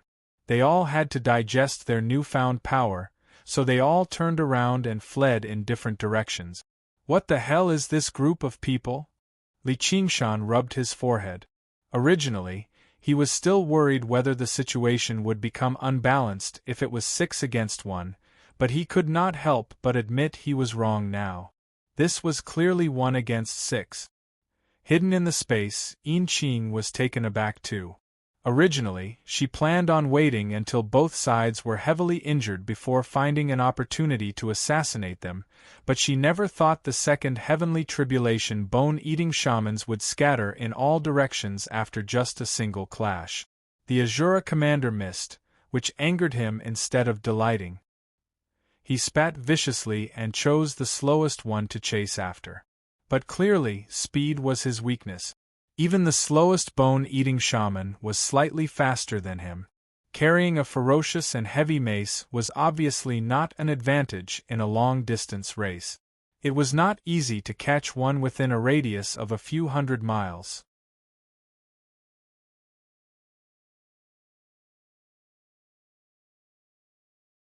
Chapter 849. Yin Qing hid in space, just about to consider whether she should strike or not. Her target should be the shaman priest who fled first. Someone with a weak body like that was the best prey for assassins. In the past, assassinating someone like that was basically a piece of cake. Now, she was 30 to 50% confident. She lurked in space quietly, like a cheetah crouching in the bushes, waiting for an opportunity to appear.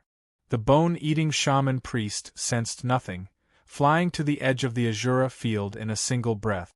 Just now, he stopped and began attempting to break through the region. The other bone-eating shamans attempted the same thing, either attacking with shaman arts or using their fists. Li Qingshan was unfazed, suppressing the Azura field firmly. Seeing how he was unable to break through the spatial barrier, the bone-eating shaman priest could not help but panic. He closed his eyes and chanted, unleashing all of his powers, but his back was wide open. Yinqing's eyes narrowed. She gripped the circular blade firmly and struck out instinctively. At the same time, an invisible power enveloped her. The scenery around her changed, and she had already been moved out of the Azura field, arriving in the 8-point hall. Yinqing let out a very gloomy sigh. "What orders do you have, my king?" Li Qingshan sat on the ground, holding the Azura field in one hand and rubbing his chin with the other. He was in thought. Little and leaned against his side quietly as her seaweed-like hair flowed down.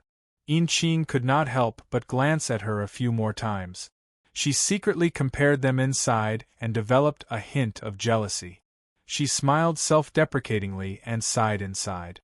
She really had been in this human world for too long. When fighting in the Azura field, who cared about appearances? All that mattered was the strength of the body and the level of martial skill. She was just far too outstanding. Her bearing was like that of a person of the heavenly way, yet different. Her strength was startlingly great too. Who knew where he found her? Don't do anything for now. I've gone to so much trouble to capture them unscathed. If they die all of a sudden, it'll be far too much of a waste. Li Qingshan said without even raising his head, paying attention to the Azura field. Sure enough, the Azura commander with the spiked club could not catch up to the bone-eating shaman. He cursed aloud before leaning on the spiked club and sitting down on a small hill. He called out, "Who's the master of this Azura field? Get your ass out here and eat my club?" Naturally, no one responded, so he simply put his hands on his waist and cursed at the sky, his voice shaking the heavens. However, it was clear that he had fought in the Azura realm for a long time. His vocabulary was not very rich, and he kept cursing. Should I promise these bone-eating shamans that as long as they kill this Azura commander, I'll spare them so that I can incite their passion for battle? Li Qingshan muttered to himself. "Ignore them," Little and suddenly said. "Why? The Azura field has become even stronger, while the bone-eating shamans have very weak mental fortitude and cultivation, so they'll be influenced more and more deeply. There's going to be a battle in the end.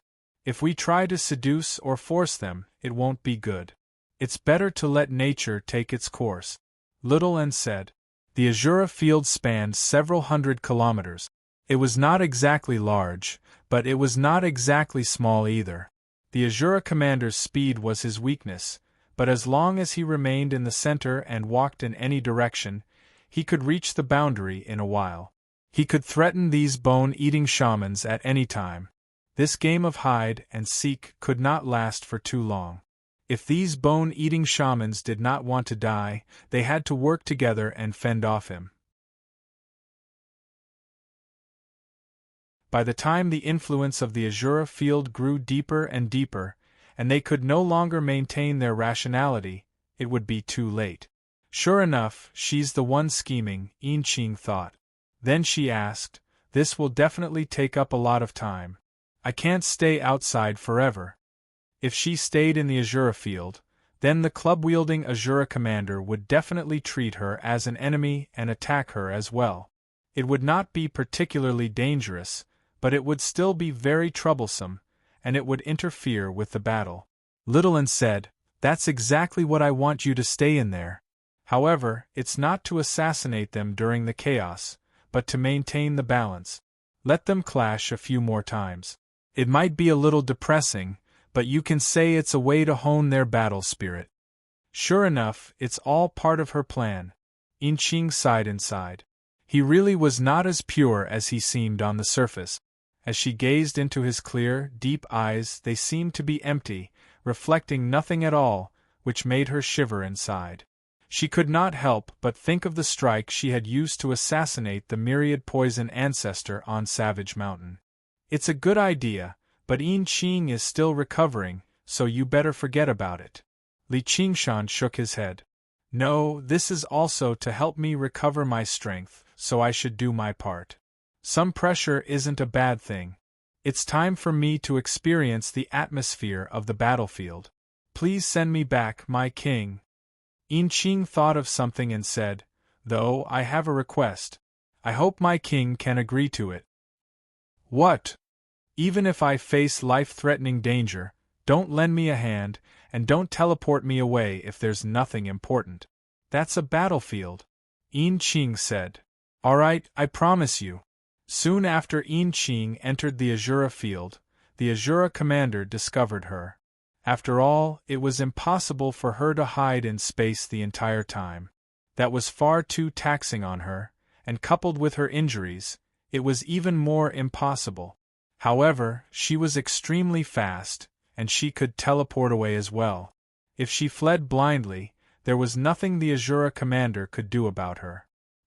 He cursed again out of anger, but he did not let his guard down at all.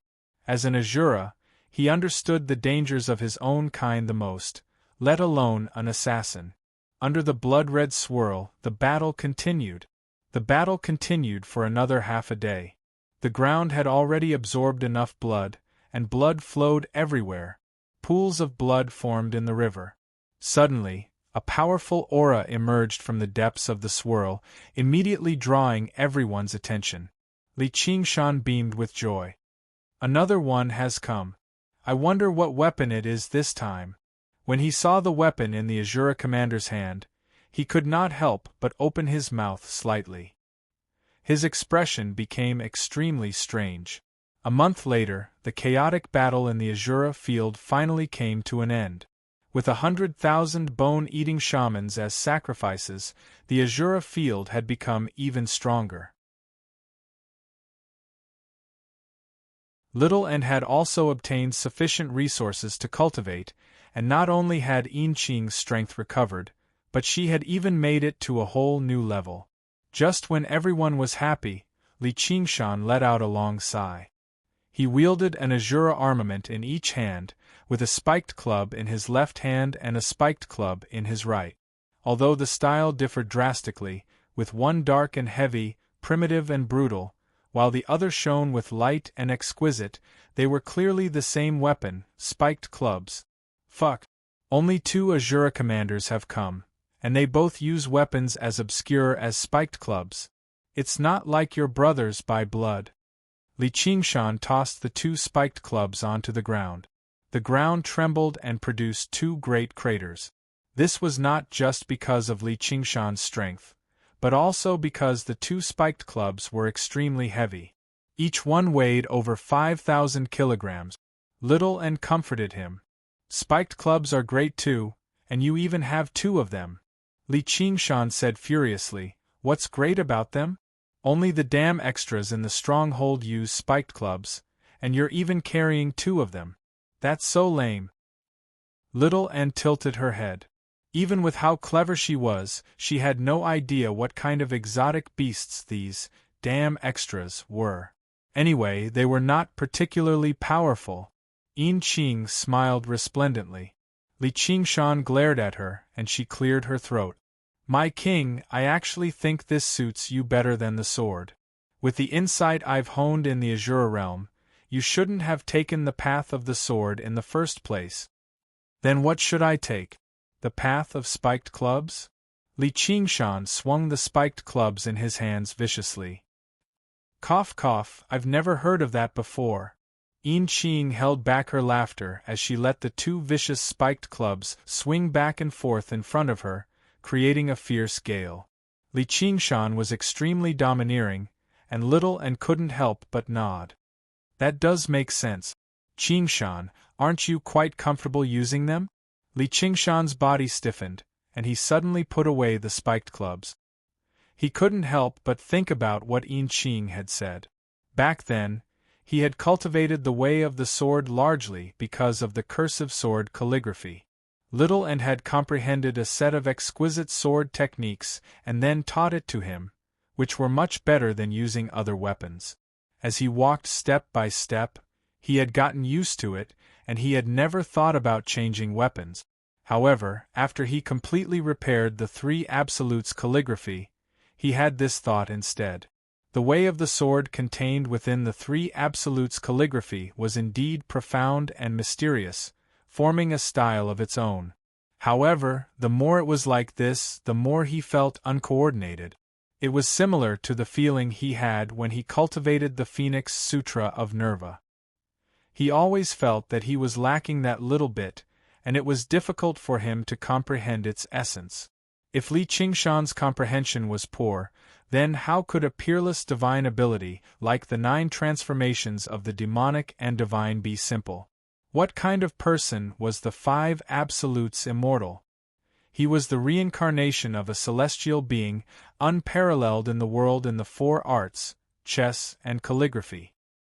He had fused the way of the sword into calligraphy and painting, and was unparalleled in his generation. What kind of person was Li Qingshan? He had started out in the wilderness of a mountain village and had slaughtered his way to where he was now. His mind was filled with the 3 vulgar thoughts of fighting powerful enemies, drinking good wine, and sleeping with beautiful women. He was lustful, but he could forget about being romantic. To put it bluntly, in essence, they were 2 completely opposite people. As a result, he couldn't see any sword techniques from the cursive sword calligraphy back then, and he couldn't comprehend the way of the sword with the 3 absolutes calligraphy now. Perhaps he had truly chosen the wrong weapon. He had to cultivate the Phoenix Sutra of Nerva, but his weapon didn't necessarily have to be a sword. As a result, he asked Yinqing, "What weapon do you think I should use?" Yinqing said, "I can't say for sure. You'll have to experience it yourself. I only chose this circular blade after trying many weapons. The various experiments I've tried before have actually been very beneficial. Then let's try this spiked mace first." Li Qingshan muttered to himself before raising the spiked mace in his hand. He found it much more pleasing to the eye.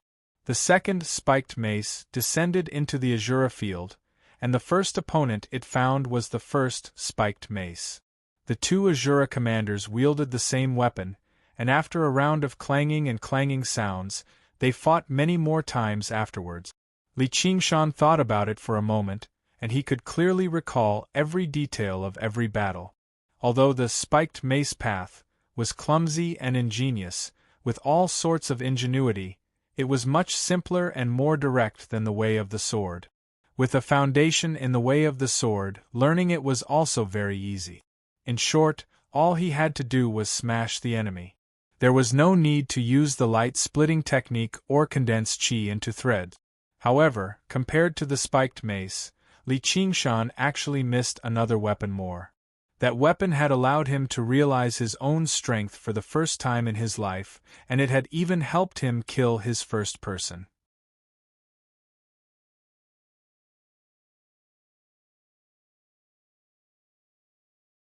Chapter 850. Are you in a better mood, my king? Yinqing smiled. I'm in a better mood, but isn't my luck a little too good? Li Qingshan glanced at Yinqing. Her beautiful eyes were smiling, diluting her frigid murderousness, which made her seem more and more feminine. Actually, this isn't a coincidence. Regular Azura commanders are determined for battle, and they're completely unwilling to leave the Azura realm. Only people who wield heavy weapons like that can't react in time and get sucked into the Azura field. Even if it's not a spiked club, it'll be something like a huge hammer. When the power of the Azura field becomes stronger, there will be other weapons. But for an assassin like me, don't even think about it. Yinqing placed a hand on her waist as if she was not just showing off her identity as an assassin, but her impressive figure as well. She was not shy at all. I see. You can say that I'm quite lucky. Li Qingshan smiled.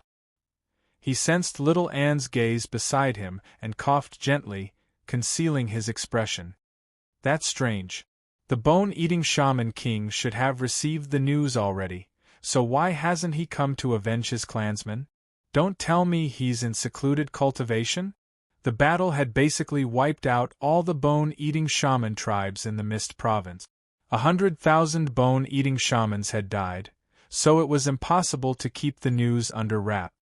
He had ordered the 10 cave masters to act in secret to earn more time to refine the Azura field. Now that another month had passed, the news should have spread a long time ago. The 10 cave masters had basically traversed the entire Mist Province, fighting several hundred bone-eating tribes, so it was impossible for them to leave no traces at all. The bone-eating shaman king only needed to investigate a little, and he could track them down very easily and find Savage Mountain. Li Qingshan was already prepared. When the bone-eating shaman king attacked Savage Mountain, he would use the formations to deplete his strength before launching a sudden attack and trapping him in the Azura field. Then he would work with the myriad poison ancestor, Little An and Yin Qing to surround and kill him, and then he could take over Bone-Eating City. After completing all of this, the Azura field would definitely become even stronger, which would be beneficial to his cultivation of the Tiger Demon transformation. It was even possible for him to break through to the 5th layer of the Tiger Demon during the intense battle. The plan could not be described as flawless, but it could be regarded as well-connected.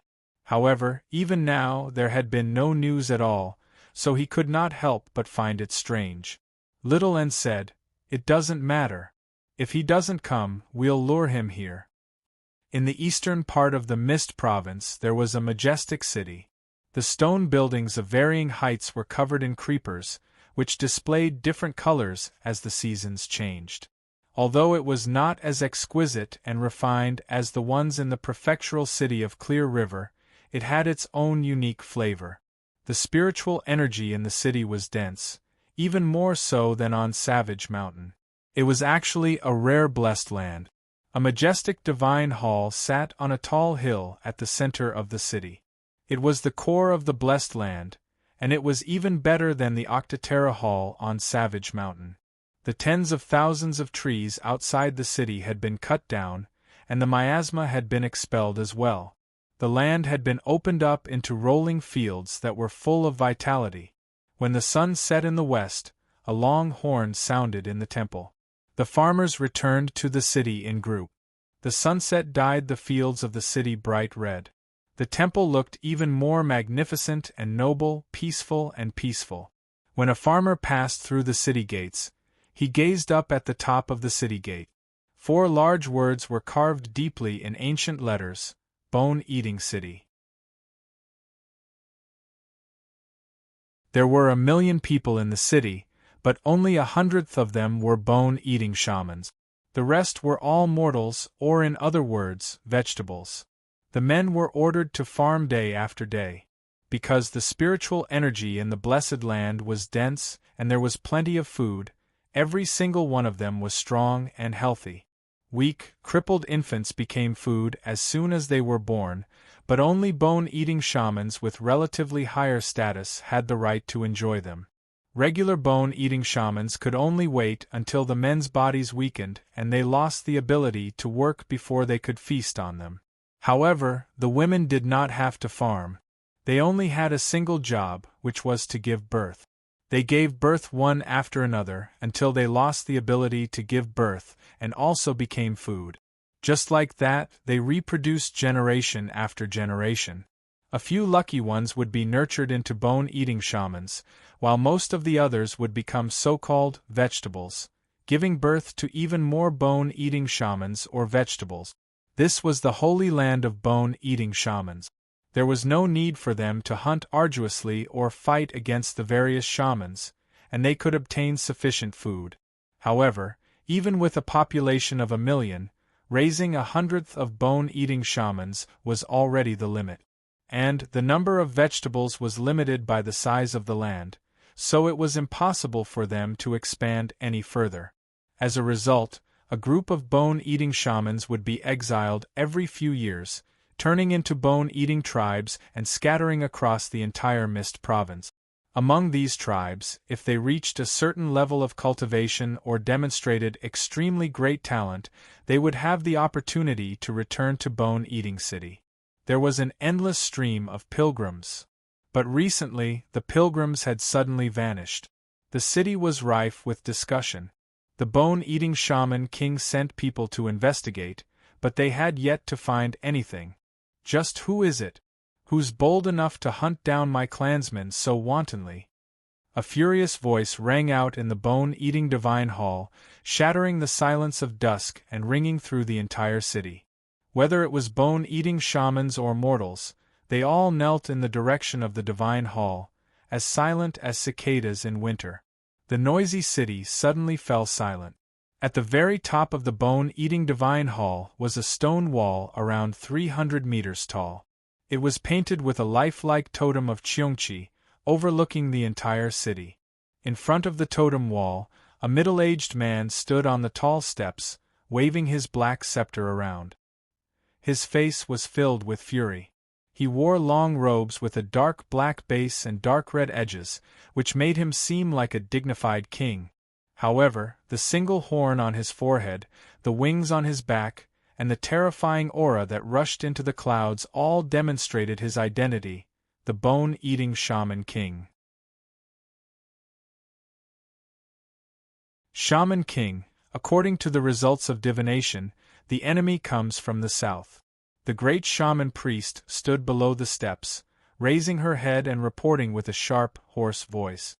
She resembled an old woman, her back bent beyond recognition, only the height of a 10-year-old child. She wore a black crown of feathers on her head and wore ragged, colorful shaman robes. The South? Don't tell me it's the myriad poison cult? The dark red wings on the Bone-Eating Shaman King's back flapped furiously.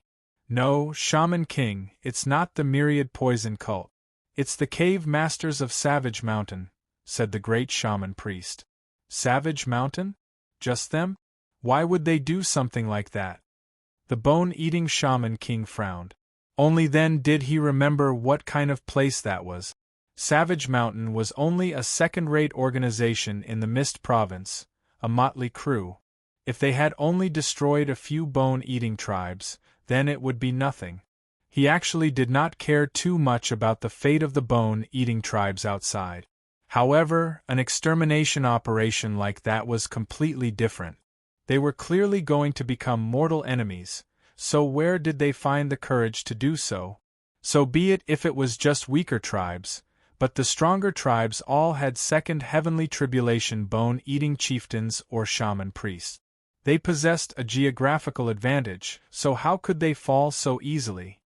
Savage Mountain is no longer the Savage Mountain of the past. Now, it's occupied by a White Hawk commander called Li Qingshan. He used the Blood Oath Scroll to control 10 demonic cultivators and 10 cave masters. He calls himself the King of Savages and contends against the Myriad Poison Cult, said the great shaman priest. The King of Savages. He's undergone the third heavenly tribulation, so how can he be a White Hawk commander? Bone-Eating City was several tens of thousand kilometers away from the south.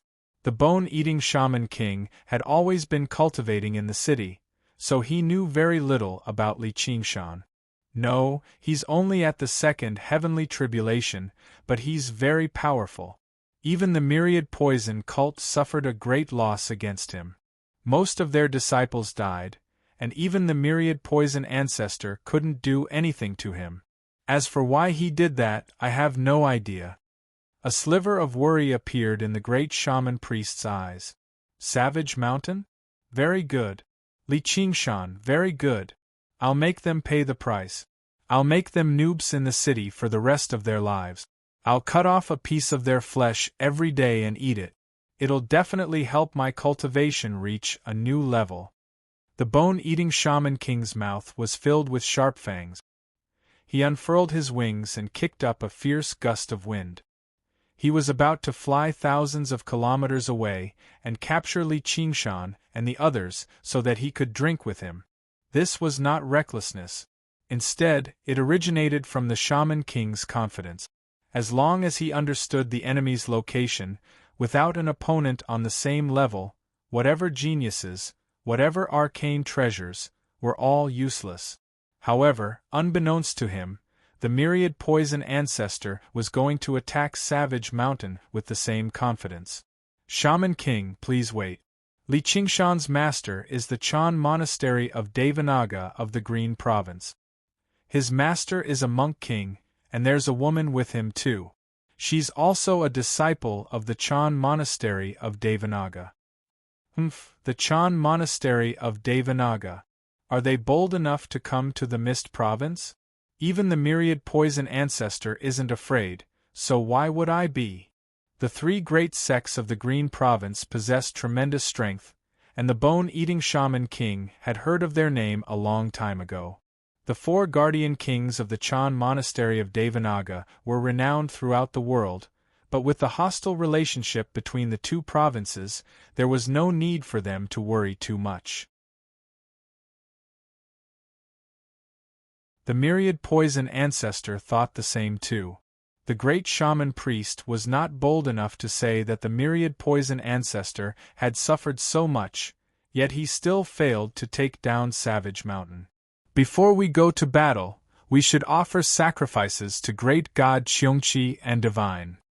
With that, the bone-eating shaman king's fury subsided a lot. He found the great shaman priest's words to be reasonable. This entire matter was filled with oddities. Let alone everything else, just grasping the location of every single bone-eating tribe was unbelievable. There were large and small bone-eating tribes. They were not like regular tribes, living in the same place for generations. Instead, they constantly moved around in search of even more food. A White Hawk commander from the Green Province had actually grasped the location of every single bone-eating tribe so precisely before launching an attack with lightning speed. That was far beyond his abilities. And there was a great question. Just why was he doing this? Just what kind of benefits, or in other words, what made him bold enough to act so fearlessly? If it were for forging artifacts, wouldn't it be much easier to find 100,000 mortals? Bone-eating shamans focused on tempering their bodies. Apart from an extremely small number of them who had undergone heavenly tribulations, the souls of regular bone-eating shamans were not much stronger than mortals. Could it be that there was a deeper conspiracy behind this? The world was becoming more and more turbulent right now. At a time like this, why did two genius disciples of the Chan Monastery of Devanaga come to the south despite the tremendous risk instead of cultivating in the Green Province obediently? Now that he calmed down and thought about it like that, it really was full of mysteries. He could not afford to be careless. "Alright, up to you then. I will definitely get revenge for this," said the bone-eating Shaman King. He was not acting on impulse, but a king had his dignity as a king.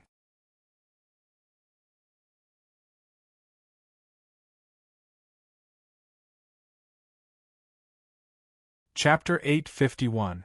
The great shaman priest took his leave in a hurry to prepare for the sacrificial ceremony. The bone-eating shaman king sank into his thoughts for a while longer before turning around and gazing at the totem wall. He bowed slightly and made a gesture of prayer. "Great God Qiongqi, please bless my bone-eating clan with the utmost viciousness and evil, never to be redeemed for their sins. There will be a day when demons will return to this world and do whatever they want."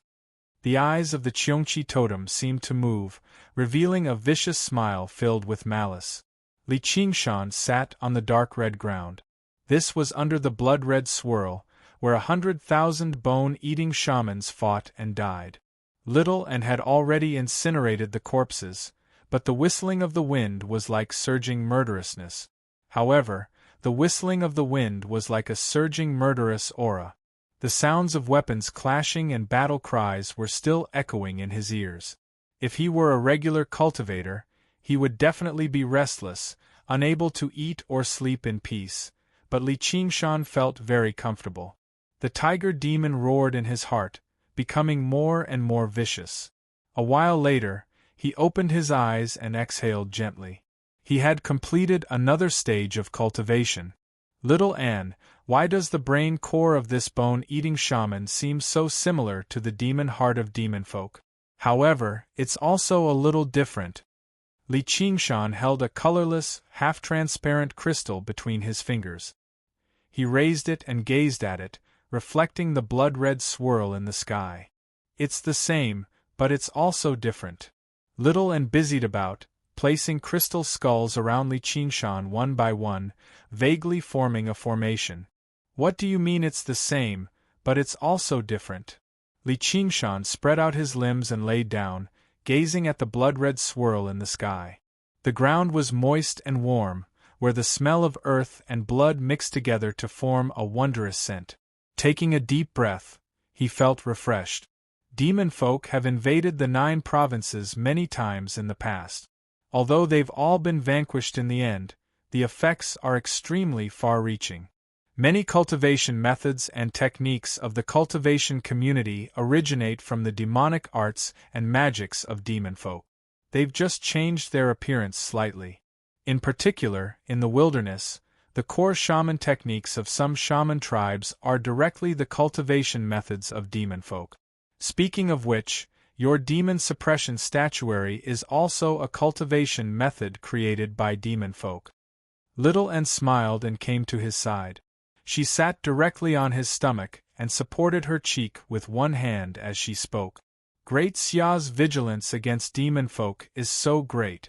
The actions of the bone-eating shamans are basically the same as demon folk, so how did they manage to develop until now?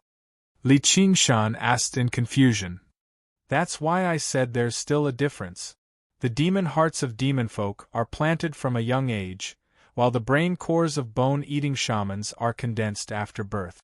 No matter how evil shamans commit, they still know they're doing evil. They're just demonic cultivators. Li Qingshan nodded. The demonic cultivators of this world were not just for show. For the sake of refining treasures, the White Lotus Mother had slaughtered 200,000 people in an entire city, and that was only one of the many examples. Compared to that, the bone-eating shamans only had the word eat, and they ate for the sake of survival. It was impossible for Great Xia to kill all the demonic cultivators in the world. If they really did that, they wouldn't be far from destruction. The humans had internal strife, but the ones happy were still the demons. Once the demons gained the upper hand, they would definitely eat humans much more viciously than the bone-eating shamans. Little Anne continued, demon folk have good and evil reversed. They have no idea they're doing evil at all. Their very existence blasphemes the gods and Buddhas, and once they successfully invade, they'll twist the laws of this world and turn everyone into demons. In other words, my demon suppression statuary might be able to restrain the bone-eating shaman king? If I had known earlier, I would have tested it. Li Qingshan said with some pity. When he swept through the bone-eating tribes, he had directly used his abilities to crush them. He had never thought about using the demon suppression statuary. It will restrain them, but they're a major realm of cultivation apart. The demons are probably much stronger, said Little Anne. Fair enough. The myriad poison ancestor can be regarded as a standard great demonic cultivator. His demonic nature is terrifyingly powerful, but I didn't feel like it could restrain him much back then. At the end of the day, it all comes down to who has a higher cultivation and a bigger fist. It's already very impressive that the demon suppression statuary can suppress demonic cultivators and demon folk at the same realm of cultivation. I've investigated the demon folk who created the demon suppression statuary in the Chan monastery of Devanaga. Although a lot of the information is obscure and unclear, and many things have been erased and smeared, according to my speculation, if he hadn't suddenly switched sides during the last demon plague and used the demon suppression statuary to purge the demons, the Chan monastery of Devanaga would have been destroyed already. That's powerful. Li Qingshan was surprised before smiling. In other words, he can be regarded as a demonic traitor. Little Anne took the brain core from Li Qingshan's hand and stood up. The chi-consuming formation of 9 breaths is almost complete. Prepare to begin. Come. Li Qingshan leapt to his feet as a thought flashed through his head. He wondered how the myriad poison ancestor was doing in Bone-Eating City. The sun set in the west and night rose up. The sky was filled with stars.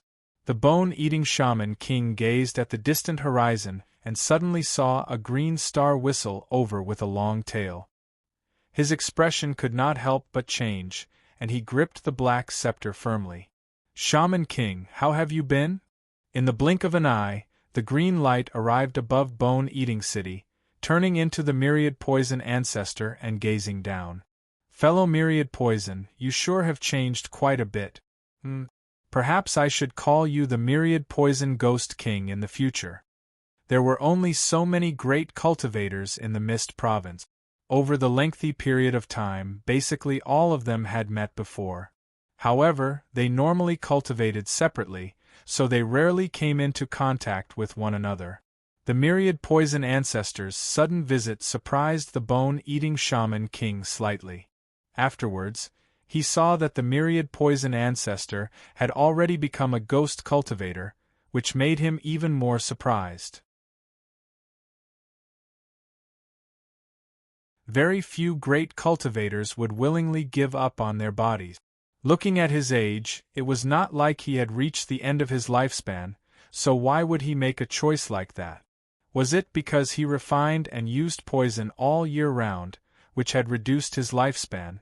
As for the possibility that someone had destroyed the myriad poison ancestor's body, it only flashed through his head.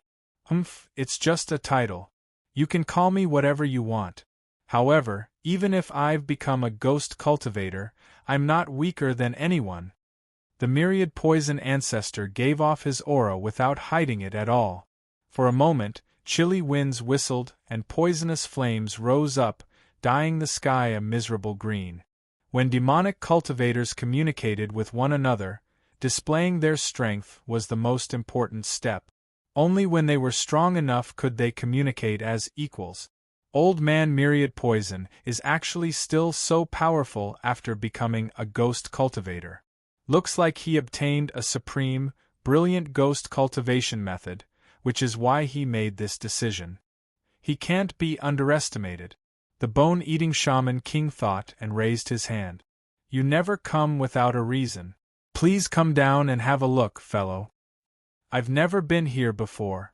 I didn't think your bone-eating shaman city would actually be so grand.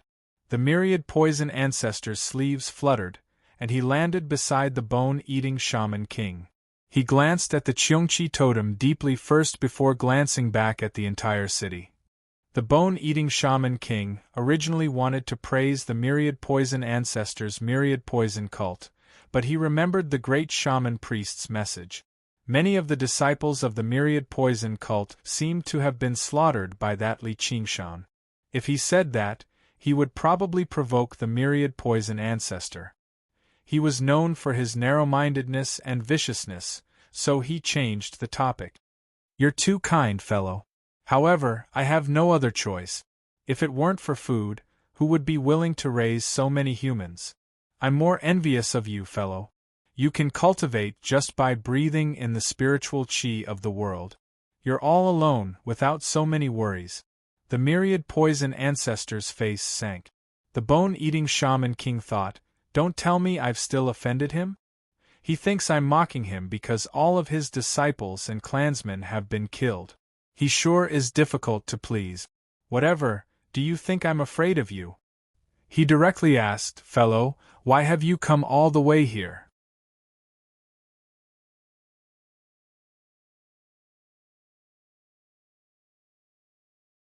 Chapter 852. Oh, what bad news is it? The bone-eating shaman king remained calm as his eyes drooped slightly. Sir, have you heard of the name Li Qingshan before?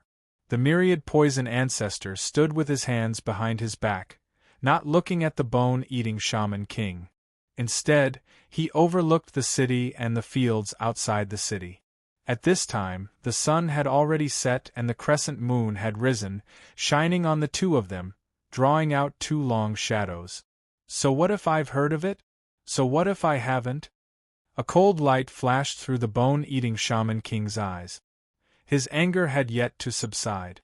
The myriad poison ancestor saw through it with a single glance. Looks like you already know, so there's no need for me to waste any more time. I'll just ask you one thing. Do you want revenge? So what if I do? So what if I don't? The bone-eating shaman king's fury vanished in a flash, recovering his unfathomable bearing of a king in the blink of an eye. If you want to, I'm willing to lend you a hand. If you don't want to, I won't waste any more time and will leave now. The myriad poison ancestor said. Against someone like the bone-eating shaman king, speaking too much was completely useless. Saying too much would instead make him suspicious. Taoist myriad poison, you're really scheming. You want me to help you take revenge? Since you already know, then let's not beat around the bush. Li Qingshan and I are absolutely irreconcilable enemies. I will definitely make him suffer all the pain in the world and die from a myriad of poisons attacking his heart. The myriad poison ancestor's face sank, and his deep voice was filled with extreme resentment. He's a mere golden core cultivator. Can't you actually kill him casually, fellow? The bone-eating shaman king asked in doubt. Savage Mountain is a rare blessed land of cultivation in the south. The power of the formations is extremely great. He hides in there all year round. So be it. If you don't want to take action, I'll return to the myriad poison cult to cultivate. I'll get my revenge sooner or later, but I'm afraid that Li Qingshan has secretly fled back to the Chan monastery of Devanaga in the Green Province. By then, even you and I won't be able to do anything to him. I'm just afraid that once he undergoes the third heavenly tribulation, he'll come back to make trouble for us. As the myriad poison ancestor went on, he seemed like he could no longer hold on to his pride and was about to leave in a huff. Fellow Taoist, please wait. The bone-eating shaman king stopped the myriad poison ancestor and said sincerely, I have to kill that bald ass too. If we work together, how can we let him run wild? Bald donkey? The myriad poison ancestor was taken aback before realizing that the bone-eating shaman king thought Li Qingshan was a disciple of the Chan monastery of Devanaga, which was why he was a monk. There was no need for him to explain this tiny misunderstanding. He secretly rejoiced inside. I've finally fooled you, bone-eating barbarian. He let out a long sigh. Exactly so. But I have to say something first. Everything on Li Qingshan belongs to me. Why? The bone-eating shaman king immediately let go of the myriad poison ancestor's sleeve and thought, as genius disciples of the Chan monastery of Devanaga, Li Qingshan and that little and are able to come to the south of the Mist province and stir up a storm, so who knows how much good stuff they have on them. Just the formation that even the myriad poison ancestor is helpless against is worth quite a lot. Based on the losses my myriad poison cult has suffered, the myriad poison ancestor said like it was obvious. Your myriad poison cult has suffered great losses, but do you think my clansmen died in vain?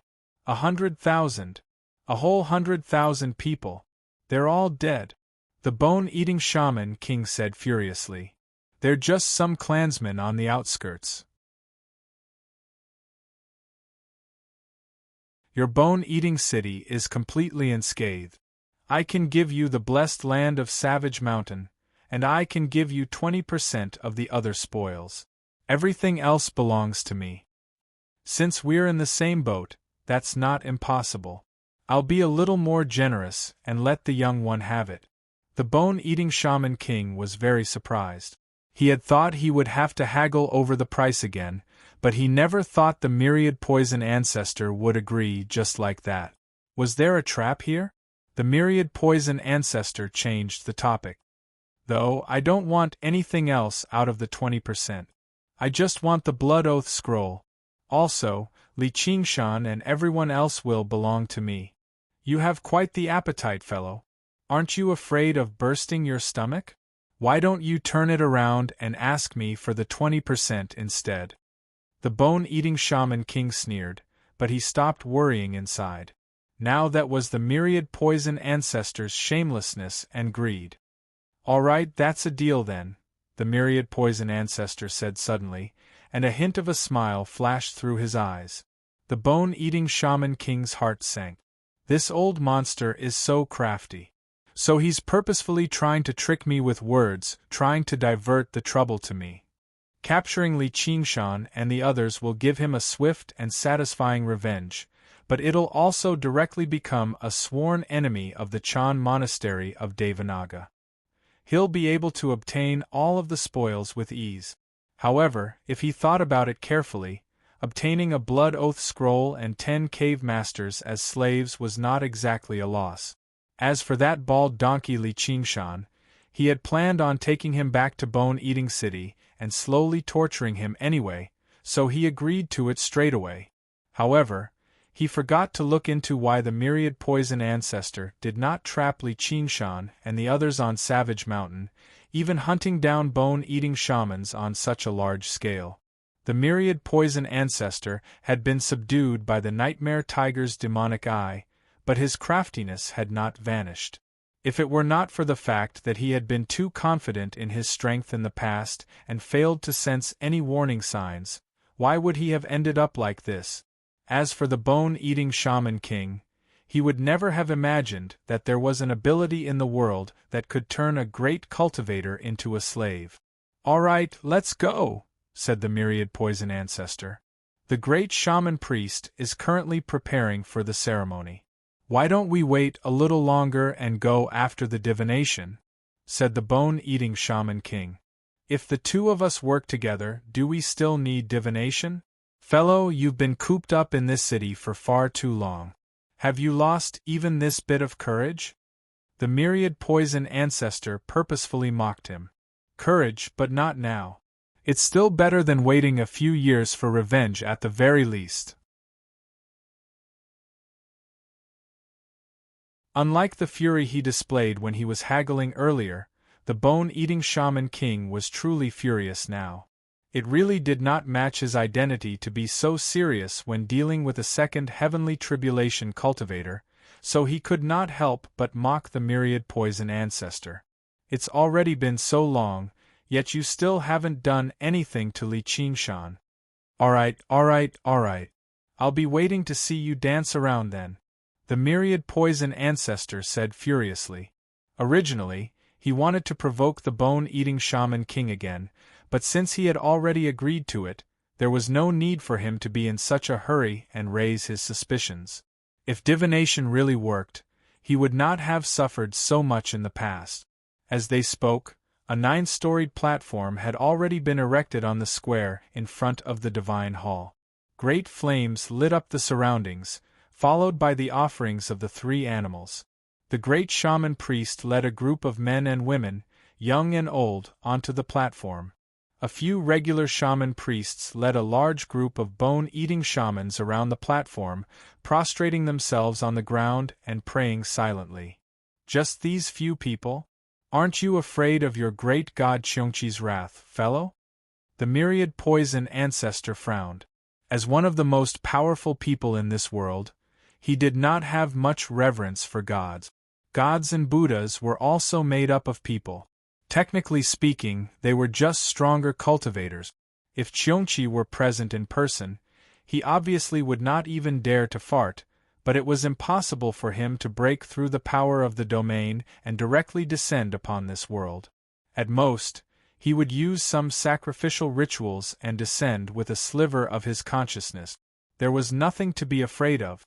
What surprised him was the number of people being sacrificed this time. Some larger barbarian tribes would sacrifice over 100 people each time, and they would all choose strong men or flawless virgins. The group of people on the platform ranged from young children to old people. The quality of the offerings was very average. Were they loyal worshippers? But looking at how they trembled and were filled with fear, they did not have any spirit of devotion at all. As if the bone-eating shaman king had forgotten about the slight displeasure just now, he explained with a smile, "Don't be fooled by their appearance, fellow. What we're offering up is no regular offering. You'll understand once you keep watching. The great shaman priest suddenly let out a final cry and began dancing about wildly on the top of the platform. The prayers of the shaman priests and bone-eating shamans below became louder too. Only the people on the platform were still at a loss. They had no idea what to do next. The great shaman priest let out another final cry before suddenly bursting into song, singing a melody of blessings. It sounded like a stern rebuke, yet also like a vicious curse. As if they had received some sort of order, the men began to strip off their clothes before lunging towards the women beside them. Wails and sobs rang out. The myriad poison ancestor was confused. Although there were many rituals that used copulation to entertain gods, Cheongchi was not a god of lust, but a god of evil. What was the point of creating something like this? Can't you tell, fellow? They're all family related by blood. There are 3 generations of them. We call this ritual the ceremony of the 10 abominations. What we're offering up are at least 10 of the abominations of the mortal world. This is only the first half. The myriad poison ancestor immediately understood what was going on. He could not help but sigh. This Cheongchi truly was a god of evil after all. He personally believed he was heartless, sinister, and vicious. He did not take good and evil seriously at all, but no matter what he did, he still had to see if there were benefits to it. If there were benefits to doing good, he would do good and accumulate virtue. He would not do evil for the sake of evil like this. His actions were closer to demon folk. On the platform, the copulation continued, but it turned into a brawl very soon, as well as murder. This was the so-called second half. In that moment, human tragedy unfolded in this tiny space. The abominations of the mortal world it contained were no longer limited to just 10. The great shaman priest seemed to lose his consciousness. His body trembled violently as he let out desperate cries, becoming more and more miserable. The color of pus rose up from the platform, gathering on his body and rushing into the clouds. The myriad poison ancestor was unconvinced. This sort of backward divination had already been eliminated from the cultivation community a long time ago. Even though the so-called gods that resided in a higher world possessed even greater insight into fate, they were still worlds apart after all, and the gods were not necessarily skilled in divination. Even if these conditions were met, they might not necessarily respond. There was a price to pay for divulging the heavenly secrets. In the end, it would often turn into a farce. Some smaller tribes did not even possess the ability to connect with another world. The shaman priests would just pretend to be possessed by a god, and the results of their divination would all be nonsense. Only a single person remained on the platform. He had just personally killed his own mother, and his neck had been ripped open by his son. Blood flowed endlessly, and he died in the blink of an eye, completing the final tragedy of the ceremony of the 10 abominations. The great shaman priest suddenly stiffened up and collapsed on the platform before leaping up again. He gave off an indescribably terrifying aura and bellowed at the bone-eating shaman king, "Don't!" The voice was no longer the voice of the great witch priest. It was filled with hostility and malice. The bellow echoed through the city, and the bone-eating shaman king's expression changed drastically. The myriad poison ancestor was surprised too. It actually worked, and it was a direct warning. Although Fuji invited a god to possess the body, it only allowed the consciousness of the Wu Zhu to communicate with the god and receive a revelation. However, this revelation was often vague. Only a liar would directly pretend to be a god and speak. With the bone-eating shaman king and the myriad poison ancestors' cultivation at the third heavenly tribulation, they could obviously tell whether this was a scam or not. The bone-eating shaman king asked in a hurry, "Great God, why not?" However, the terrifying aura had already receded like a receding tide. The great witch priest's body swayed, and like a puppet whose strings had been cut, He fell onto the stage and turned into a pool of blood. Her brain core exploded loudly, and an invisible, violent power swept out in all directions. The tower immediately collapsed, and even the bone-eating shamans nearby were sucked in, dying on the spot. Inviting a god to possess the body came with a price, which proved the veracity of the warning once again. Myriad poison, just how many things are you still hiding from me? If you don't get it straight today, don't even think about leaving Bone-Eating City alive. The Bone-Eating Shaman King turned around and looked at the myriad poison ancestor. His entire face began to twist and turn green, his eyes sunken deeply, and his sharp teeth protruded. Great God Xiongqi was willing to pay such a price to warn him, so clearly, the matter definitely was not as simple as it seemed. A roar rang out from behind, vaguely resembling that voice. A huge, vicious Xiongqi walked down from the totem. Its bloodshot eyes stared at the myriad poison ancestor maliciously, ready to lunge over and kill him at any time. The myriad poison ancestor secretly cursed his bad luck. If it were only the great witch priest who had received a revelation and issued a warning, he could still provoke the bone-eating shaman king with words, but a god had directly issued a warning now, and the great witch priest had even died on the spot. As long as the bone-eating shaman king's head was fine, he would never go to the savages with him again. Ignoring the threats from the bone-eating shaman king and the Xiongqi totem, he said emotionlessly, "This battle will be a little dangerous, or why would I drag you along with me? You're trying to drag me down with you." The bone-eating shaman king's black hair stood on end, piercing his robes like thorns and covering his entire body. He no longer seemed human anymore. Now that Xiongqi had pointed it out, he immediately sensed the life-threatening danger hidden within. Many of the aspects that he did not understand also became clear. It was no wonder that the myriad poison ancestor had yet to settle his grievance with such a great grievance. As long as he cast aside his pride and made a promise, finding 2 or 3 helpers would have been a piece of cake. Why did he have to wait so long before finding Bone-Eating City and asking for his help? He was clearly taking advantage of his inability to sense fate. The great cultivators all sensed something amiss. Speaking of which, that Li Qingshan managed to reach his current realm of cultivation in his 30s, falling out with the myriad poison ancestor here, yet he was still bold enough to hunt and slaughter bone-eating shamans on a large scale. Had he really lost his mind? Why had the myriad poison ancestor suddenly turned into a ghost cultivator? He probably suffered much more on Savage Mountain than the rumors suggested. It was impossible for that bald-ass Li Qingshan to possess this power. Just what kind of terrifying, colossal figure was behind him? It was fine if the bone-eating shaman king did not think about it, but as soon as he thought about it, he thought about the problem too deeply. He felt like the waters he was in were unfathomable. Then he thought about the several hundred bone-eating tribes whose locations he had accurately grasped, and he could not help but think of a possibility. That person from the Mist Province does possess this ability. Not only can he use plants as his eyes and ears, but his divination is also one of the few across the 9 provinces, able to confuse his senses. However, he would normally kill someone like that casually. Has he discovered my plan? Thinking up to there, the bone-eating shaman king could not help but gasp. If his plan were made public, there probably wouldn't be a lot of people, whether it be humans or demons, righteous or demonic.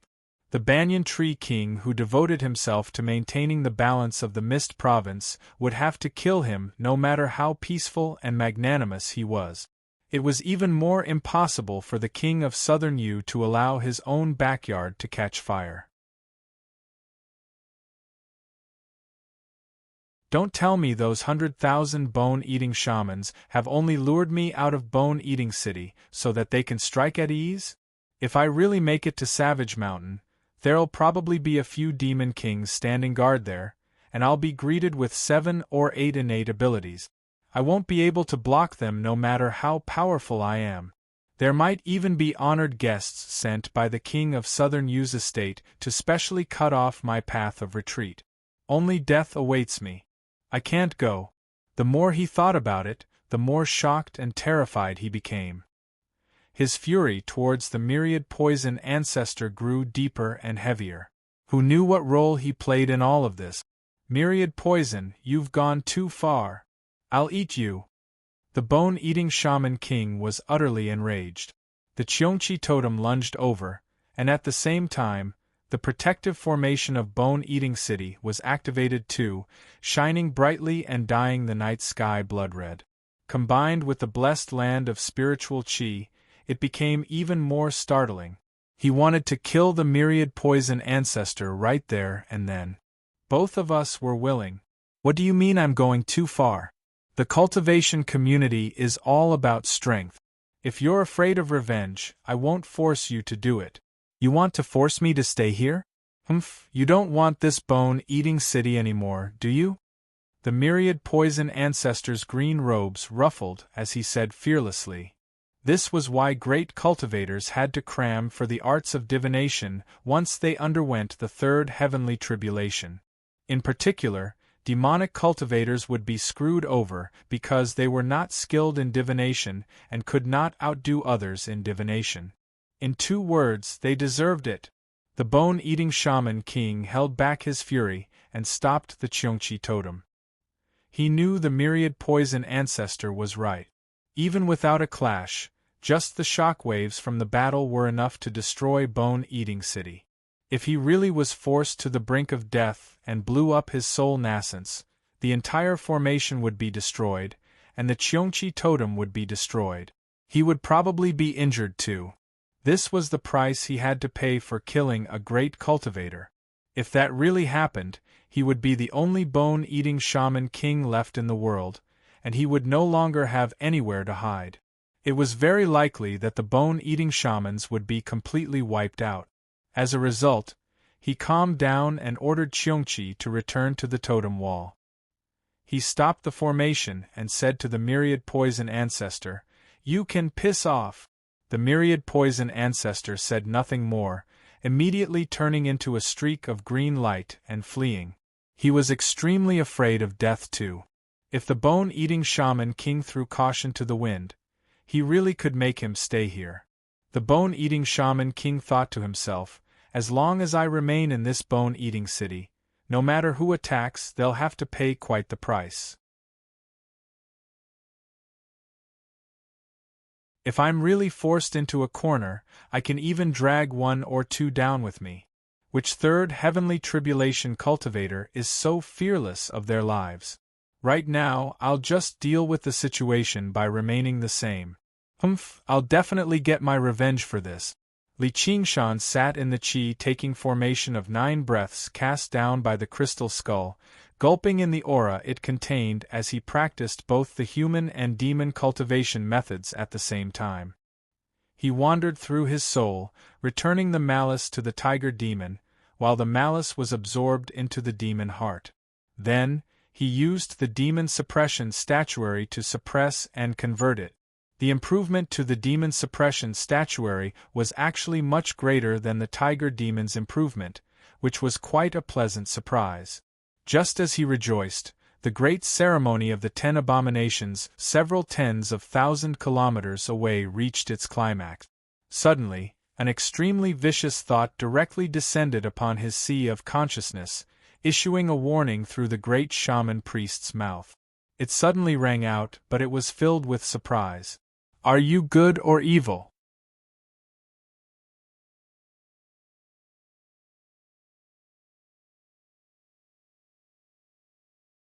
Chapter 853. Li Qingshan just happened to be cultivating happily. When he suddenly heard this question, he retorted almost instinctively. For a moment, he was rather confused over where the voice came from. All he felt was a powerful consciousness that surpassed anything he had ever experienced settled down in his sea of consciousness, radiating with surging mental power. He used the spirit turtle's method of sea suppression in a hurry to steady his mind. He found it to be rather familiar. These crystal skulls were the remnants of powerful bone-eating shamans. They possessed heavy malice, serving as the core force that powered the Cheongchi totem. They had all been buried behind the totem wall for thousands of years, receiving the worship of the bone-eating shamans. They worshipped both their gods and their ancestors, so there had always been a profound connection between the two. Meanwhile, Li Qingshan gathered several hundred crystal skulls from the bone-eating tribe together in a single stroke, setting up a formation. Although he did not use any ceremony to communicate with Cheongchi, he still shone like a star in the darkness. If this were any other day, then so be it. With the two worlds separated and the azure field that formed its own domain, Cheongchi would not be able to see this star no matter how bright it shone. However, the bone-eating tribe just happened to be holding the ceremony of the 10 abominations, which drew Cheongchi's consciousness over from the other world, and the target of the divination was Savage Mountain. As a result, Cheongchi immediately cast his gaze over there before discovering something that left him extremely surprised. Just like how the Xieji divine beast could distinguish between right and wrong, Cheongchi also possessed the ability to distinguish between good and evil. His objective was to punish the good and promote the evil, to eat the good and give benefits to the evil. In Li Qingshan's consciousness, the demonic nature of the ox demon and tiger demon was so powerful that it left even Cheongchi surprised. The word poor in Cheongchi had always implied stubbornness, but the ox demon was even more stubborn, to the point where even the gods and Buddhas struggled to change its mind, while the tiger demon wanted to slaughter and destroy everything in a frenzy. This had already surpassed regular evil, abandoning all restraints of morality. It was a great, unrepentant evil that went straight to the heart. Compared to it, the so-called ceremony of the 10 abominations was nothing more than child's play. From the most primitive tribes to the noblest royalty, cannibalism and killing each other was a common sight. The former was done for the sake of survival, which was even more reprehensible. The latter did it for the sake of power, and they were able to gain the recognition of many Confucians.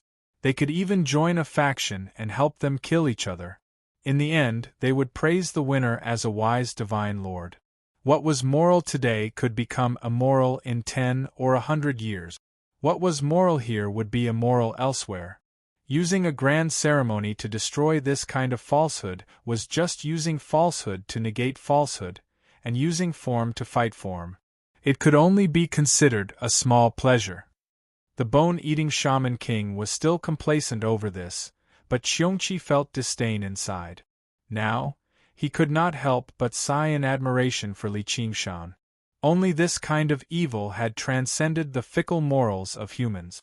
It was the fundamental evil that all living beings possessed, possessing a fearless courage and a life force that could set a prairie ablaze, persevering in the pursuit of absolute freedom despite the various obstacles, erupting with a fury that could destroy everything. It filled Cheongchi with great joy and joy.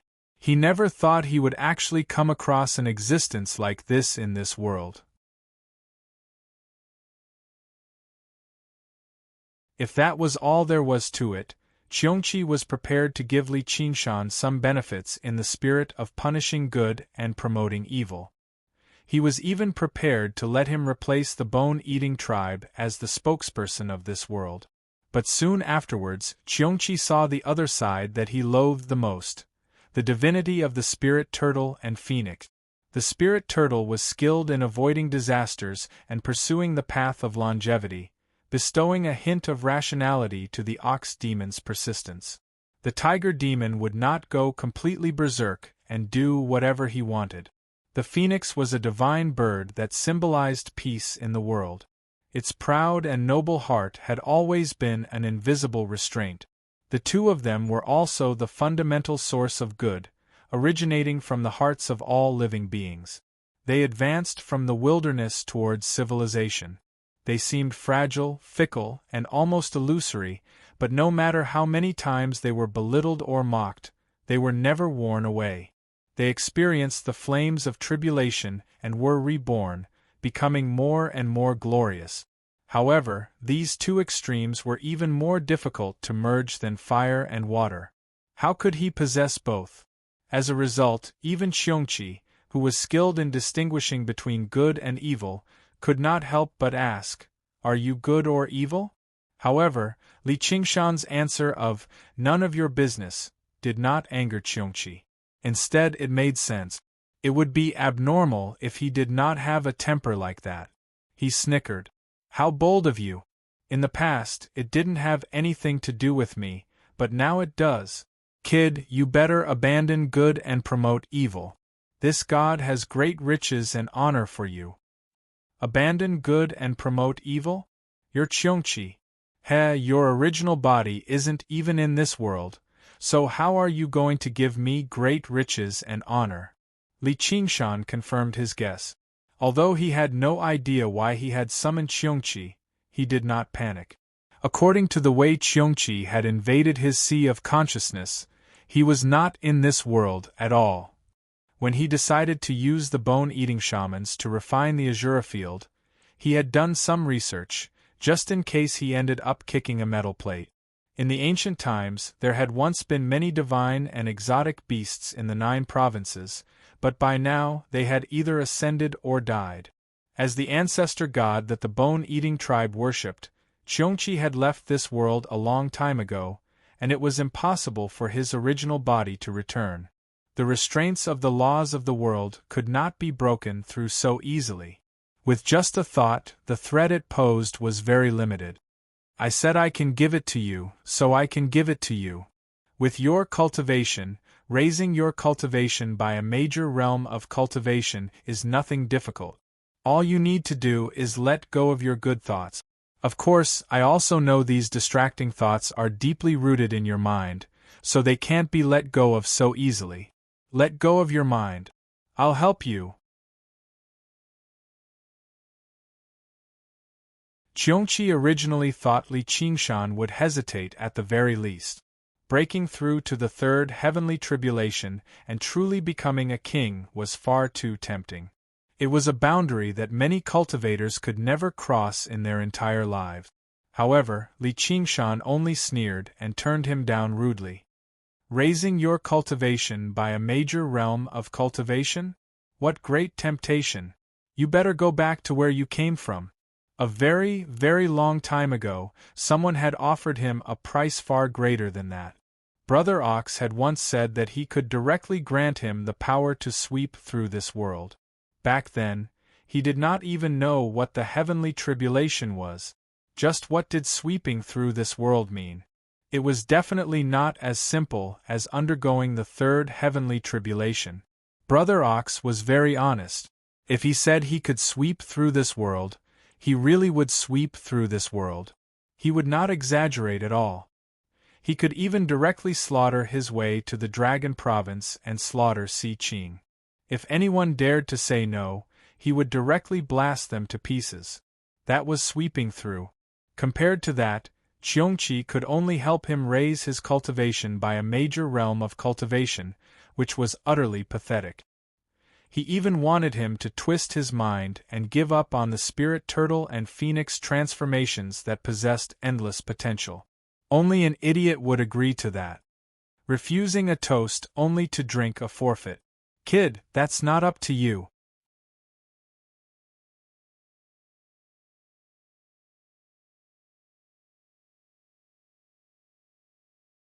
Chapter 854. The roars surged like the tide, stirring up the entire sea of consciousness. They were filled with endless sin and madness. Li Qingshan was unfazed. After being tempered in the nightmare of the Mirage Sea, his willpower had become even more determined. The spirit turtle suppressed the sea of consciousness, the tiger demon devoured the malice, and the demon heart converted the evil thoughts. The will condensed from over 1,000 crystal skulls was startling, but a will was still a will at the end of the day. It was not actual power. It could not self-destruct like a soul nascence.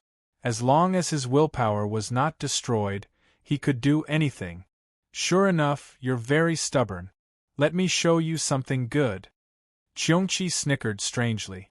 Suddenly, countless images and sounds exploded in Li Qingshan's head, displaying the darkest, evilest, and craziest side of the world. It radiated with the deepest despair. Li Qingshan's expression changed. He appreciated the darkness with great interest. It really is something good. Regular people can't see these wonders, so why don't you show me a little more? These aren't illusions. They've all happened in reality. Qiongqi could not help but remind him. I believe you. Reality is far more horrifying than you can imagine, Li Qingshan said calmly. You're not disappointed? Qiongqi had used this move on many people in the past. In the end, they all felt disillusioned and abandoned the light for the dark. I didn't want to, so what's there to be disappointed about? True warriors are brave enough to face their miserable lives, brave enough to stare at the dripping blood. Li Qingshan let out a long laugh. At this moment, the clear light from the spirit turtle had completely suppressed Qiongqi. All he needed to do now was wait. Even a sliver of his will could not ignore the laws of the world and remain in this world for long periods of time. Qiongqi finally understood. Li Qingshan never really cared about good or evil, and he was very curious too. This temperament suited him very well. Everyone treated him as a god of extreme evil, but his fundamental demonic will was actually his curiosity to break through the restraints of a law. You really don't want to become stronger? Of course I do, but I don't need your help. You should go do what you need to do, sir, Li Qingshan said. You're forcing my hand. Qiongqi's voice was no longer as loud as it had been when it first arrived. Its consciousness was being rejected by this world. If it continued to persist, it would not be as simple as being rejected. Li Qingshan also felt this and said disapprovingly, So what if I force you? Are you going to eat me? However, before he could finish speaking, a sense of danger drowned him. Haha, a guy like you is hard to come by even in 1,000 years. How could I eat you? On the contrary, I'm going to give you a big gift and turn you into a demon. All of a sudden, Qiongqi's wisp of consciousness expanded rapidly. Ignoring the suppression of the natural laws, it passed through layers of barriers and rushed into Li Qingshan's spiritual sea. Although it was only a wisp of consciousness, the demonic nature contained in this wisp of consciousness was pure and profound. Not even 1,000 crystal skulls could compare to it. In an instant, the clear light from the spirit turtle was directly dispersed. The delicate balance between demonic nature and divine nature was completely destroyed. You this bastard, what good does this do for you? Li Qingshan tried his best to control his consciousness and scolded. He did not think that Qiongqi would do such a thing that harmed others without benefiting himself. I hate this kind of thinking the most. Do you have to calculate the pros and cons of everything you do? So what if you live a long life? So what if you're safe and stable? Why not be carefree and do whatever you want? Even if you die, you won't have lived this life in vain. How about it, let's see how you can still control yourself. Little friend, take care. I can feel that we will meet again. Although Qiongqi's voice was excited, there was already a hint of weakness. After saying this, he hurriedly withdrew his consciousness to avoid an even more serious backlash. Although it sounded long, the exchange of consciousness was actually only a moment. In the Azura field, little Anne was standing guard for Li Qingshan. The 9 breaths aura-consuming formation suddenly operated at a speed 10 times or 100 times faster than before. The aura that was originally slowly exhaled surged towards Li Qingshan wildly, completing the task that would have taken half a month to complete in an instant. Little Anne waved his sleeves and put away the crystal skull that had become dim. He frowned and looked at Li Qingshan, worried that this would affect his temperament. He also felt that there was something unusual about this matter. He tried to call out a few times, but he did not get a response. Not long after, Li Qingshan's body began to tremble all over.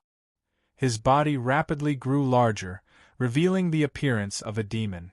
In an instant, he became as lofty as a mountain. His eyes were tightly shut and his expression was distorted, as if he was suppressing something. However, the evil aura emanating from his body became heavier and heavier. He suddenly opened his eyes and shot out 2 rays of scarlet light. Li Qingshan lowered his head and looked down at little Anne. He squeezed out 2 words from between his teeth, "Get out!" Before he finished speaking, there was a loud boom. An iron fist smashed into where little Anne was standing. Soil and stone flew everywhere. The earth cracked and a huge crater was blasted open. Li Qingshan withdrew his fist. The crater was empty. With his last bit of willpower, he moved little Anne out. However, before he could even heave a sigh of relief, he immediately fell into complete madness. His figure became taller and more muscular. The phoenix wings on his back disappeared.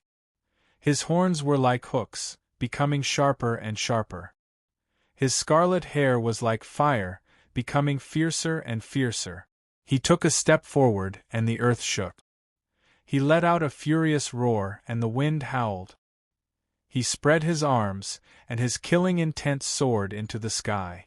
The blood-colored whirlpool, which had already reached the critical point, began to spin again. An extremely muscular Azura commander descended from the sky. The weapon in his hand was no longer a mace. However, as Yin Qing had expected, it was a double-edged mountain axe. He was cursing his bad luck in his heart. Just as he was about to fight, he sensed an extremely familiar aura. Azura King? However, before he could see this Azura field, a shadow whizzed over and enveloped him. Li Qingshan grabbed the Azura commander and squeezed hard. Blood splattered, and even the indestructible Azura divine weapon was crushed into scrap metal. He tossed it into his mouth, chewed, and swallowed. Yin Qing stood on the snowy mountain and watched this scene from afar. She was greatly astonished. Li Qingshan turned his head, and a pair of scarlet eyes stared over. A great terror shook Yin Qing's mind. Her entire body stiffened and she could not move. Nightmare tiger eyes. Yin Qing was a veteran of many battles. She quickly recovered from the shock. The mountain-like Li Qingshan was already in front of her, and his mountain-like fist smashed over. Boom! A section of the snowy mountain was shaved off, and it shattered in the air into snowflakes. Yin Qing had escaped the Azura field at the last moment. Still in shock, she asked the solemn little Anne beside her. He was almost killed. What happened to him? Little Anne did not speak. He focused on Li Qingshan, who was punching the snowy mountain in the Azura field. He suddenly took a deep breath, and a vast dragon roar came from his lips. The dragon roar spread into the Azura field. Since it had the power to attack the soul, it could naturally calm the mind. Li Qingshan ignored it and roared fiercely, "Kill! Kill! Kill!"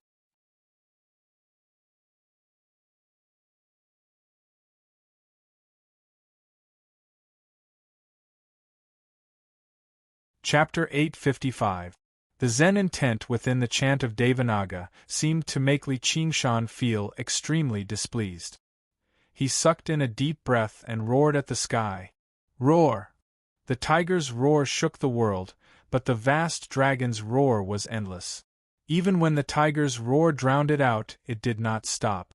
This is Little Anne's voice. His sea of consciousness was in a frenzy, but a sliver of clarity remained in the depths of Li Qingshan's mind. The spirit turtle was no longer able to suppress the demonic nature of the ox demon and tiger demon, so it hid itself deeply, maintaining a tranquil heart. Another Azura commander descended and was smashed to pieces by a single punch.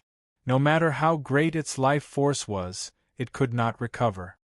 His demon chi was depleted very quickly, but the strength of the earth continued to support him, allowing him to stubbornly continue fighting against the invisible enemy, against the world, and against himself. No, I can't continue like this. I have to maintain the balance in my mind, or I'll really lose myself. Earlier, I actually wanted to attack even little Anne. That's no ordinary kind of madness. However, the demonic nature rampaged like a prairie fire. It could not be contained at all. The evil thoughts grew endlessly, multiplying by 100 or even 1,000 times. Boom, boom, boom. Li Qingshan knelt on the ground and struck the ground madly. The Azura field within several hundred kilometers shook as if it could no longer contain his rampage. With his last sliver of clarity, the demon suppression statues appeared in his mind, and he forcefully used the demon suppression statuary. Demon suppression! Li Qingshan bellowed. With a swish, the chains of demon suppression swept through the air like dragons, wrapping around Li Qingshan's mountainous body tightly, almost pressing it into his black, iron-like hide. Demon suppression! A colossal demon suppression tower descended from the sky. With a boom, it suppressed Li Qingshan beneath it. The ground shook violently and immediately fell silent. Where the demon suppression tower had landed had basically become a basin. The surrounding ground cracked. In the demon suppression tower, a sliver of clarity appeared in Li Qingshan's scarlet eyes. His huge, crisscrossed mouth let out an unyielding roar, but his body struggled uncontrollably. He wanted to do as he pleased. He wanted to do as he pleased. He wanted absolute freedom. Roar! With an angry roar, the dragon-like demon suppression chain was forcefully broken. Immediately after, the other demon suppression chains broke one by one. Simple and crude suppression is already useless. Rather than blocking, it's better to let it out. The devil heart has no regrets. With a thought, Li Qingshan's demonic heart emitted a resplendent light, guiding the surging demonic nature into it. The light became brighter and brighter, and the demon suppression statuary improved at an astonishing speed, allowing him to master all the demon suppression statues. With a crack, a tiny crack appeared on the demon heart. Fortunately, my first demon suppression statue cultivated the demon heart without remorse, and not the demon heart initial remorse, which conforms to my own demonic nature. If I had blindly suppressed it, the demon heart would have been shattered by now. Li Qingshan felt slightly fortunate, but he didn't dare relax in the slightest. He circulated the demon suppression statuary with all his might, but he was still unable to stop the cracks from rapidly spreading. With a ping sound, the demon heart shattered. It directly blasted a large hole in Li Qingshan's chest.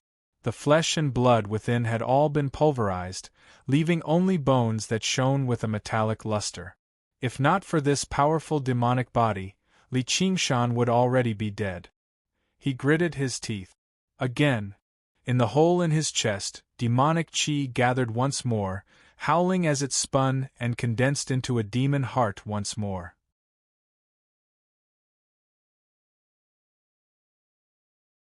This demon heart was even purer than the original one, completely eliminating the traces of the original ocean pearl, turning into a true demon heart.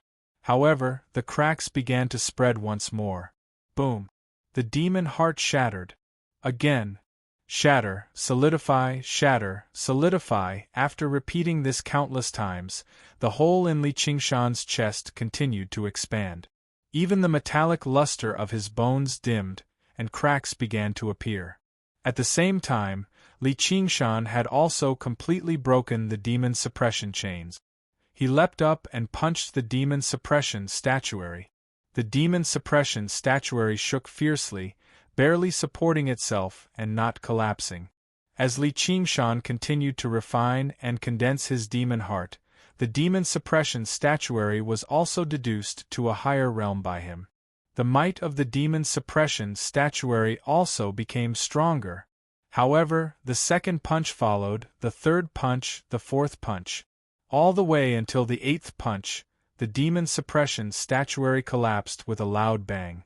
In front of absolute power, the so-called restraint was nothing but a joke. However, Li Qingshan was secretly anxious. Although the violent demonic nature was somewhat alleviated through the demon suppression statuary, if he continued to let the demon heart shatter like this, His tiger bones might not be able to hold on first. Even the indestructible tiger bones had their limit. Although they were still intact on the surface, the cracks had already spread to his spine. It was only under his great control that he did not shatter them. Once the tiger bones shattered, they would no longer be able to reform, and the only path left would be Phoenix Nirvana. However, even if he were reborn, the demonic nature existed in his mind. It would not vanish with his body. Instead, it would become even more deeply rooted. As a matter of fact, it would even completely fuse with his consciousness after he was reborn. At this moment, not only had the tiger bones reached their limits, but even the spirit turtle was unable to remain concealed anymore. It could only use its shell to fend off the invasion of the demonic nature. Once the spirit turtle failed, the outcome of the battle between the divine and the demonic in his mind would be completely determined. The demonic nature would possess absolute dominance. Li Qingshan would not die, and it was very likely for the tiger demon to break through to the fifth layer. However, the demon core that contained the powers of the spirit turtle and the phoenix would probably be abandoned, and the demon suppression statuary would be even less needed. He would probably condense a new demon core with the demon heart. Although it was very difficult to say whether his strength would increase or decrease, his future path of cultivation would probably be much easier than right now. Extremity was a form of power in itself. But this isn't the path I want to take. Extremity can bring me temporary benefits, but in the long run, it'll cut off my path to the 9 heavens. This is unacceptable. That bastard Qiongqi doesn't understand at all. However, Qiongqi's plan was about to succeed. Just like how a prolonged defense was bound to fail, an opening finally appeared in the spirit turtle's perfect defense. The demonic nature ate away at Li Qingshan's final sliver of clarity. At this moment, a beautiful cry rang through his sea of consciousness. Just when the spirit turtle was powerless, the phoenix flapped its fiery wings and took off. Li Qingshan had only reached the second layer of the phoenix's scripture of Nerva, and he had not even comprehended a second innate ability. It was the weakest out of the 4 transformations of the demonic and divine that he currently cultivated, so Li Qingshan had never thought about using it. Right now, he was only resisting instinctively. Unlike the spirit turtle's forbearance, the phoenix's noble and pure heart could not tolerate such humiliation. However, the phoenix was far too weak. Under the urging of the ox demon and tiger demon, it was like a candle in the wind, about to be extinguished at any time. However, the flames of the phoenix constantly purged the endless darkness, singing loudly. The phoenix's nerva remains undying, so I do have a little of the so-called noble and pure heart too. Li Qingshan seemed to understand something. He thought again, everyone in the world knows that beauty is beauty, and that evil is evil. Everyone knows that kindness is goodness, and that evil is evil. Good and evil coexist, and beauty and ugliness go hand in hand. Today, I'm in such a bad situation, but it's instead reflecting the beauty and kindness in my heart. How wondrous! Li Qingshan smiled. Suddenly, the phoenix wings that had vanished unfurled behind him once more. They were so beautiful and glorious. However, this comprehension was not enough to free him from his current dangerous situation. Although he had gained a deeper understanding of the phoenix's scripture of Nerva, it was still only the second layer at the end of the day. The divine nature he possessed was nowhere near as great as the spirit turtle, so how could he contend against the ox demon and tiger demon who had Qiongqi's support? As soon as the flames of the phoenix in his sea of consciousness brightened slightly, they were immediately suppressed. They were about to be extinguished. The phoenix wings on his back fluttered and fell off as well. It was only a moment of glory. With a cracking sound, one of the ribs in the hollow of his chest broke. Like dominoes, it triggered a chain reaction. The sound of bones shattering rang out. Looks like I can only undergo rebirth again. The phoenix has become a little stronger after all. I hope the demonic nature doesn't corrode it too much when I lose consciousness and directly obliterate its divine nature. Then after rebirth, I can slowly nurse it back to its original state. It's a pity that I've wasted this opportunity. The tiger-demon transformation and the demon suppression statuary should have been even more powerful. With various regrets and worries, Li Qingshan fished out a small bottle from his summer ring. Inside was the medicine that balanced water and fire refined by Ru Exin. He glanced at it before tossing the bottle into his mouth. He used this time to balance water and fire, adding some insurance to his rebirth this time. The demon core had already used up all of its demon chi, so the reconciliation of the two powers went unexpectedly smoothly. As the medicinal effects spread, azure blue and scarlet red rapidly merged together. On one hand, it was because his comprehension of the Phoenix's scripture of Nerva had increased. On the other hand, it was because the spirit turtle had used up all of its strength in the battle against the ox demon and tiger demon, which reduced its rejection of the Phoenix's power. After all, they were still on the same side. In the moment he completed balancing water and fire, Li Qingshan finally comprehended the second innate ability of the Phoenix transformation. By now, the cracks had already spread to most of the tiger bones. Large swathes of his skin had cracked. Death was right before his eyes. As Li Qingshan listened to the vast dragon's roar, he felt a hint of warmth. He silently comprehended the new ability. It's not an offensive ability, and it doesn't seem like I can defend against it either. Looks like I can't use it directly, but it doesn't seem to have any additional effects either. What exactly is this ability? Cracks crawled across Li Qingshan's face, but it was unable to hide his strange expression. His thoughts suddenly came to an end, and his body shattered loudly. Qingshan! Outside the Azura field, Little N cried out. Although she knew he could be reborn, she could not help but feel her heart ache. She was already prepared to receive the Phoenix's embryo when she suddenly widened her eyes. In the Azura field, Li Qingshan's scattered flesh, blood, and bones all turned into flames, gathering together and reforming his body. Li Qingshan widened his eyes as well, looking at his undamaged hands strangely. He felt like all of his wounds had already recovered.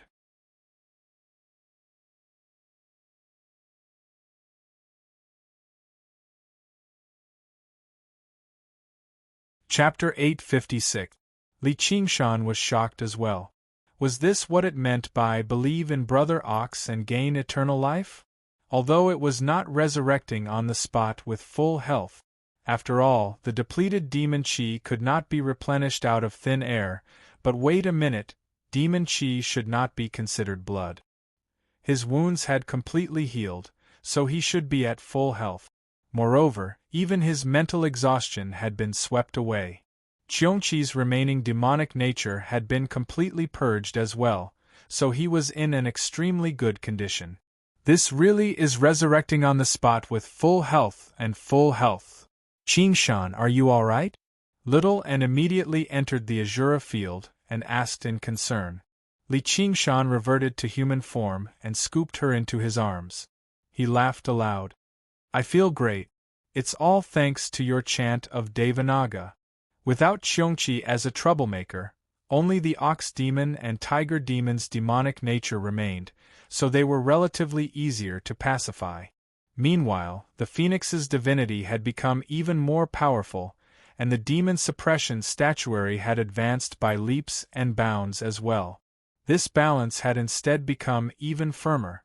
Even if Qiongqi gave him the same great gift again, he would not be in such a sorry state anymore. Although he still had not broken through to the 5th layer of the tiger demon, he had already reached the peak of the 4th layer. Li Qingshan could sense that he only needed a true, evenly matched battle to announce his breakthrough. The ox demon transformation had strengthened slightly as a result, but the spirit turtle's divinity had been corroded by the demonic nature. This was not something that could be resolved with nirvanic rebirth. He needed time to recuperate and recover.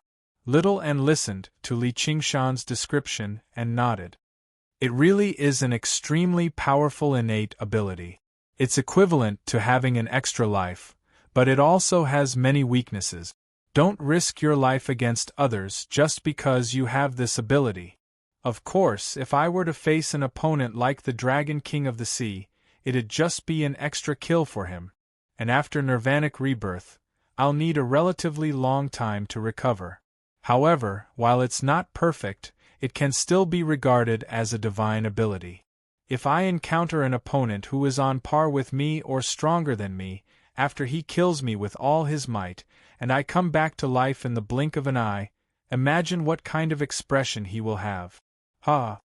Li Qingshan naturally recognized the shortcomings of the divine ability itself, but he wouldn't belittle himself. The original Phoenix Nirvana could only be used to escape or cultivate, but now that it had real battle value, it could be used as a crucial trump card. Its value couldn't be compared to the past. Little Anne lay in his arms, her delicate arms wrapped around his neck. She looked at him from the side. Seeing that although he was happy, he did not lose his calm, she finally relaxed and buried her head in his neck. As he embraced Little Anne's soft body and rubbed against each other's ears, Li Qingshan felt a hint of strangeness in his heart. He thought, looks like I'm still under the influence of the demonic nature. I need to deal with the problem of the spirit turtle as soon as possible. So he let go of Little Anne and said, "Let me show you this." Li Qingshan took a few steps back and gave off surging demon chi, condensing into a brand new set of black and red demonic armor. The demonic armor had changed drastically. It no longer wrapped around him tightly, becoming much simpler. It consisted of a helmet, pauldrons, breastplate, gauntlets, armors, battle boots, and so on. At first glance, it instead seemed much simpler, but whether it was the ox horns on the helmet or the tiger's head on the breastplate, they all gave off a primitive, simple beauty. The power they contained was even greater than before.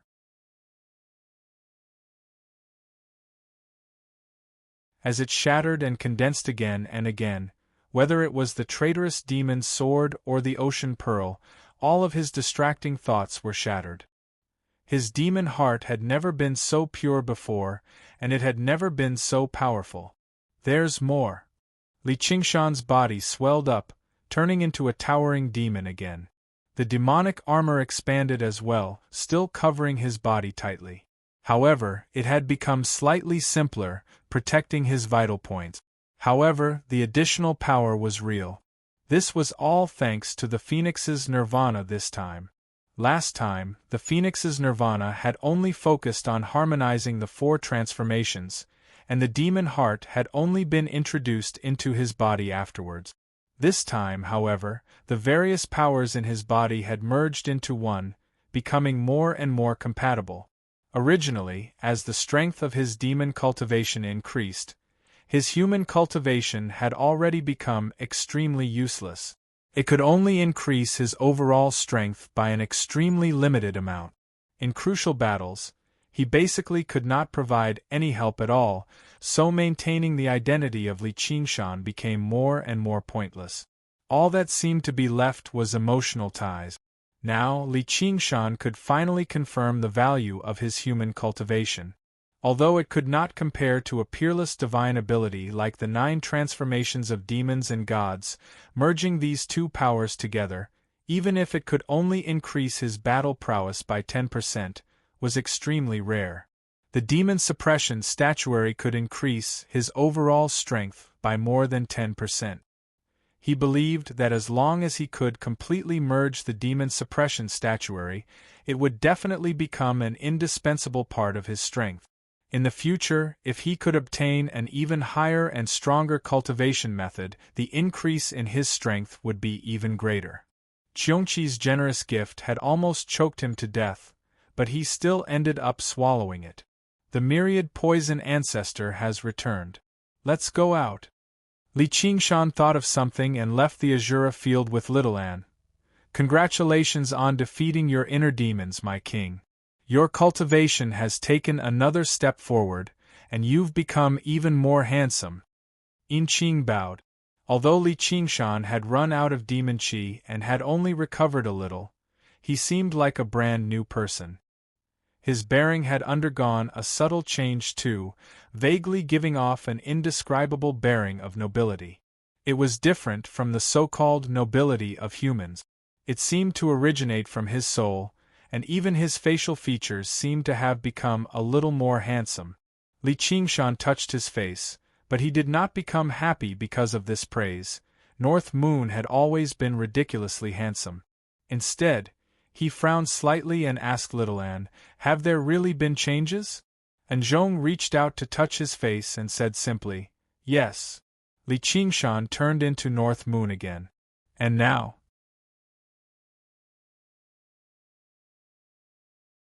Little Anne nodded. "That's true." North Moon's image originated from Li Qingshan's imagination, so he could not help but be influenced by the customs of his past life. Although he was almost devilishly handsome, he could not help but seem a little feminine. Now, he seemed a little more angular. Li Qingshan stroked his chin and thought. Not only did the rebirth bring about the fusion of the two powers of human and demon cultivation, but the boundary between human and demon gradually blurred too. Perhaps there would be a day when Li Qingshan and North Moon would cease to exist. "Is there something wrong?" Yin Qing asked in confusion. "There's nothing wrong. Just now, it's fine as long as I haven't hurt you." Li Qingshan smiled and reached out to pat Yin Qing's shoulder. He felt her body tense up, ready to hide in the void at any time. He couldn't help but re-examine her. Her tight clothes outlined her impressive figure, her lips were as red as blood, her breasts were protruding and proud, her waist was supple and strong, and her legs were slender and straight. Pursing his lips, he suddenly felt a strong temptation.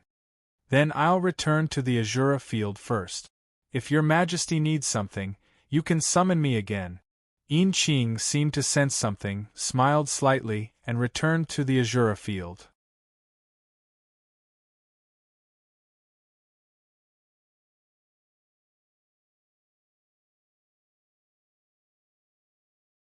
Chapter 857.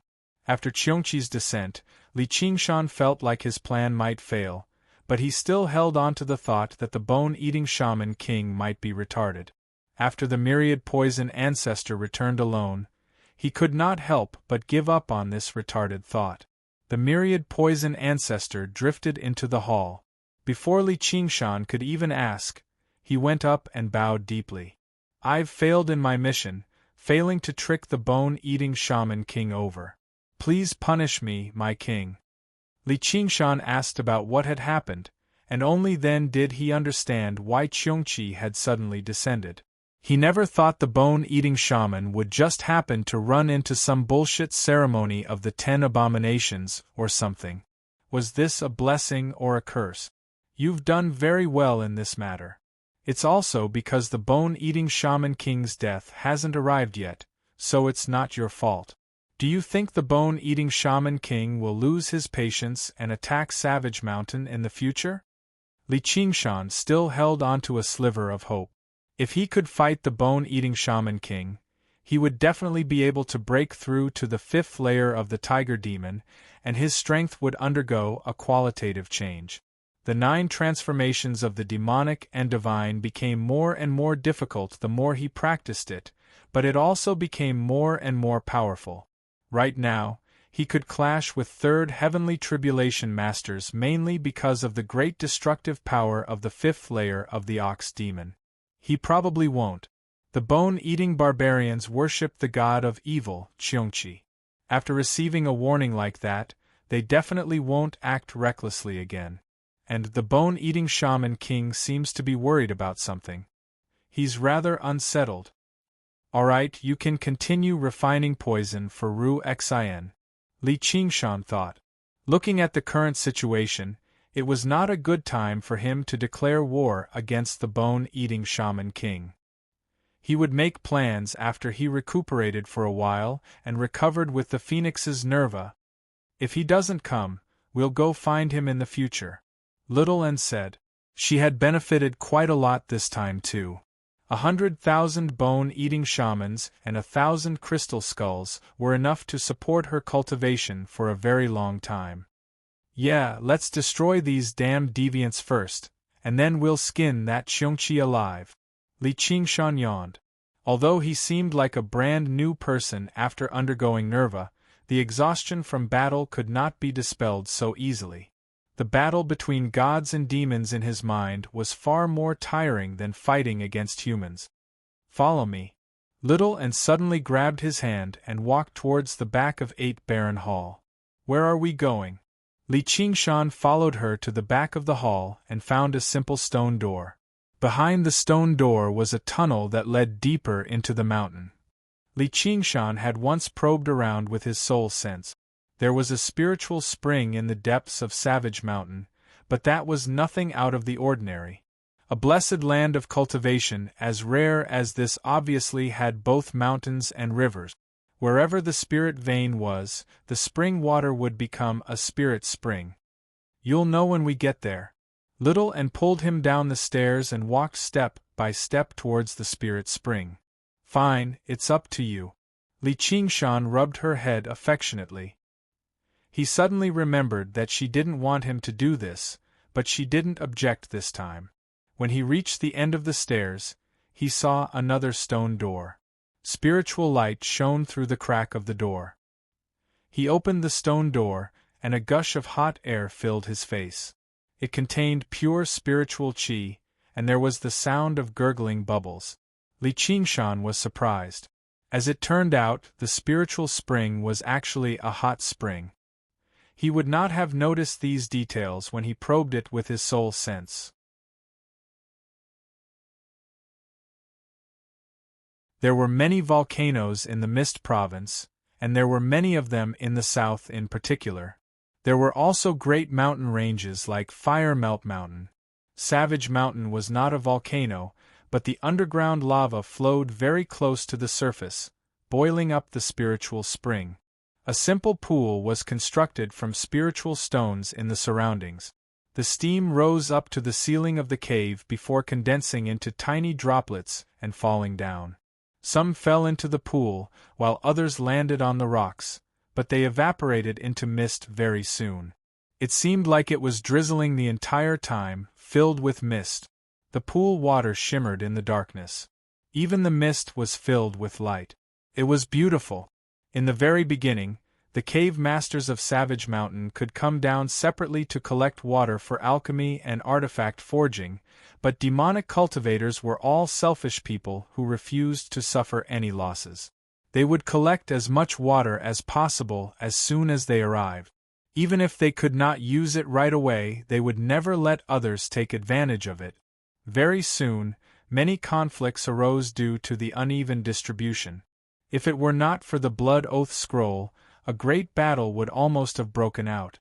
In order to prevent the conflicts from intensifying and the spiritual spring from running out, they just sealed it up with the 8-point formation in the end. No one was allowed to touch it.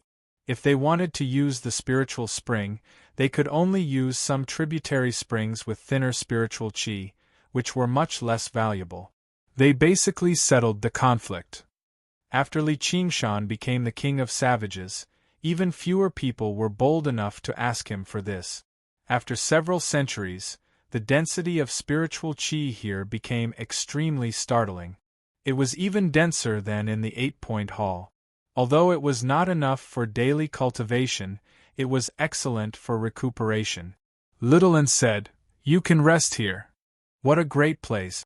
It's always been right under my nose, but I actually didn't notice it." "You're really meticulous," Li Qingshan praised. He went up and parted the thick fog, jumping into the pool with a plop. The hot air contained spiritual qi, entering every pore of his body. He immediately let out a long sigh of comfort, lying on the edge of the pool and stretching his limbs. Suddenly, he heard the sound of clothes falling to the ground. His heart skipped a beat and he turned around. Little and walked out of the thick fog. She had already taken off the white lunar monk robe, leaving only her white undergarments. They were soon soaked through by the steam, almost transparent. Her long, black hair cascaded down like a waterfall, parting on her white shoulders. Only then did it barely serve as a cover. However, as she walked, her beautiful body was faintly discernible, enough to drive any man crazy. Li Qingshan could not help but sigh inside. She's no longer a child.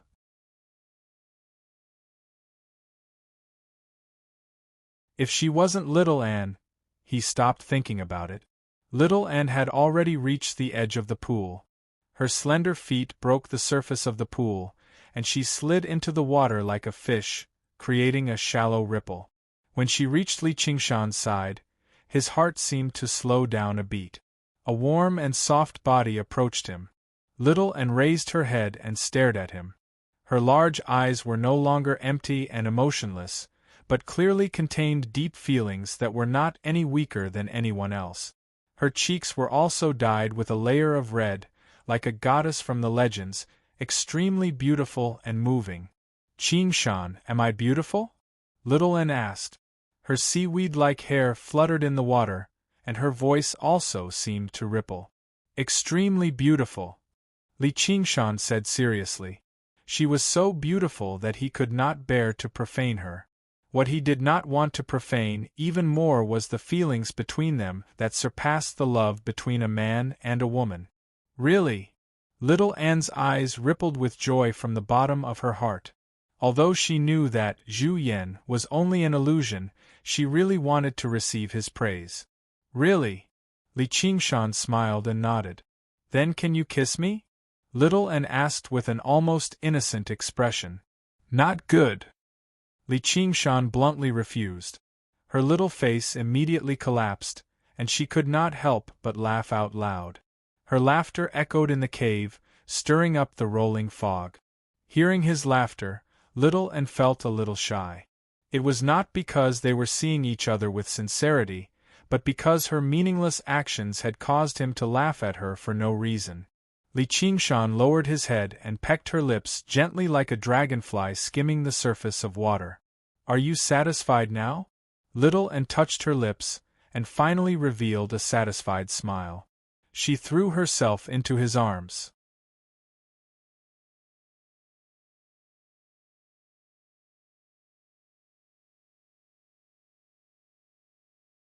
Chapter 858.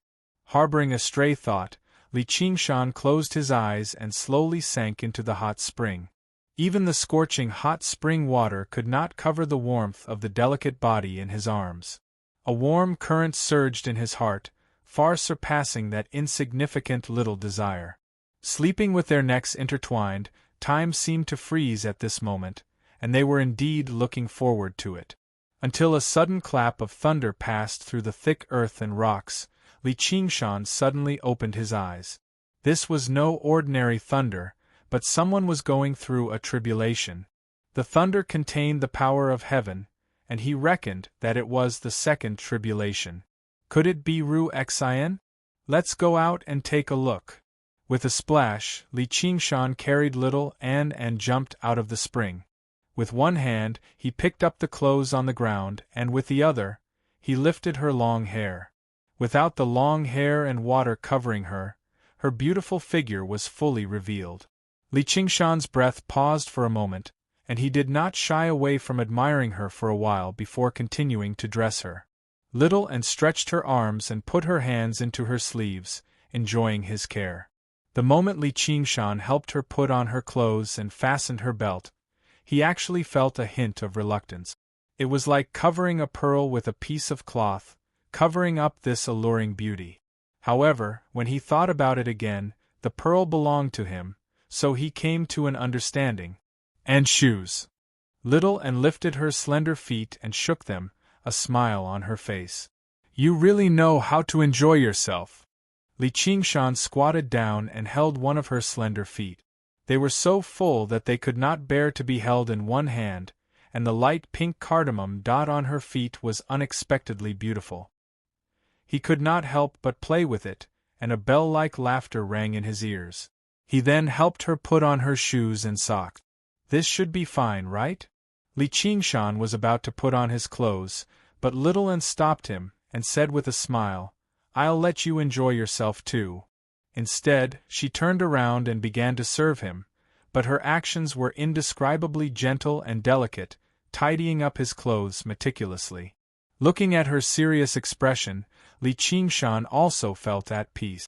While putting on his shoes, she secretly tickled the soles of his feet. Before he could laugh, she laughed first. When they returned to Ba Huang Palace, Little An did not follow Li Qingshan out to watch the heavenly tribulation. Instead, he stayed behind to cultivate. Li Qingshan had already sensed that the person undergoing the tribulation was not Ru Xian. He went out to take a look, but it was the matriarch of a certain clan of night roamers. After so many years of arduous cultivation, she had finally made it to this step. Bolts of heavenly lightning shuttled through the void and bombarded a dark shadow. Although the process was rather thrilling, with the advantage of being a mutant and the many years of accumulation, he managed to survive the second heavenly tribulation without any mishaps. As a result, Li Qingshan gave her a dwelling on the main peak of Savage Mountain, as well as some pills. With Yi Mingzhu as an example, the mistress was very respectful. After thanking Li Qingshan for his reward, she returned to her cave abode to recuperate. "Looks like I'll still need some time." Li Qingshan glanced at Ru Xian's dwelling. He did not disturb her. He gave some instructions to Yi Liusu before returning to the Ba Huang Palace. Several months later, the myriad poison ancestor arrived before the Ba Huang Palace and reported to Li Qingshan. Ru Xian's plan to refine viruses had already reached a certain level, but she still needed to undergo the second heavenly tribulation and raise her plague ghost to another realm before she could actually carry it out. As a result, she entered secluded cultivation.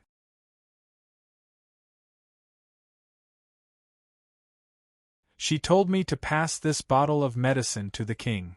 The myriad poison ancestor offered up a small jade bottle. "What's the medicine in here made of?" Li Qingshan held the small jade bottle. It was all thanks to Ru Xian's medicine that balanced water and fire that he could comprehend the second innate ability of the phoenix at a critical moment this time. Otherwise, he would have taken a very long time to be reborn, and he would not have been able to merge with the demon heart. There are many materials used in this medicine. They're not particularly precious, but in my opinion, the most important ingredient is her heart blood. Heart blood? Li Qingshan seemed surprised, but he also seemed to understand. The heart blood the myriad poison ancestor mentioned obviously did not mean she had spent her heart blood, nor was it simply the blood of her heart. The heart was the dwelling of the soul, the master of the blood, the master of the meridians. It was extremely important to cultivators. Heart blood was also known as essence blood. During critical moments in battle, they would often bite the tip of their tongue and spray a mouthful of essence blood onto an arcane treasure or arcane artifact, which would greatly increase their power and turn the tables. However, it would also take quite a lot of damage to their cultivation. It could even lead to death. If he had guessed correctly, her talent was even greater than regular other folks, and she practiced a supreme cultivation method like the heavenly tome of Cloud Furnace, yet she still could not undergo the tribulation until now. Li Qingshan could not help but sigh inside. Although I've provided her with a lot of assistance in her cultivation, I've also dragged down her cultivation before I knew it. She clearly harbors a deep grievance that she can't let go of, but she'd rather fall out with me than let me take the risk with her. Why must she do this? After getting the myriad poison ancestor to continue practicing the scripture of the poison assimilating Ghost King, Li Qingshan returned to the hall. The samadhi flames of white bone that were as transparent as glass basically filled the entire hall. There were twisted faces of bone-eating shamans in there, but at a closer glance, there were only transparent, white flames. It seemed like it was all an illusion. Little An sat in the flames. Her flesh and blood had become transparent too, almost to the point of nothingness. A set of shiny, white bones was clearly visible.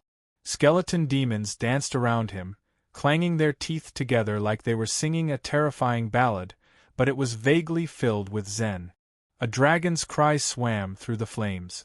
Clearly, Little N had also integrated the chant of Devanaga into her cultivation of the path of white bone and great beauty. Li Qingshan stared at her for a very long time before shrugging helplessly in the end. He sat down and watched over her.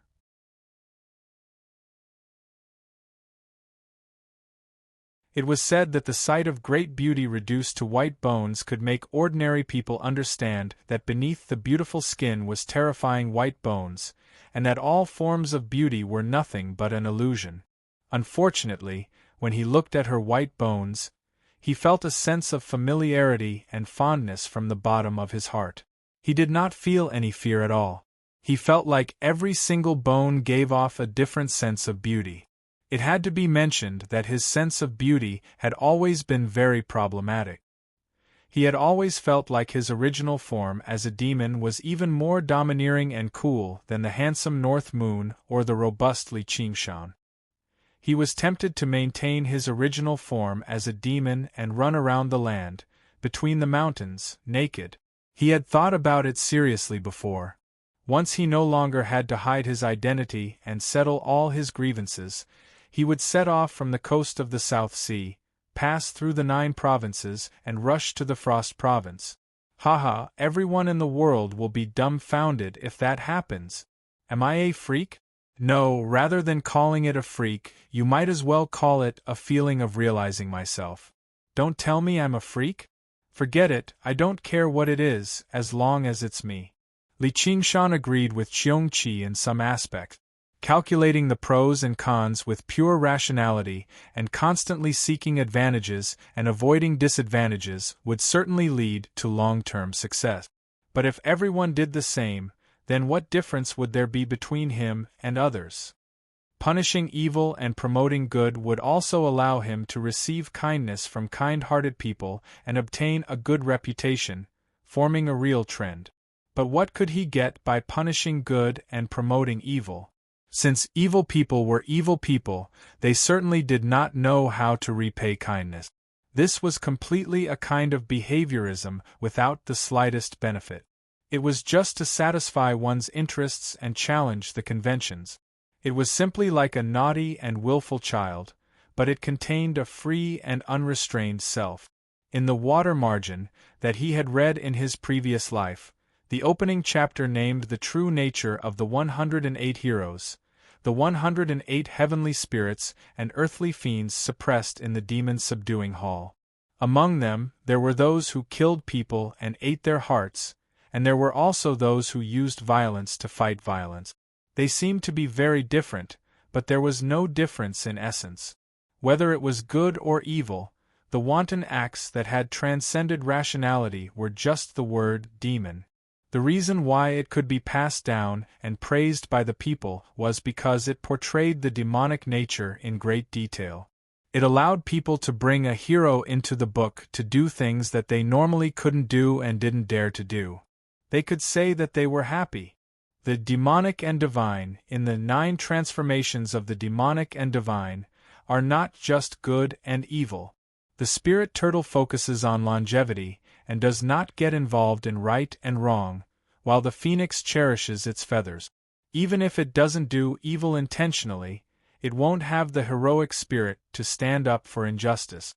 Various thoughts flashed through Li Qingshan's head. He gained a deeper understanding of the 9 transformations of the demonic and divine. At the same time, Ru Xian removed all her clothes and sat in the jade melting cauldron. Her entire body shone with the luster of jade. After ingesting a precious 10-year virtue accumulation pill, she powered the jade melting cauldron and refined herself like a pill. Then she used the heavenly tome of cloud furnace to form a cloud furnace in her body to refine the virtue accumulation pill. Alchemy focused on fire and water complementing each other. The jade melting cauldron spewed out water and fire. With a twist of her hands, she drew the water and fire into her palms.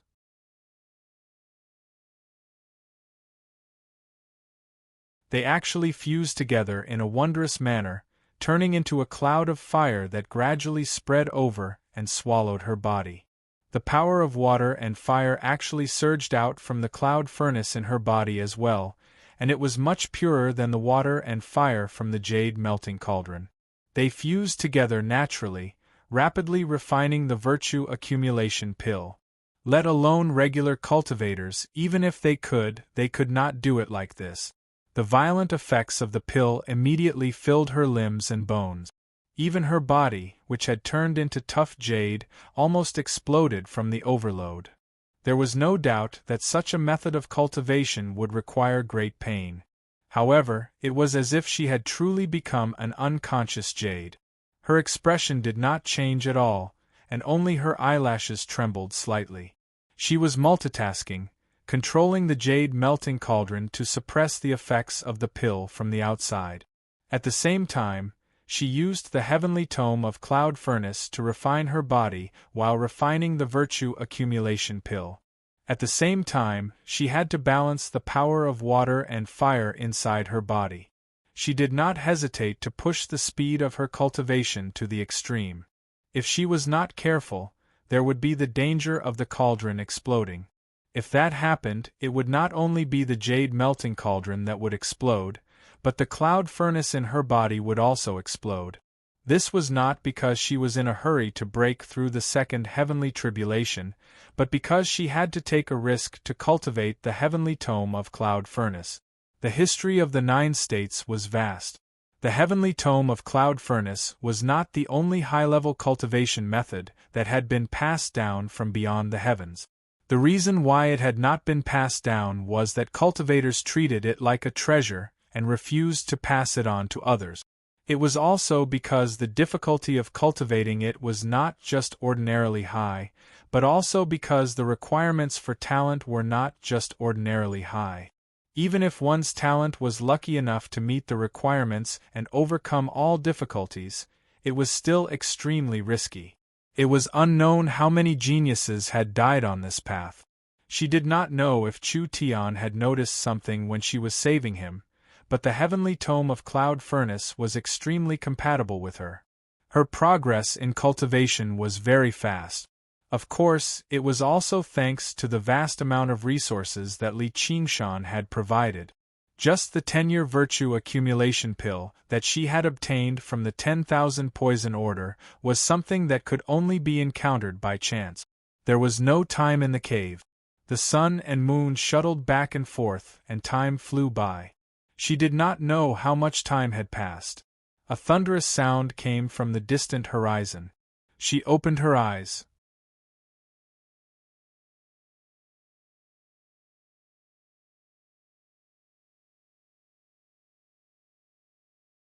Chapter 859.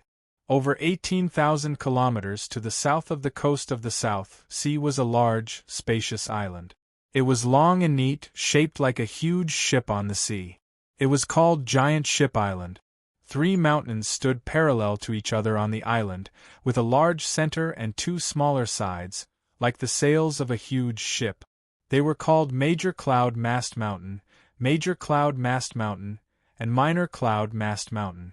There were thousands of palaces on the 3 mountains, possessing the unique architectural style of the South Sea. It was grand and grand, hidden in the clouds like the residences of immortals. It was where the greatest cultivation sect of the South Sea, the Cloud Mast sect, resided. 2 long, white stone bridges that resembled rainbows pierced through the clouds, connecting the 3 mountains. If the sea breeze dispersed the clouds, it would be possible to overlook the thousands of households below from the bridge, the rows upon rows of houses, the long streets, and the surging people. It was filled with the atmosphere of the mortal world. People surged out of the city, gathering on an open beach to the south of the island. It was a dark mass, like ants whose nest had exploded. Who knew how many thousands of people had gathered there, raising their heads and gazing at the depths of the ocean? Groups of soldiers maintained order. There were also many cultivators hovering in the air. They did not disguise themselves at all, proudly basking in the reverence of the mortals below. It was the 8th month. Even though it was scorching in the south, the sea breeze still brought a hint of coolness. The sun gradually sank below the surface of the sea like a ring of red jade, dyeing the sky and the ocean red. The coolness grew. The sea breeze was calm. Gentle waves surged towards the shore one after another. The port was filled with ships of various sizes, ranging from longboats and huge ships to two-row dinghies. They all rose and fell with the wave. At this moment there were even a few ships that drifted over from the sea, searching for a place to dock in a hurry. Clearly, the people gathered there were not just people from Three Sails City. They clamored with their own dialect. If they did not yell, they would not be able to hear anything, so it became even more noisy. "Oh my God, why are there so many people this year? When is the Merfolk Sea Fair ever lacking people? But this is just too many. You're still too young. Shoo, I'm telling you, the Merfolk are about to fight a great battle against the Fire people in the north. They've definitely brought quite a lot of stuff this year." "What did you say? I can't hear you." There was a hill behind the beach that was surrounded on all sides.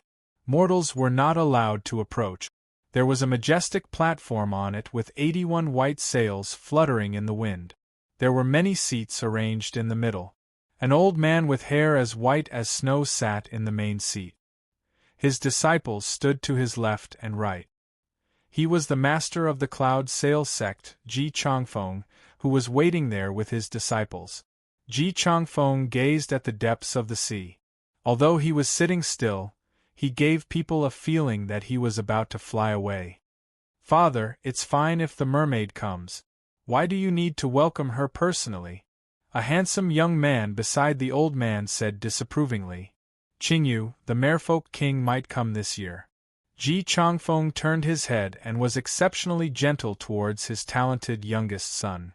"Merfolk king?" Ji Qingyu was shocked.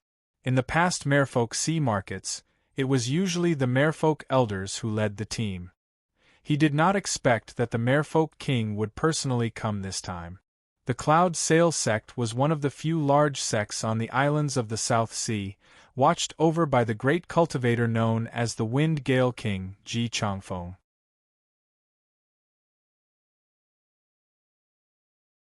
They could be regarded as the leaders of the sects of the South Sea, but they were nowhere close to the royal court of the Merfolk in terms of strength. Moreover, the Cloud Sail sect was located on the South Sea alone. It was not restricted by the Great Xia Empire, so it was not protected. Even if it was destroyed, no one would care. Maintaining good relations with the Merfolk was particularly important. However, he still felt like this was far too polite. It was beneath his status as the Wind Gale King.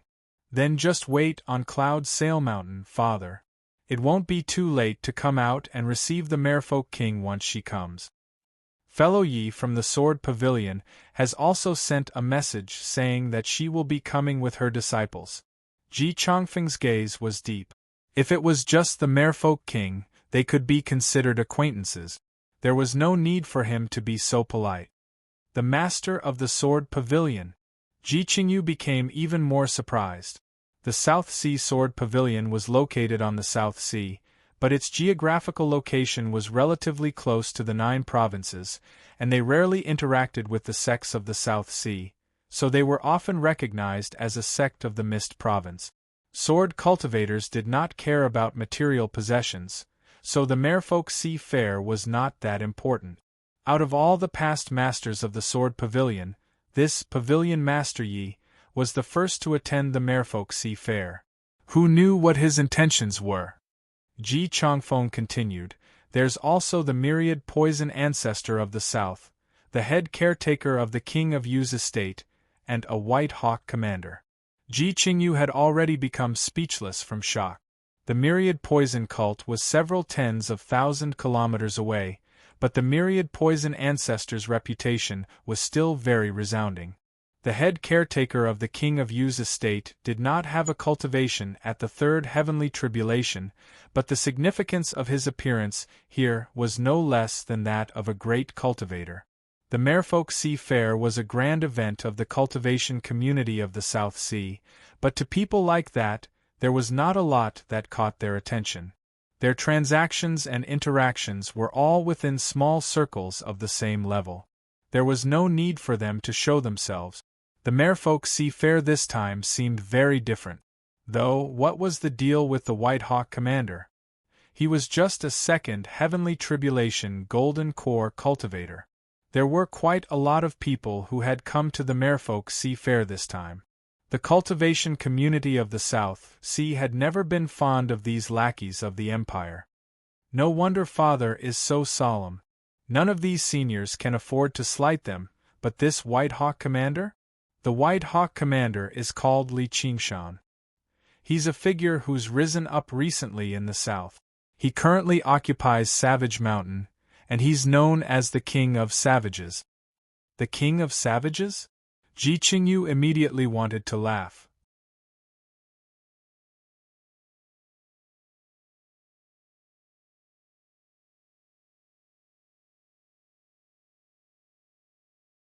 At the very least, it was the foundation of human cultivation.